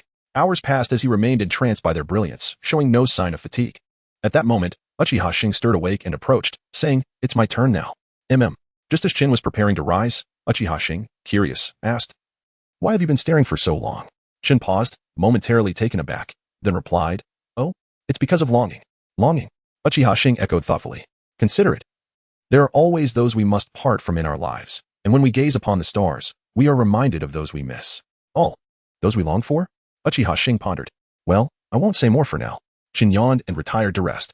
Uchiha Hoshi fell silent, contemplating Chin's words, feeling as though someone had shared similar sentiments with him before. Morning arrived swiftly, and the two resumed their journey. Upon leaving the border, they could not maintain the same pace as in the Land of Fire. Nevertheless, they aimed to reach the shores of the Hidden Mist Village before nightfall. As dusk approached, Chun and Uchiha Hoshi successfully arrived at the opposite shore. The air felt heavier than before, and the mist began to thicken. Hey, should we cross now, or stay the night? Uchiha Hoshi asked. Let us stay here for the night. If we cross now, not only do we have to consider what awaits us on the other side, but the fog will be denser, which poses its own challenges, Chin reasoned. Then we need to find a place to stay. This area is all flat land. Where should we go? That is indeed a dilemma, or, quickly, hand over all your valuables, or you'll regret it. Just as Chin was speaking, someone interrupted him. Strange, there are people here, Chin noted in confusion. Uchiha Hoshi had already picked up his binoculars to survey the area. Look, he exclaimed, tossing the binoculars to Chun. In the distance, they spotted a small village, its homes aglow with light, as villagers carrying various items made their way to a central square. Let us go see, Chun suggested, and with that, they swiftly made their way to the village. Upon closer inspection, they observed that indeed, the villagers were heading towards the square, where a menacing figure seemed to be orchestrating their actions. Chin and Uchiha Hoshi concealed themselves behind a nearby building. As they drew nearer, they could hear the conversation clearly. Curse that Jiju, demanding so much from us again, a man grumbled. Shu, keep your voice down, Shulei. Don't let him hear you. Don't you remember what happened to Zuolo? A woman cautioned. Damn it, the mere thought of Zol fills me with rage. He is still so young. And yet that bastard Jijue has taken his life. Chapter 37. The overlord of the village. Upon hearing the commotion, Chin and Uchiha Hoshi could no longer remain passive. They approached and gently placed their hands on the shoulders of the two individuals, swiftly guiding them to the concealed location they had recently occupied. The woman, startled and unacquainted with either Chun or Shing, instinctively prepared to scream, fearing they were minions of the notorious Jiju. However, Chin gestured for her to remain silent, while the man beside her assumed a protective stance. Yet, he still spoke with a hint of hostility. Who are you? Having donned civilian attire and removed their forehead protectors, Chun and Uchiha Hoshi were unrecognizable as ninjas. Do not worry. We bear no ill intentions. We merely wish to comprehend your association with the individual in the square. Chin reassured. Really? The man remained skeptical, prompting Uchiha Hoshi to affirm, indeed, we simply seek to understand the situation. If we can assist, we shall. Chin nodded in agreement.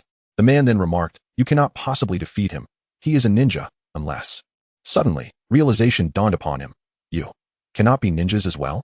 Chun non-committally nodded, recognizing that if the man was indeed aware of their identities as ninjas, it would be prudent to disclose the truth to foster trust. Ninjas are all villains. You should leave, he stated firmly, despite his apparent fear. I cannot speak for other ninjas, but we truly harbor no malice.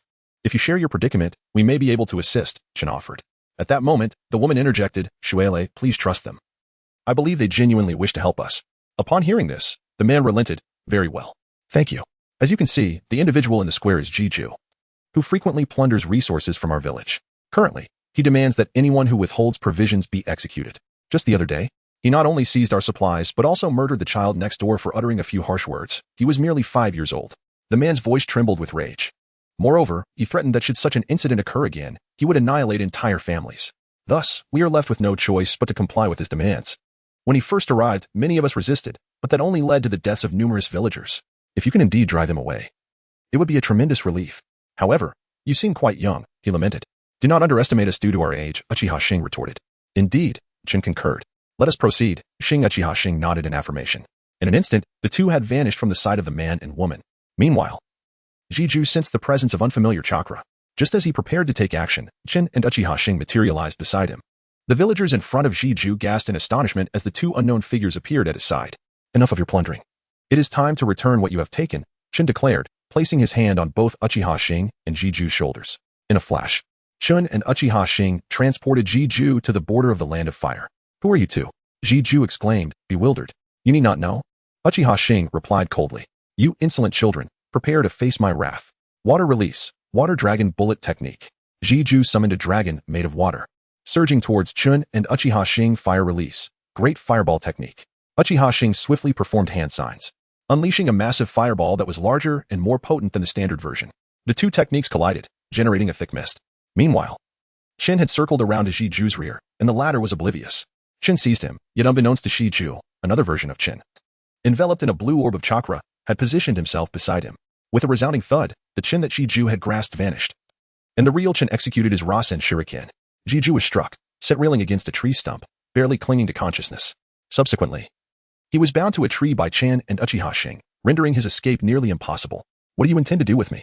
Jiju gasped, his voice a mere whisper. Fear not, we shall not harm you. However, you must answer for your past deeds. We will not impose severe repercussions. But soon the patrol from Konoha will arrive, and you shall face the Hokage's judgment, Chin stated, surveying the area for signs of battle. The border patrol would undoubtedly deliver Jiju to Minato.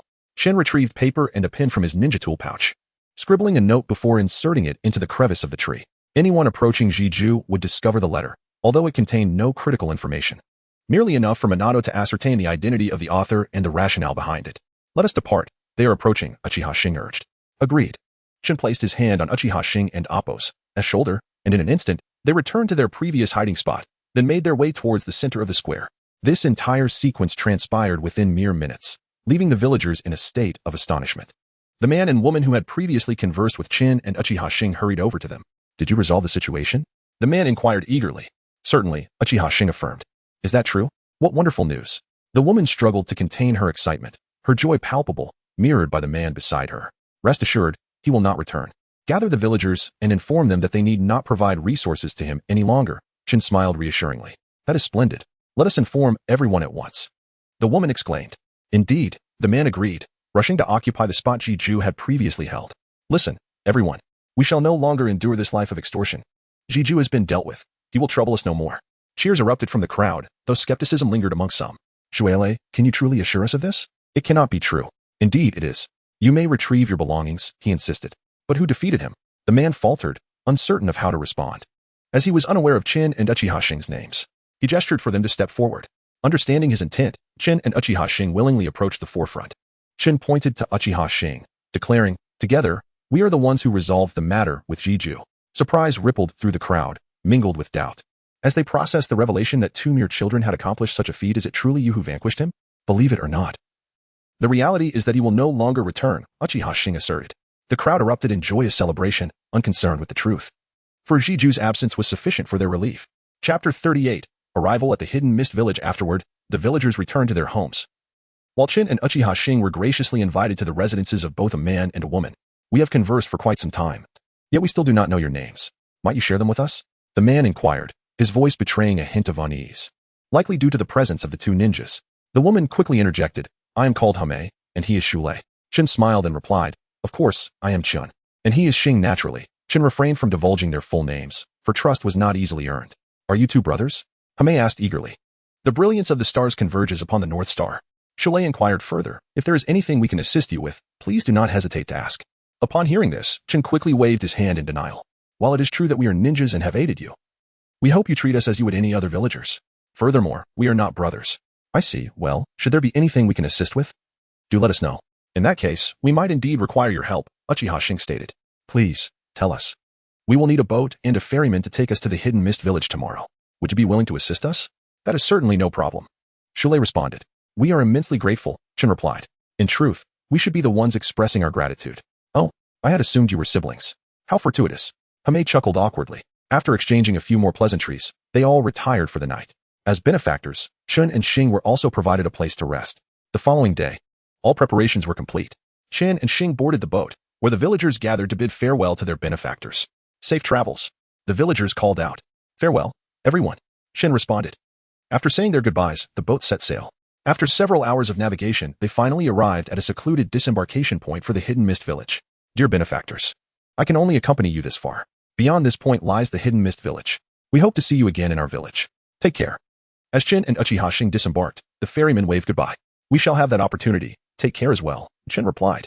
With that, Chin and Uchiha Hoshi turned toward the Hidden Mist Village, while the ferryman returned to his own village. The further they ventured, the thicker the mist became, obscuring their vision. Let us proceed, Chin sighed. Uchiha Hoshi nodded. Though they appeared somewhat indifferent to the task at hand, both understood the importance and peril of their mission. After all, those dispatched were members of the Umbu, possessing considerable strength.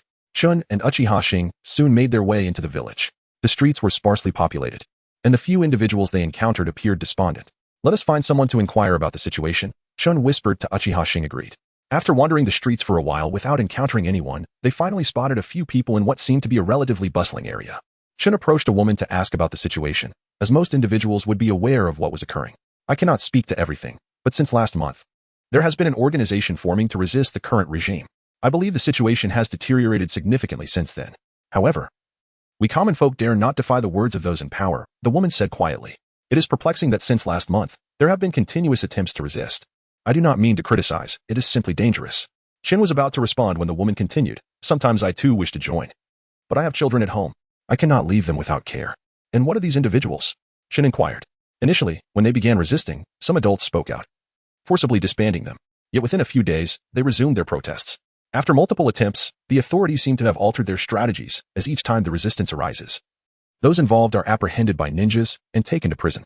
They remain there for 3 to 4 days before being released, but since they were arrested and released together, I often see familiar faces among them, interspersed with a few unfamiliar ones. When they are released, those unfamiliar faces vanish. Do you know anything else? Chin asked. I'm afraid not. I do not wish to speak recklessly. My life is at stake. Very well, thank you. With that, Chin and Uchiha Hoshi distanced themselves from the bustling market and sought refuge in a secluded location. Did you find that woman a bit strange? Uchiha Hoshi inquired. Not particularly. What was strange about her? Chin shook his head. I cannot quite place it. There was simply a peculiar feeling. Regardless, let us discuss the information we gathered. Indeed, what is known as the existence of a resistance organization, the fluctuating numbers involved, and the changing methods of handling them. As they reviewed their findings, Chin proposed. I believe we could take advantage of the next protest to infiltrate their ranks. This would provide an opportunity to uncover the whereabouts of the missing Umbu or some valuable clues while imprisoned. You could remain outside, monitoring for any developments. Chin detailed his plan to Uchiha Hoshi. Uchiha Hoshi replied, it is feasible, but if anything goes awry inside, I may not be able to assist you. No worries, however. We need to address one issue. How will we communicate? The two pondered for a moment before arriving at a conclusion, speaking almost in unison. We shall utilize the Flying Thunder God technique. They both laughed, and Chin added, now, let us delve into the research. Unbeknownst to them, The gift bestowed by Minato would soon prove invaluable. The following day, Chun and Uchiha Hoshi worked through the night to develop a method of transmitting information via the Flying Thunder God technique. They decided to imprint the technique's mark onto each other. Uchiha Hoshi employed a Sharingan to create a similar mark resembling the shape of a shuriken. While it could not function like the genuine Flying Thunder God technique, it sufficed for the purpose of communication. They both marked each other as shoulders for ease of exchange. As transmitting information via chakra could lead to inaccuracies, Chin and Uchiha Hoshi devised another means to convey messages. Let us venture outside and see what awaits us, Chin yawned. Having been awake all night, shortly after stepping outside, they arrived at the bustling street from the previous day, where they heard a commotion. Hastening forward, they soon discerned the source of the excitement. A crowd had gathered, and many onlookers were present. To their surprise, the resistance had once again risen against the regime, and the mist ninjas were prepared to apprehend them. Observing this, Chun patted Uchiha Hoshi on the shoulder and said, I shall proceed first. With that, he swiftly entered the throng of protesters. Meanwhile, Uchiha Hoshi remained in place, observing the situation, until Shin and the rebels were captured and taken back by the hidden mist. Chapter 39. Infiltrating the enemy camp. Inside the prison, to my surprise, it is you few once again. Do you not grow weary of this? Released and then returned. Would it not be better to submit? A figure resembling a commander remarked. As long as the circumstances of our village remain unchanged, we shall continue to resist, asserted a man who appeared to be in his 20s. Indeed, the others echoed in agreement. Were it not for Lord Mizuki's prohibition against slaughtering you, you would have perished countless times by now. If he truly wishes to prevent our rebellion, why does he not rectify the village? Merely speaking without action is hardly the essence of a true Mizuki. Another youthful voice interjected. It seemed that the majority of the dissenters were the youth, while the elders and middle-aged individuals opted to endure in silence. You, repeat that once more, the mist ninja commanded as he seized the young man by his collar. Coughing slightly, the young man retorted, I say, the Mizuki is ineffective. Upon hearing this, both Chin and the commander were taken aback. And those who had joined the rebellion appeared to agree with this sentiment. You seek death, do you? The Mizuki is supreme. His decisions are infallible. With that, he hurled the young man towards the wall, yet his comrades rallied together to cushion the impact, preventing him from colliding with the surface. Are you unhurt? The man in his 20s inquired. The young man shook his head in response. The mist ninja outside calmed himself before surveying Chin and the others. You. Bring him out, he commanded, pointing to a nearby ninja and then indicating Chin. Chin was escorted outside, where the commander instructed, take him with me. Thus, Chin was led away, leaving the others to murmur among themselves. Who is he? I do not recall seeing him before. Perhaps he, like us, yearns for change in the village. He is quite young. Possessing such zeal is commendable. When we escape, let us ensure he refrains from engaging in such perilous activities. Agreed. Inside another small prison, Chin was brought to a new location. Enter.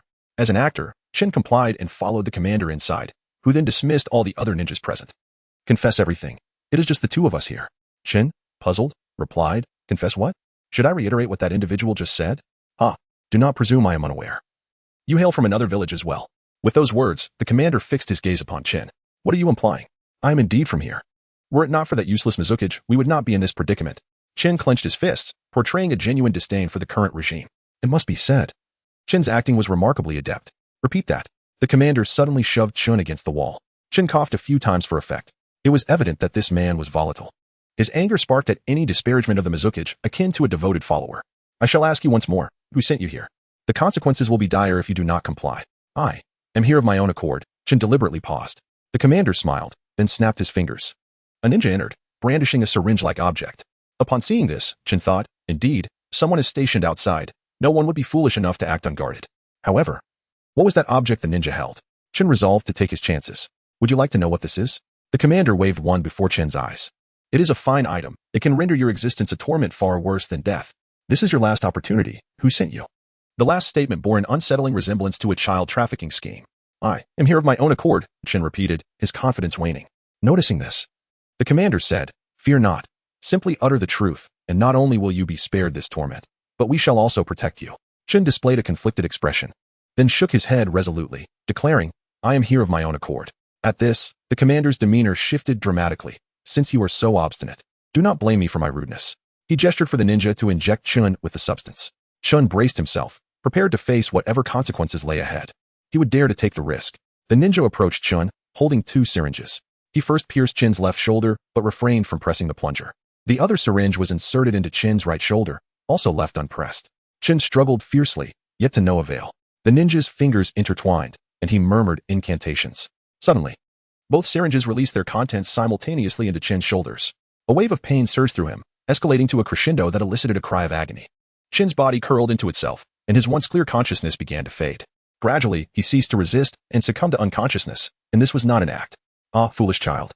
Choosing to conspire with them, yet they too have traversed this path, albeit blinded by their own delusions, the commander remarked, delivering a kick to Chin's form. Sir, what shall we do with him? The ninja inquired. Release him. Leave him here. He cannot escape this place. When he awakens, summon me, the commander instructed. Yes, sir. With that, the commander departed.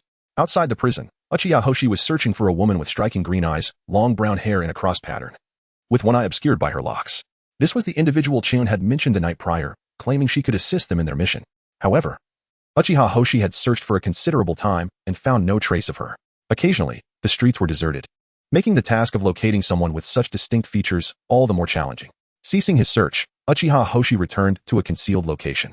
He unfolded the map of the hidden mist village that Chunin had provided, marking and circling all relevant areas. By the time Uchiha Hoshi completed his mapping, darkness had enveloped the surroundings. Venturing out on such a fog-laden night to search for individuals would be unwise.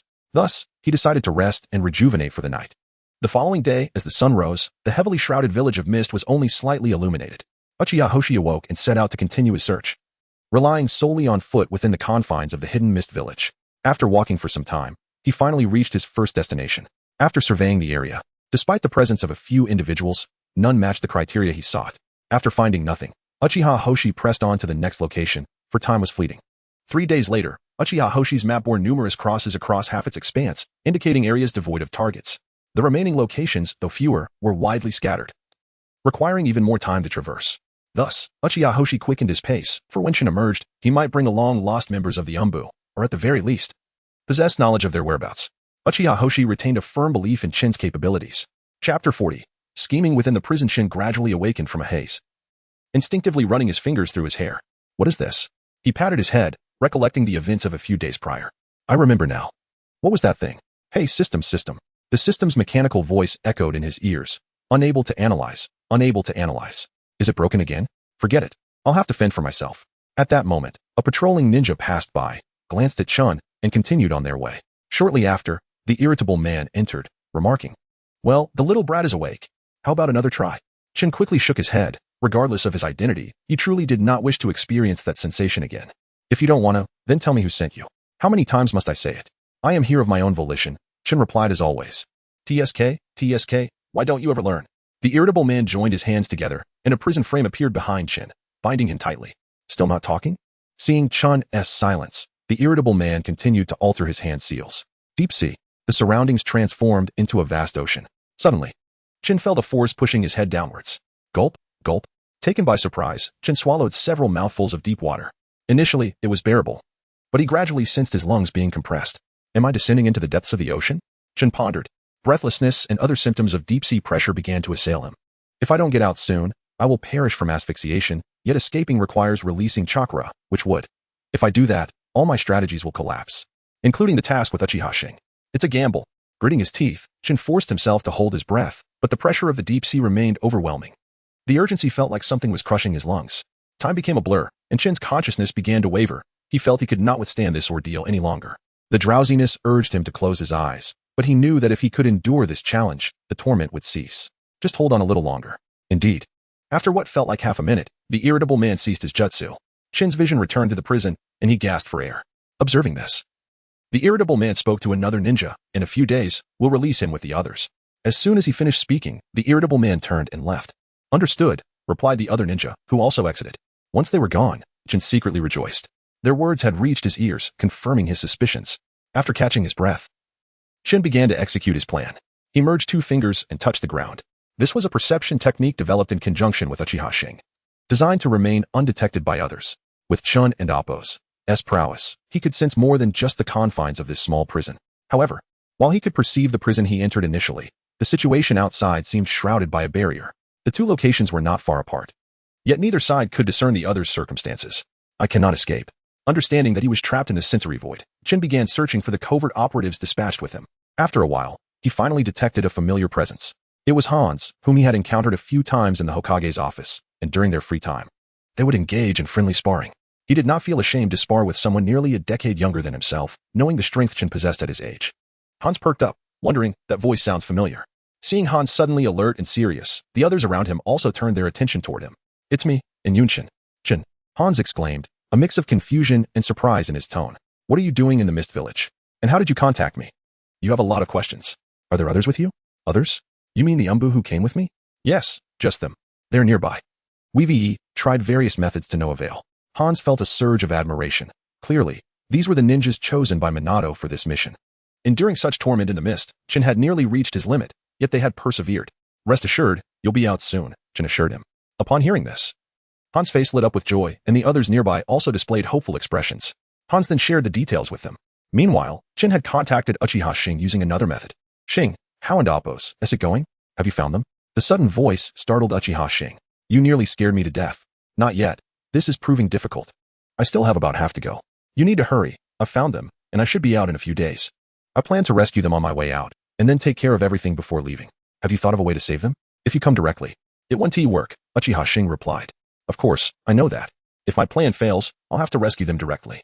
Let us go with that." "Well, you decide," Uchiha Hoshi sighed. "If worst comes to worst, they would just complete the mission. For now, that's the plan." After ending the communication with Uchiha Hoshi, Chin began contemplating how to free the Umbu. Time seemed to stretch indefinitely, and being in the prison, Chin lost track of how long he had been thinking. A day later, "Hey, mealtime," called the ninja who routinely delivered food. After he departed, Chin quickly satisfied his hunger. A while later, he began contacting Hans. "Hey, Hans. It's me. What's up, Chin? Have you thought of a plan?" "First, plan A. When I exit, I'll pass by your location. Just before I leave, attract the attention of the ninjas over there. As I walk past, I'll create a diversion to open the door and use the ensuing chaos to plant something inside. Once they see me, they should hold their breath for a minute. I trust you all can manage that. Afterward, it will be simple to incapacitate them. And I'll handle the rest. Plan B is much more brute force and risky. It involves a direct confrontation, of course, if Plan A fails. Although I'm unsure what you'll do then, I understand. Don't worry," Hans remarked with slight astonishment. For such a small brat to devise such a plan and venture into a place like this, that is quite impressive. Subsequently, Chin informed Uchiha Hoshi of the situation, and Shing had reached the final location. This was indeed the best outcome, allowing both parties to coordinate their efforts. Days later, in the afternoon, "Kid, you're out," a ninja announced. He opened the prison door, and Chin had already informed Hans that he was ready to leave. Everything was set in motion. Chapter 41. Breaking through. After walking for a while and turning several corners, Chin finally spotted signs of a gathering. "Everyone, quiet down. I have something to say." In the distance, Ben noticed Chin approaching, signaling them to hold their breath. Chin soon reached them, releasing a few minute balls into the air. These small spheres rapidly began to emit gas, causing the ninjas present, who had not been holding their breath for long, to feel increasingly drowsy. At that moment, Chin gestured for Ben and the others to come out, as they had been preparing to deal with the ninja who was speaking. Once they exited, the ninjas quickly regained their senses, leaving Chin and his companions no time to proceed with their next move. Chin inwardly cursed and signaled Ben to implement Plan B. The group swiftly adjusted their states, having initially held a slight advantage. They managed to escape, but during their flight, Chin noticed something amiss. Almost half of the Umbu were unable to perform ninjutsu. Had the enemy been fully recovered, it would have been uncertain whether they could escape from the prison. Meanwhile, Uchiha Hoshi had been waiting outside for some time and followed closely behind. "What now? We should leave. This situation is too disadvantageous for us." Soon, Chun and his group arrived at the gates of the hidden mist village, only to find that the surrounding area had been enveloped in a barrier. Chun waved for them to halt, as the pursuing ninjas were closing in rapidly. One ninja reached Chin's group first, with silver hair and purple eyes. A scar resembling a stitch wound beneath his left eye, he appeared younger than Chin. "Yagura?" Chin's pupils constricted as he whispered to himself, unheard by anyone else. This conclusion was quickly dismissed, as the current Yagura was under control. "Why the rush?" Yagura remarked. "Fourth Mizukage?" One of the Umbu warriors said. "Oh, someone recognizes me." "You must be quite impressive," Yagura replied with a tone laced with mockery. Before long, the pursuers caught up. "Lord Mizukage," one of the mist ninjas said respectfully. "A bunch of useless fools. Eliminate them," Yagura commanded coldly. "Yes, go." Approximately 30 mist jonin launched a collective assault. Water style, Great Waterfall Technique. Water style, Water Dragon Bullet. Water style, Water Chaos Wave. Various ninjutsu surrounded Chun and his companions, all aimed at them. Chun immediately attempted to use Flying Thunder God, only to discover that this barrier could also block it. "Let us delay for a moment, buying time to think of a way out," Chun sighed. Earth style, Earth Flow Wall. Wind style, Great Breakthrough. The battle commenced chaotically. In the distance, a woman observed the conflict, accompanied by several ninjas. When the chaos ensues, we'll slip in to assist their escape, but be careful not to be discovered. If anyone is injured, retreat immediately. Understood? The woman instructed. "Yes," her entourage replied. On the other side, Chun had dispatched shadow clones to protect the Umbu who were unable to use ninjutsu, a clear disadvantage for them. At that moment, one ninja set his sights on Chun, seemingly the leader of the group. Rasengan.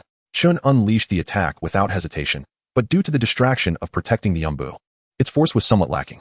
The Umbu sheltered by Chin's clones dodged the incoming strikes, but soon, due to their numerical inferiority, it appeared that Chin's group would soon fall. Yet, the battle raged on, providing Chin ample time to seek a flaw in the barrier.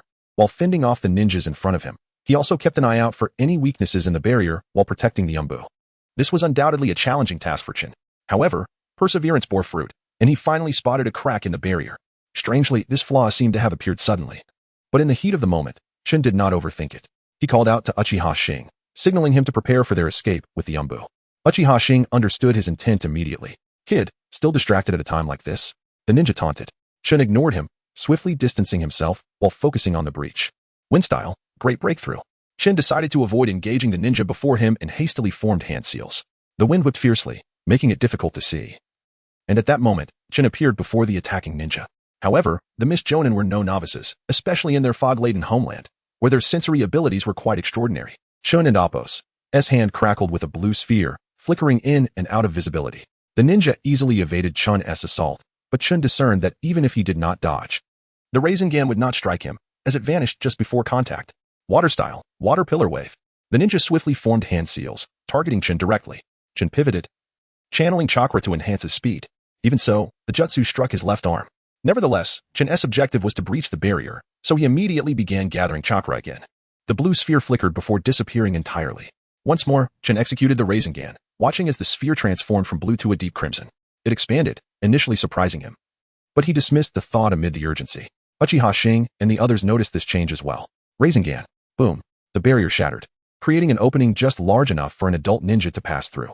Observing this, Uchiha Hoshi and the remaining ninjas quickly reacted and sped through the gap. Chin followed suit, while his clones assisted the Umbu unable to utilize ninjutsu.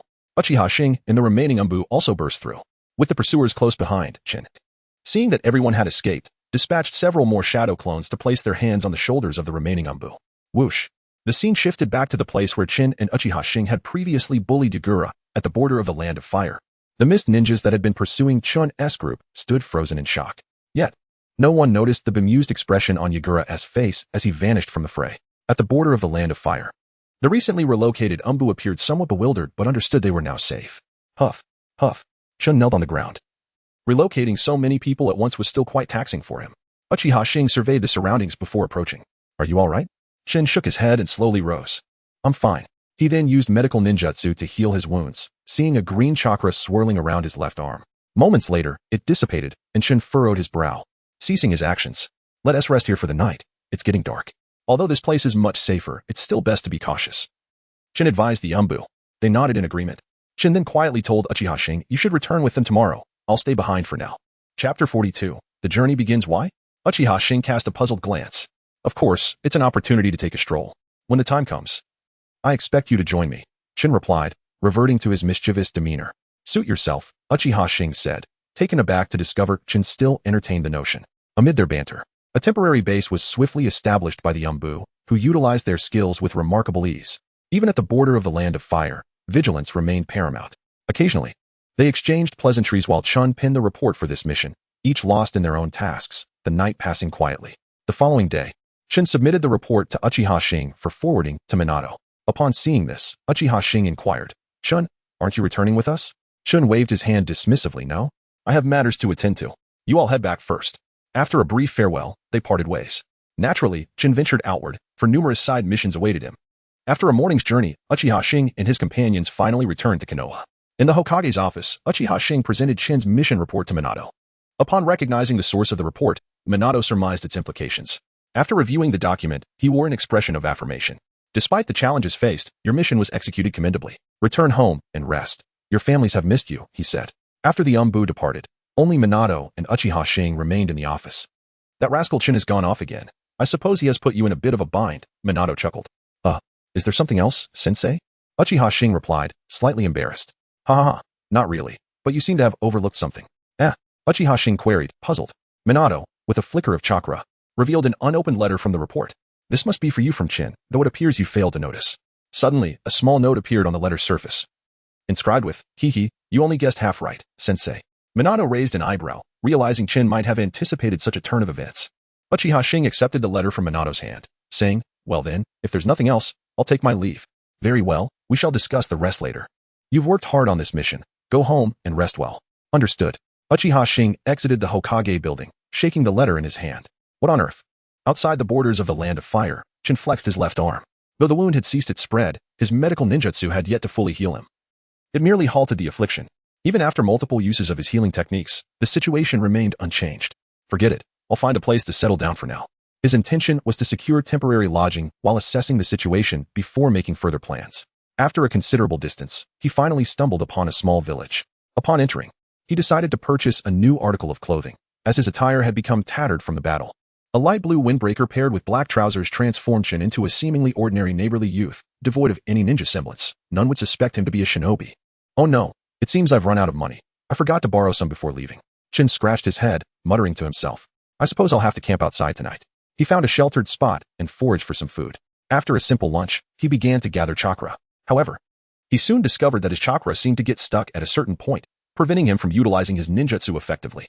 During combat, he had realized that the chakra he released came from the Nine Tails power, not his own. But why is this happening? Is it due to the injection they administered? The thought sent a shiver down his spine. Never mind. I need to expel it as soon as possible. Resolutely, Chin focused on purging the anomalous chakra. Initially, he felt discomfort, but gradually the strange chakra appeared to relent, slowly being purified by his original chakra. When he finally reopened his eyes, darkness enveloped the surroundings. Phew. Finally done, but I didn't expect it to take so long. Thankfully, I still have some food left from lunchtime. I'll manage with that for now, he muttered to himself. Chun ignited a small fire, reheating his earlier meal as he contemplated his next steps. The next day dawned clear and bright. Chun embarked on his journey anew. Who would have thought I'd find myself living in such poverty after arriving here? Truly, plans often go awry, he lamented. After traveling a significant distance, he encountered another village. As he approached, he realized it was the morning market. Climbing atop a rooftop, he surveyed the village below. It was small but bustling, and from his sensory perception, there was no hint of conflict here. In a crowded little shop, a girl with long black hair, accompanied by several younger children, stealthily emerged, seemingly concealing something in her pockets. Chin couldn't ignore this and decided to follow them discreetly. They soon wandered away from the shop to a small hillside. Hey, Xiaochuan. Is that place really as good as you said? The black-haired girl asked. I don't know, Jimu. I just thought we should try it since there were so many people. A boy, appearing around 7 or 8, replied. All right, then let's give it a shot. Jimu declared, distributing the food she had brought to her companions. Seeing an opportunity, Chin planned to employ his acting skills once more. Oh dear, I'm so hungry, he groaned, clutching his stomach as he approached them slowly. His performance was flawless, evoking sympathy from those around him. 2 young boys rushed over, assisting him back to their original spot. Brother, what happened to you? The boy named Xiaochuan asked. I'm so hungry. Do you have food? Chun feigned desperation. Upon hearing this, Jimu quickly retrieved some of the food she had just shared and handed it to Chin. Thank you, he said as he accepted the offering. Ah, bread. But they can't just take it without asking. What's your name? She inquired. My name is Lianchun Jimu, the girl replied. The other children introduced themselves in turn. I'm Shisaka Chuan, but you can call me Xiao Chuan, the most enthusiastic boy said. I'm 11xin Song, said the bespectacled boy. I'm Yuzuki Junshire, the blue-haired girl, exuding strength, added. Well then, I'm Chin. It seems I got lost on my way here. Thank you for the food, he expressed his gratitude politely. Chapter 43, The Pure Land. After breakfast and a brief moment of rest, Zimiak turned to Chin and asked, So, you were lost. What do you plan to do now? She suddenly noticed that he was rather handsome, causing a blush to creep onto her cheeks. Well, I'm not quite sure at the moment. Perhaps I'll just observe for a bit, Chin said, scratching his head. Thank you all, but I must take my leave now. Hey, brother Chin, are you leaving so soon? It hasn't been long at all, Shisakagawa remarked. Yes, I'm leaving now. I really appreciate your generosity earlier, Chin replied, glancing at the group before departing. Sister Zimiak. Shall we go as well? Shisakagawa suggested. Zimiak remained silent. 11xin Song and Yomu Shunshire noticed her lack of response and called out to her. Finally, Zimiak reacted, asking. Huh, what? Little Chuan said we should leave. Xin Song reiterated Shisakagawa's words. Oh right, let's go. Zimiak finally acknowledged them. Unbeknownst to them, Chin was watching their every move from a hidden spot. This girl seems a bit naive. The system suddenly interjected. Hey, are you trying to scare me? You startled me with that sudden comment. But weren't you malfunctioning? How come you're functioning again? Chin replied. Well, that wasn't a sudden occurrence, nor am I back to normal. Then what is it? It's thanks to you that I arrived in this place. What is so special about this place? It's precisely the location we have been searching for. A place that can restore your chakra, the Pure Land. Huh, This is the place we're looking for? What? Do you think it doesn't look like it? Look how serene and clean it is. But I just saw them stealing something. Look over there. Chin pointed to a group being pursued in the distance. It was indeed Zimyuk and her companions, presumably caught by the shopkeeper. Ah, the system feigned surprise. How can you be so inconsiderate? You just consumed someone else's food. And now you're calling them thieves. Aren't you also a perpetrator? Oh, you know that? And more, I witnessed the whole thing. If they were willing to share their goods, that was their kindness, you know? Such a pure heart. Well, you do have a point. Shin conceded with a slight nod. Then why don't you go help them? The system chided. Help with what? I have no money, and besides, they seem to be habitual offenders. Oh, is that so? Then let us find an inn to stay. Hey, didn't I mention I have no money? What inn? Hey, you didn't say that sooner. I can lend you some. Never mind. Didn't I just tell you? Shin's irritation was evident. Oh, did you? I didn't hear that. Let us go, let us go. In the marketplace, Shin entered an inn, settled everything, and then walked to the hillside on the other side of the village to prepare for training. As he settled down to meditate, he distinctly felt the tranquility of this place. He also sensed his chakra slowly returning, albeit at a very gradual pace. By the time he opened his eyes again, it was already night, and small creatures began to stir, emitting their natural sounds, reminiscent of the world Shin previously inhabited. Oh, it's been a while since I've heard such sounds. Isn't that just the usual noise? The system interjected. Shin wore a look of disbelief. The sensation of engaging in a peaceful task was indeed different from the norm. I understand. It's different from usual, the system replied dismissively. Detecting the system's lack of sincerity, Shin sighed. Forget it, let us go. After several days of residing there, Shin felt his chakra steadily recovering. As if a heavy stone in his heart was gradually being lifted. The village was not particularly large, so Shin often spotted Zimyuk and her companions on the streets. Yet they had yet to cross paths directly. The reason for his silence upon seeing them was that explaining his presence there would be somewhat troublesome, a complication he preferred to avoid. The monotony of his daily routine began to bore Chun, leading him to contemplate new ideas for the future. Inside the inn, are you really going? The system asked, astonished. Why the surprise? I'm merely going to replenish my supplies. But you're using my money. Aren't you concerned? The system responded in a feigned coy tone. Chin felt a chill run down his spine. What are you talking about? That money belongs to you. Just remember, it needs to be repaid, the system retorted, left speechless. Understood. By the way, what now, handsome? That is a nice compliment. But I wanted to ask, what do you think of that girl? Which one? The one from a few days ago? Yes, her. Don't you think she has a bit of an interest in you? Does she? What makes you say that? I don't know how to explain it. It's just a feeling. She is a nice person, but your intuition has never been reliable. The system fell silent for a few seconds. Today isn't too late. Let us return and gather supplies. That is acceptable. Found it. Let us go, Shin declared, holding up an item. Aren't you going to talk to Minato? Are you crazy? If I find him, I want to be able to leave. Exactly. Back at the inn. I've got it. We'll set out tomorrow, Shin said excitedly. Don't you find Konoha a bit strange right now? Strange? What do you mean? Shin was taken aback by the question. It seems like everyone around is quite busy. That's normal. People come and go daily. Perhaps. Let us just move this along and stay here for another month before heading back. All right. The next day, Shin set off early for his destination. Intending to travel to the Land of Iron to forge the fragments of the Thunder Goddess sword, he had previously dropped into a new sword and acquire some new equipment. He reached his destination in no time at all. By noon, within the Land of Iron, the neutral nation had less stringent defenses compared to ninja villages, allowing Shin to enter with ease, as it was frequented by various merchants as well. Other ninja villages occasionally experienced conflicts, but the Land of Iron remained peaceful, making it an ideal location for forging swords. However, Shin was unsure which craftsman was the best. To ascertain this, he would need to consult the ruler of the Land of Iron, Sanbu. As a traveler, he could likely find Sanbu by wandering around. Hey, look. Things seem quite lively up ahead, the system noted. Let us check it out. In the arena, two warriors were engaged in a fierce duel. Amidst the chaos, Shin spotted Sanbu. Well, that saves me some effort. I want to have to search for him, Shin murmured to himself. What? The system inquired. Look over there. Shin pointed directly at Sanbu. Since he was seeking him, it would be best to draw his attention openly. Indeed, Sanbu's attendant turned to look in their direction. It seems that San Chuan is aware and has called him to take a look. Just wait. Either he will come, or I will go, or someone else will arrive. Shin remarked. Ha ha ha. Joining the fun has also turned out to be entertaining, the system teased. Chapter 44. Shin observed the competition in the arena until its conclusion. As Mitsuba rose to leave the viewing area, Shin decided to wait at the entrance. However, the person approaching was not Mitsuba, but rather an individual who had just been beside him. Hello, please follow me. Thank you for your effort. Is it really that simple? The system inquired. I'm not sure. Let's just follow along, Shin replied. At this moment, he was not fearful of any potential predicaments. Inside a stone house, there was an elderly man with a long beard, his head wrapped in bandages, dressed in layered green armor, and wielding a katana. It was indeed Mitsuba, Lord Mitsuba. I have brought the person, the attendant announced.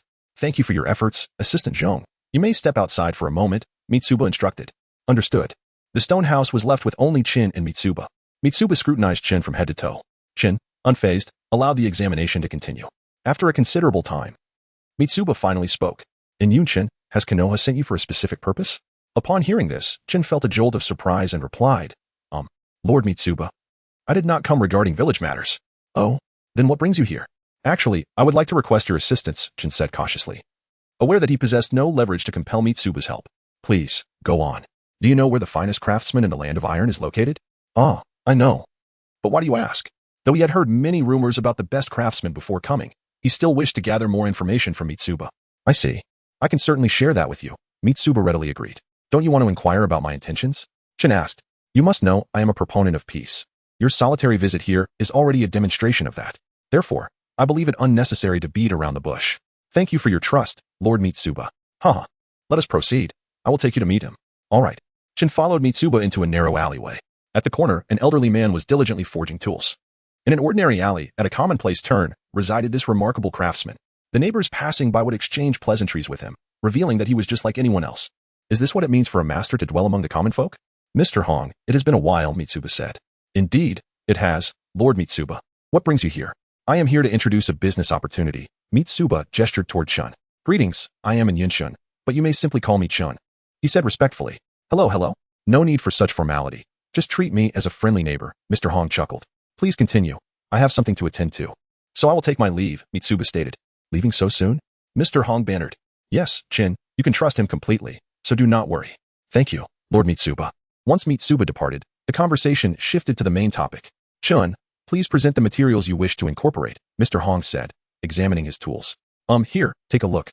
Mr. Hong. Since Mr. Hong suggested a more casual demeanor, Chin felt comfortable addressing him this way. Chin produced the fragments of the Raijin sword he had carried with him. Mr. Hong took the piece, scrutinizing it closely with his tools. This is the Raijin sword of the second Hokage, Senju Tobarama, isn't it? Yes. But it is now merely fragments. I see. The remaining pieces can indeed be crafted into a fine weapon. I believe so as well. Which is why I am entrusting this task to you. Chin expressed his gratitude. Rest assured, with my expertise, I will ensure it is completed to your satisfaction. Mr. Hong began his meticulous work. I will leave it in your capable hands. I shall take my leave for now, Chin said with a grin. Very well. You may return in about 3 to 4 months to collect it, Mr. Hong replied warmly. As Chin prepared to exit the alley, he turned back and said, By the way, Mr. Hong, could I trouble you to create a weapon similar in size to a kunai? Of course, consider it a gift from me to you. Thank you. I shall take my leave now, goodbye. Chin waved as he walked away. After departing the land of iron, Chin swiftly utilized the Flying Thunder God technique to return to the inn he had previously occupied. Meanwhile, in Konoha, within the Hokage's office, the situation was dire. How can Yuan still be wandering outside? He must be severely punished upon his return, Danzo fumed, striking his cane against the ground. Lord Danzo. We shouldn't hastily assume it was Chin's doing. The timeline simply does not align, Minato interjected quickly. Minato, how can the timeline not align? He sent someone back. Yet he remains absent. It is evident he wishes to distance himself from the source of the affliction. To put it plainly, you are merely attempting to protect your favored disciple, aren't you? Hizashi, what do you think? Standing beside them, the third Hokage added, Danzo. There is currently no evidence implicating Chin. To point fingers without proof is rather reckless. Moreover, without tangible evidence, how can we conclude that he is responsible? If he were wrongfully accused, it would be detrimental to all parties involved. Danzo approached the third Hokage. So you are siding with that boy? He is presently under serious suspicion. Just then, Tsunade rushed in. Minato, the situation has escalated. The number of infected individuals is on the rise. And it has now spread to civilians. Everyone was taken aback. Initially thought to be a matter confined to ninjas, it was now affecting ordinary citizens, complicating matters significantly. Let us implement a lockdown. Aside from medical ninjas and those on active duty, no one else should leave their homes. All tasks should be set aside for now. We must prioritize safety to prevent further spread. But Minato, this is merely a delaying tactic. We must find a solution, Tsunade insisted urgently. I understand. But for now, this is the only course of action we can take. Danzo then remarked, you all search for a solution. I will find the source of this contagion. With that, Danzo left, not waiting for Minato or the third Hokage to respond. At this moment, another Umbu entered, Hokage-sama. The civilians are currently gathering in the square, and our attempts to persuade them have been futile. Minato furrowed his brow and replied, I shall go take a look. The third Hokage added, allow me to handle it. Minato, if you go now, it may genuinely cause them to believe the situation is critical. Very well, third Hokage. I appreciate your assistance. Now, Only Minato and Tsunade remained in the Hokage and Appo's office. Minato, we must devise a response strategy. I know, but Minato hesitated, grappling with the unprecedented nature of the situation in the ninja world. Every medical ninja in the village had been mobilized, merely to manage the current state of affairs. However, there were no more capable ninjas available in this regard. Tsunade suddenly had a revelation, as if she had found a potential solution. Wait, Chun, that boy might just have the means to resolve our predicament, and he possesses medical ninjutsu as well. While that may be true, we currently have no idea where he is. What? That boy has yet to return? Surely, this is not mere folly. How much longer can we sustain this situation? If we disregard future considerations and focus solely on the present circumstances, the equipment is likely to last only about 3 months. Chapter 45. Oh, I see. I guess we can only maintain it this way for now, Watergate sighed. Well, let's hope so, replied Uchiha Hoshi, shielding himself from the sun with a leaf. The situation is quite dire, isn't it? At the Konoha hospital, everyone, please hang in there. You'll be called soon. Tsukasa always said amidst her busy work. By the time those in line heard her, she had already moved to another area. The medical ninjas present shared the same sentiment. At this moment, Chin was strolling leisurely through the marketplace. Going for noodles again? The system inquired. What else would I do? Chin entered a noodle shop and soon spotted the group, led by Chiki. They were engaged in a heated discussion with the owner, and just then, Shisaku noticed Chun. He approached and tugged at Chin's sleeve, saying, Brother Chin, you're here too. Ah, yes, what a coincidence, Chin replied with an awkward smile. What are you four doing here?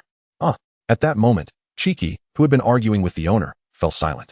Hey, why the silence? Afraid of embarrassment? The owner remarked. What are they up to? Chin asked. To be frank, they want to dine and dash, replied the owner. Oh, again? My apologies, boss.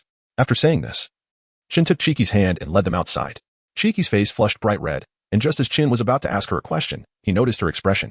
Hey, why is your face so red? Chin asked Chiki. Because Brother Chin is holding her hand. Haha, Shisaka chimed in. Upon hearing this, Chin realized the implication and quickly released her hand. Oh, I'm sorry. I was just thinking of leaving first. It's fine, Chiki smiled.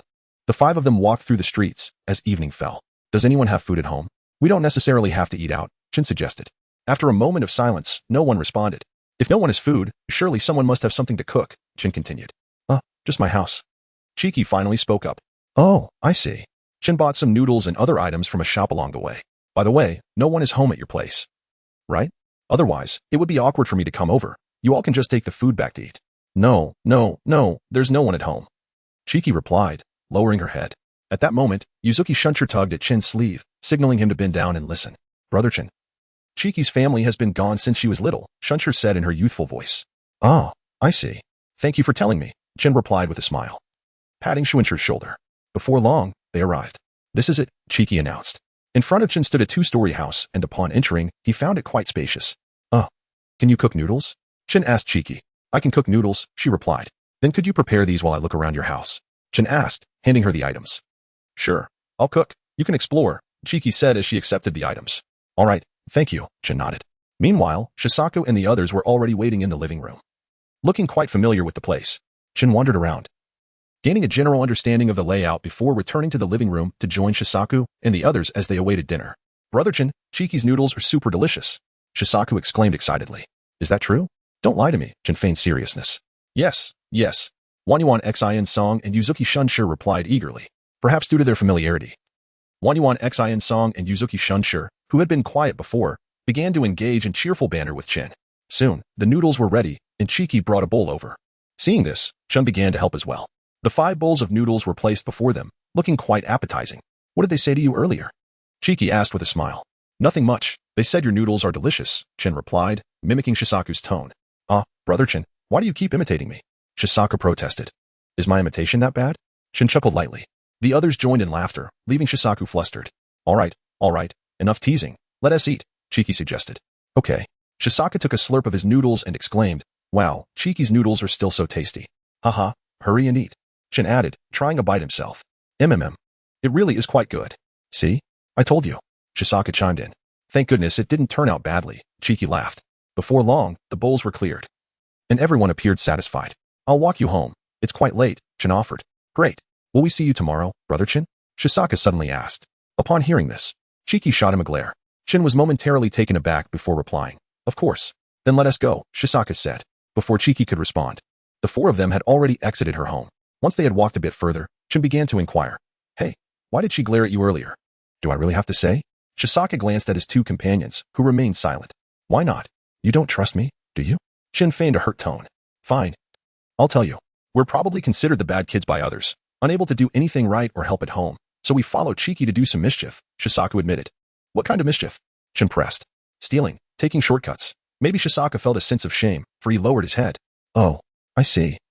Chin replied in a low voice. He then looked at the three children beside him, all with their heads down. With a slight smile, Chin said, You all mustn't do that anymore. You know it's wrong. But, it's just that. Shisaka murmured. I heard that. And I won't allow you to continue down that path. The three fell silent at his words. After escorting them home, Chin returned to Chiki's place. Knock knock. Chiki opened the door, seemingly surprised. Can we talk? Chin followed her into the living room. Although this may seem presumptuous, I believe you should prevent them from doing those things in the future, he suggested. What do you know? Chiki snapped in response to his comment. Taken aback by her reaction, Chin hesitated. He hadn't expected such a strong response. That's not what I meant. I understand that you wouldn't resort to such actions if you had other options. So, Chiki's voice trembled slightly. Forget it. I'll talk to you tomorrow, he said, turning to leave. Pfft, that cracked me up. Hey, Inyunshin, I've never seen you like this. It's hilarious. The system laughed. Darn it, and you're laughing? What else should I do? Haha. Chapter 46, Embarrassment Inside the Lodge. No, you're killing me with laughter. Ha ha ha ha. Just try laughing again, Chin said in a threatening tone. Alright, I'll stop laughing. But honestly, I don't understand you. I saw you smoothly extract her address. But then everything went downhill. Also, who talks like that after just 2 meetings? No wonder you're still single. Furthermore, it seemed that the girl was interested in you. Now look what you've done. You've ruined any chance of that. Isn't it just that I happened to get her address? Otherwise, how could they come here? Chin expressed his confusion. And about what I said later. I don't know either. It just slipped out. I realize now it was inappropriate. But, oh, come on. You almost made her cry. And you still have the audacity to say that. Fine, keep laughing if you wish, but if you're done, I'm going to sleep. I won't entertain you any longer. Alright, if you say so. By the way, let us postpone finding you a body. I feel like time is running short. Chin suddenly remarked. Huh? Why? The system replied, disheartened. I'm only here for a month, and there isn't much to go on. I thought it shouldn't be rushed, so we'll just have to wait. Oh, fine, the system conceded, sensing Chin's displeasure.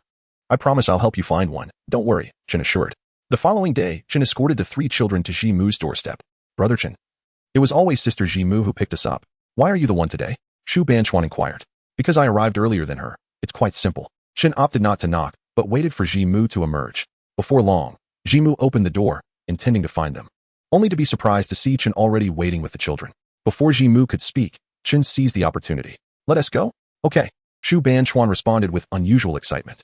Chin led the way, with Jimu following alongside the 3 children. Sister Jimu, here is your breakfast. Yumu Shunsure handed her the food. Oh, thank you. Have you all eaten? Yes, it was Brother Chin who treated us, and yours is included. Shu Banchuan replied eagerly. Oh, where are we going now? Jimu asked Chun, glancing at him. We're not sure either. It was Brother Chun who told us to come. After walking for about 10 minutes, they finally arrived. Here it is, just ahead. You can go on your own. I'll stay back, Chin said, turning to them. What? You're not coming? Shu Banchuan questioned. What would I go for? I'll just stroll around. Oh, okay. Chin began walking in another direction while Shu Banchuan and the others headed off to play. In truth, there wasn't much to do, just some entertainment facilities and snacks Chun had purchased earlier. Jimu, however, chose not to join Shu Banchuan and the others. Instead, she walked towards Chun, who had not gone far and had settled in a spacious area. Jimu approached and sat down beside him. Why aren't you eating? Chin asked, glancing at the breakfast Jimu held. Oh, I'm sorry, I was a bit out of sorts last night. Was that my fault for being too forward? No, I realized that was inappropriate, but I felt I had no other choice. I suppose I was just too angry last night, saying things without knowing the full context. Chin nodded, understanding why he hadn't continued the conversation the previous evening. Why were you so surprised when you saw me later? Chin asked a question that caught Jimu off guard. Jimu paused, momentarily taken aback. I thought you wouldn't come back once you learned the truth. It's hardly a pleasant matter. Not at all. I would never allow things to continue as they were. Of course, I would intervene. Chin smiled reassuringly. All right, finish your breakfast, and then tell me about your situation. Okay. Jimu agreed readily. Chin smiled inwardly, pleased that he had successfully drawn her into the conversation. Wow, you're quite something, the system remarked suddenly. What? You scared me. How about that? I've resolved last night's issue and gleaned their experiences in one go. You're really something else. Although, that was clever, the system conceded. Shifting its tone. Hey. Chin was left speechless. After a while, Jimu said, well, you should be aware of my circumstances, so I want to elaborate. Chin nodded. And Jimu continued, I met Xiao Chuan 2 years ago. At that time, I was still okay, not involved in anything morally reprehensible. Xiaochuan's parents, like mine, are no longer around. I found him at the end of a street, looking quite pitiful, and I took him out for a meal. That's when we started to bond. Xian Song is a cultured individual. I met him outside his building when he ran away from his parents who were arguing. The key was that they didn't even notice him leaving, as if they were oblivious to what was right in front of them. Shun sure is a good girl. But because of her family situation, her parents often take out their frustrations on her, treating her more like a puppet than their daughter. When I first saw her, I was horrified. Her body was covered in scars. In summary, we all came together because of our experiences. Oh, I see. So, Xian Song and Shun Shure's issues are still unresolved? I can help with Shun Shure's problem, but as for Xian Song, I'm at a loss. I'm not very persuasive. Chen shook his head helplessly. Huh? What are you planning to do? Jimu asked. That's not something you need to worry about. Just keep an eye on them. Chen stood up, waved, and started to leave. Hey, Jimu stood there, unsure of what to do. By the time Chen returned, it was already evening. Upon returning to the previous location, he discovered they were still waiting. Why haven't you all left? Chen asked. Well, we were waiting for you. Jimu replied. Actually, you could have gone ahead without me. Next time, don't wait, Chen suggested. You didn't say anything, the four replied in unison. All right. As compensation, I'll treat you to something to eat. Chen scratched his head. Okay. During dinner, Shu Benchuan inquired about Chen's whereabouts, but he chose not to divulge any details. Eventually, he confided in Jimu, as someone among them needed to be informed, and she was the most suitable. In reality, Chen merely assisted Jimu in addressing the issue of domestic violence, ensuring that such occurrences would be less likely in the future. Before long, a month had passed. Despite spending every day with Jimu and her group, Chen always found reasons to step away. After all, one couldn't spend all their time merely playing. There were important matters to attend to. I'll take my leave for now, but I'll return to see you all later, Chen told Jimu and her companions. Don't forget us, Brother Chun, Shunsher called out. Freed from the suffocating constraints of her family, she blossomed into a much more cheerful person. Indeed, I shall remember this. I must take my leave now. Farewell. Farewell. The group, led by Jimu, watched as Chen gradually faded from their sight. Let us hasten our journey, for we shall inevitably face scolding upon our return, the system remarked. Understood, understood.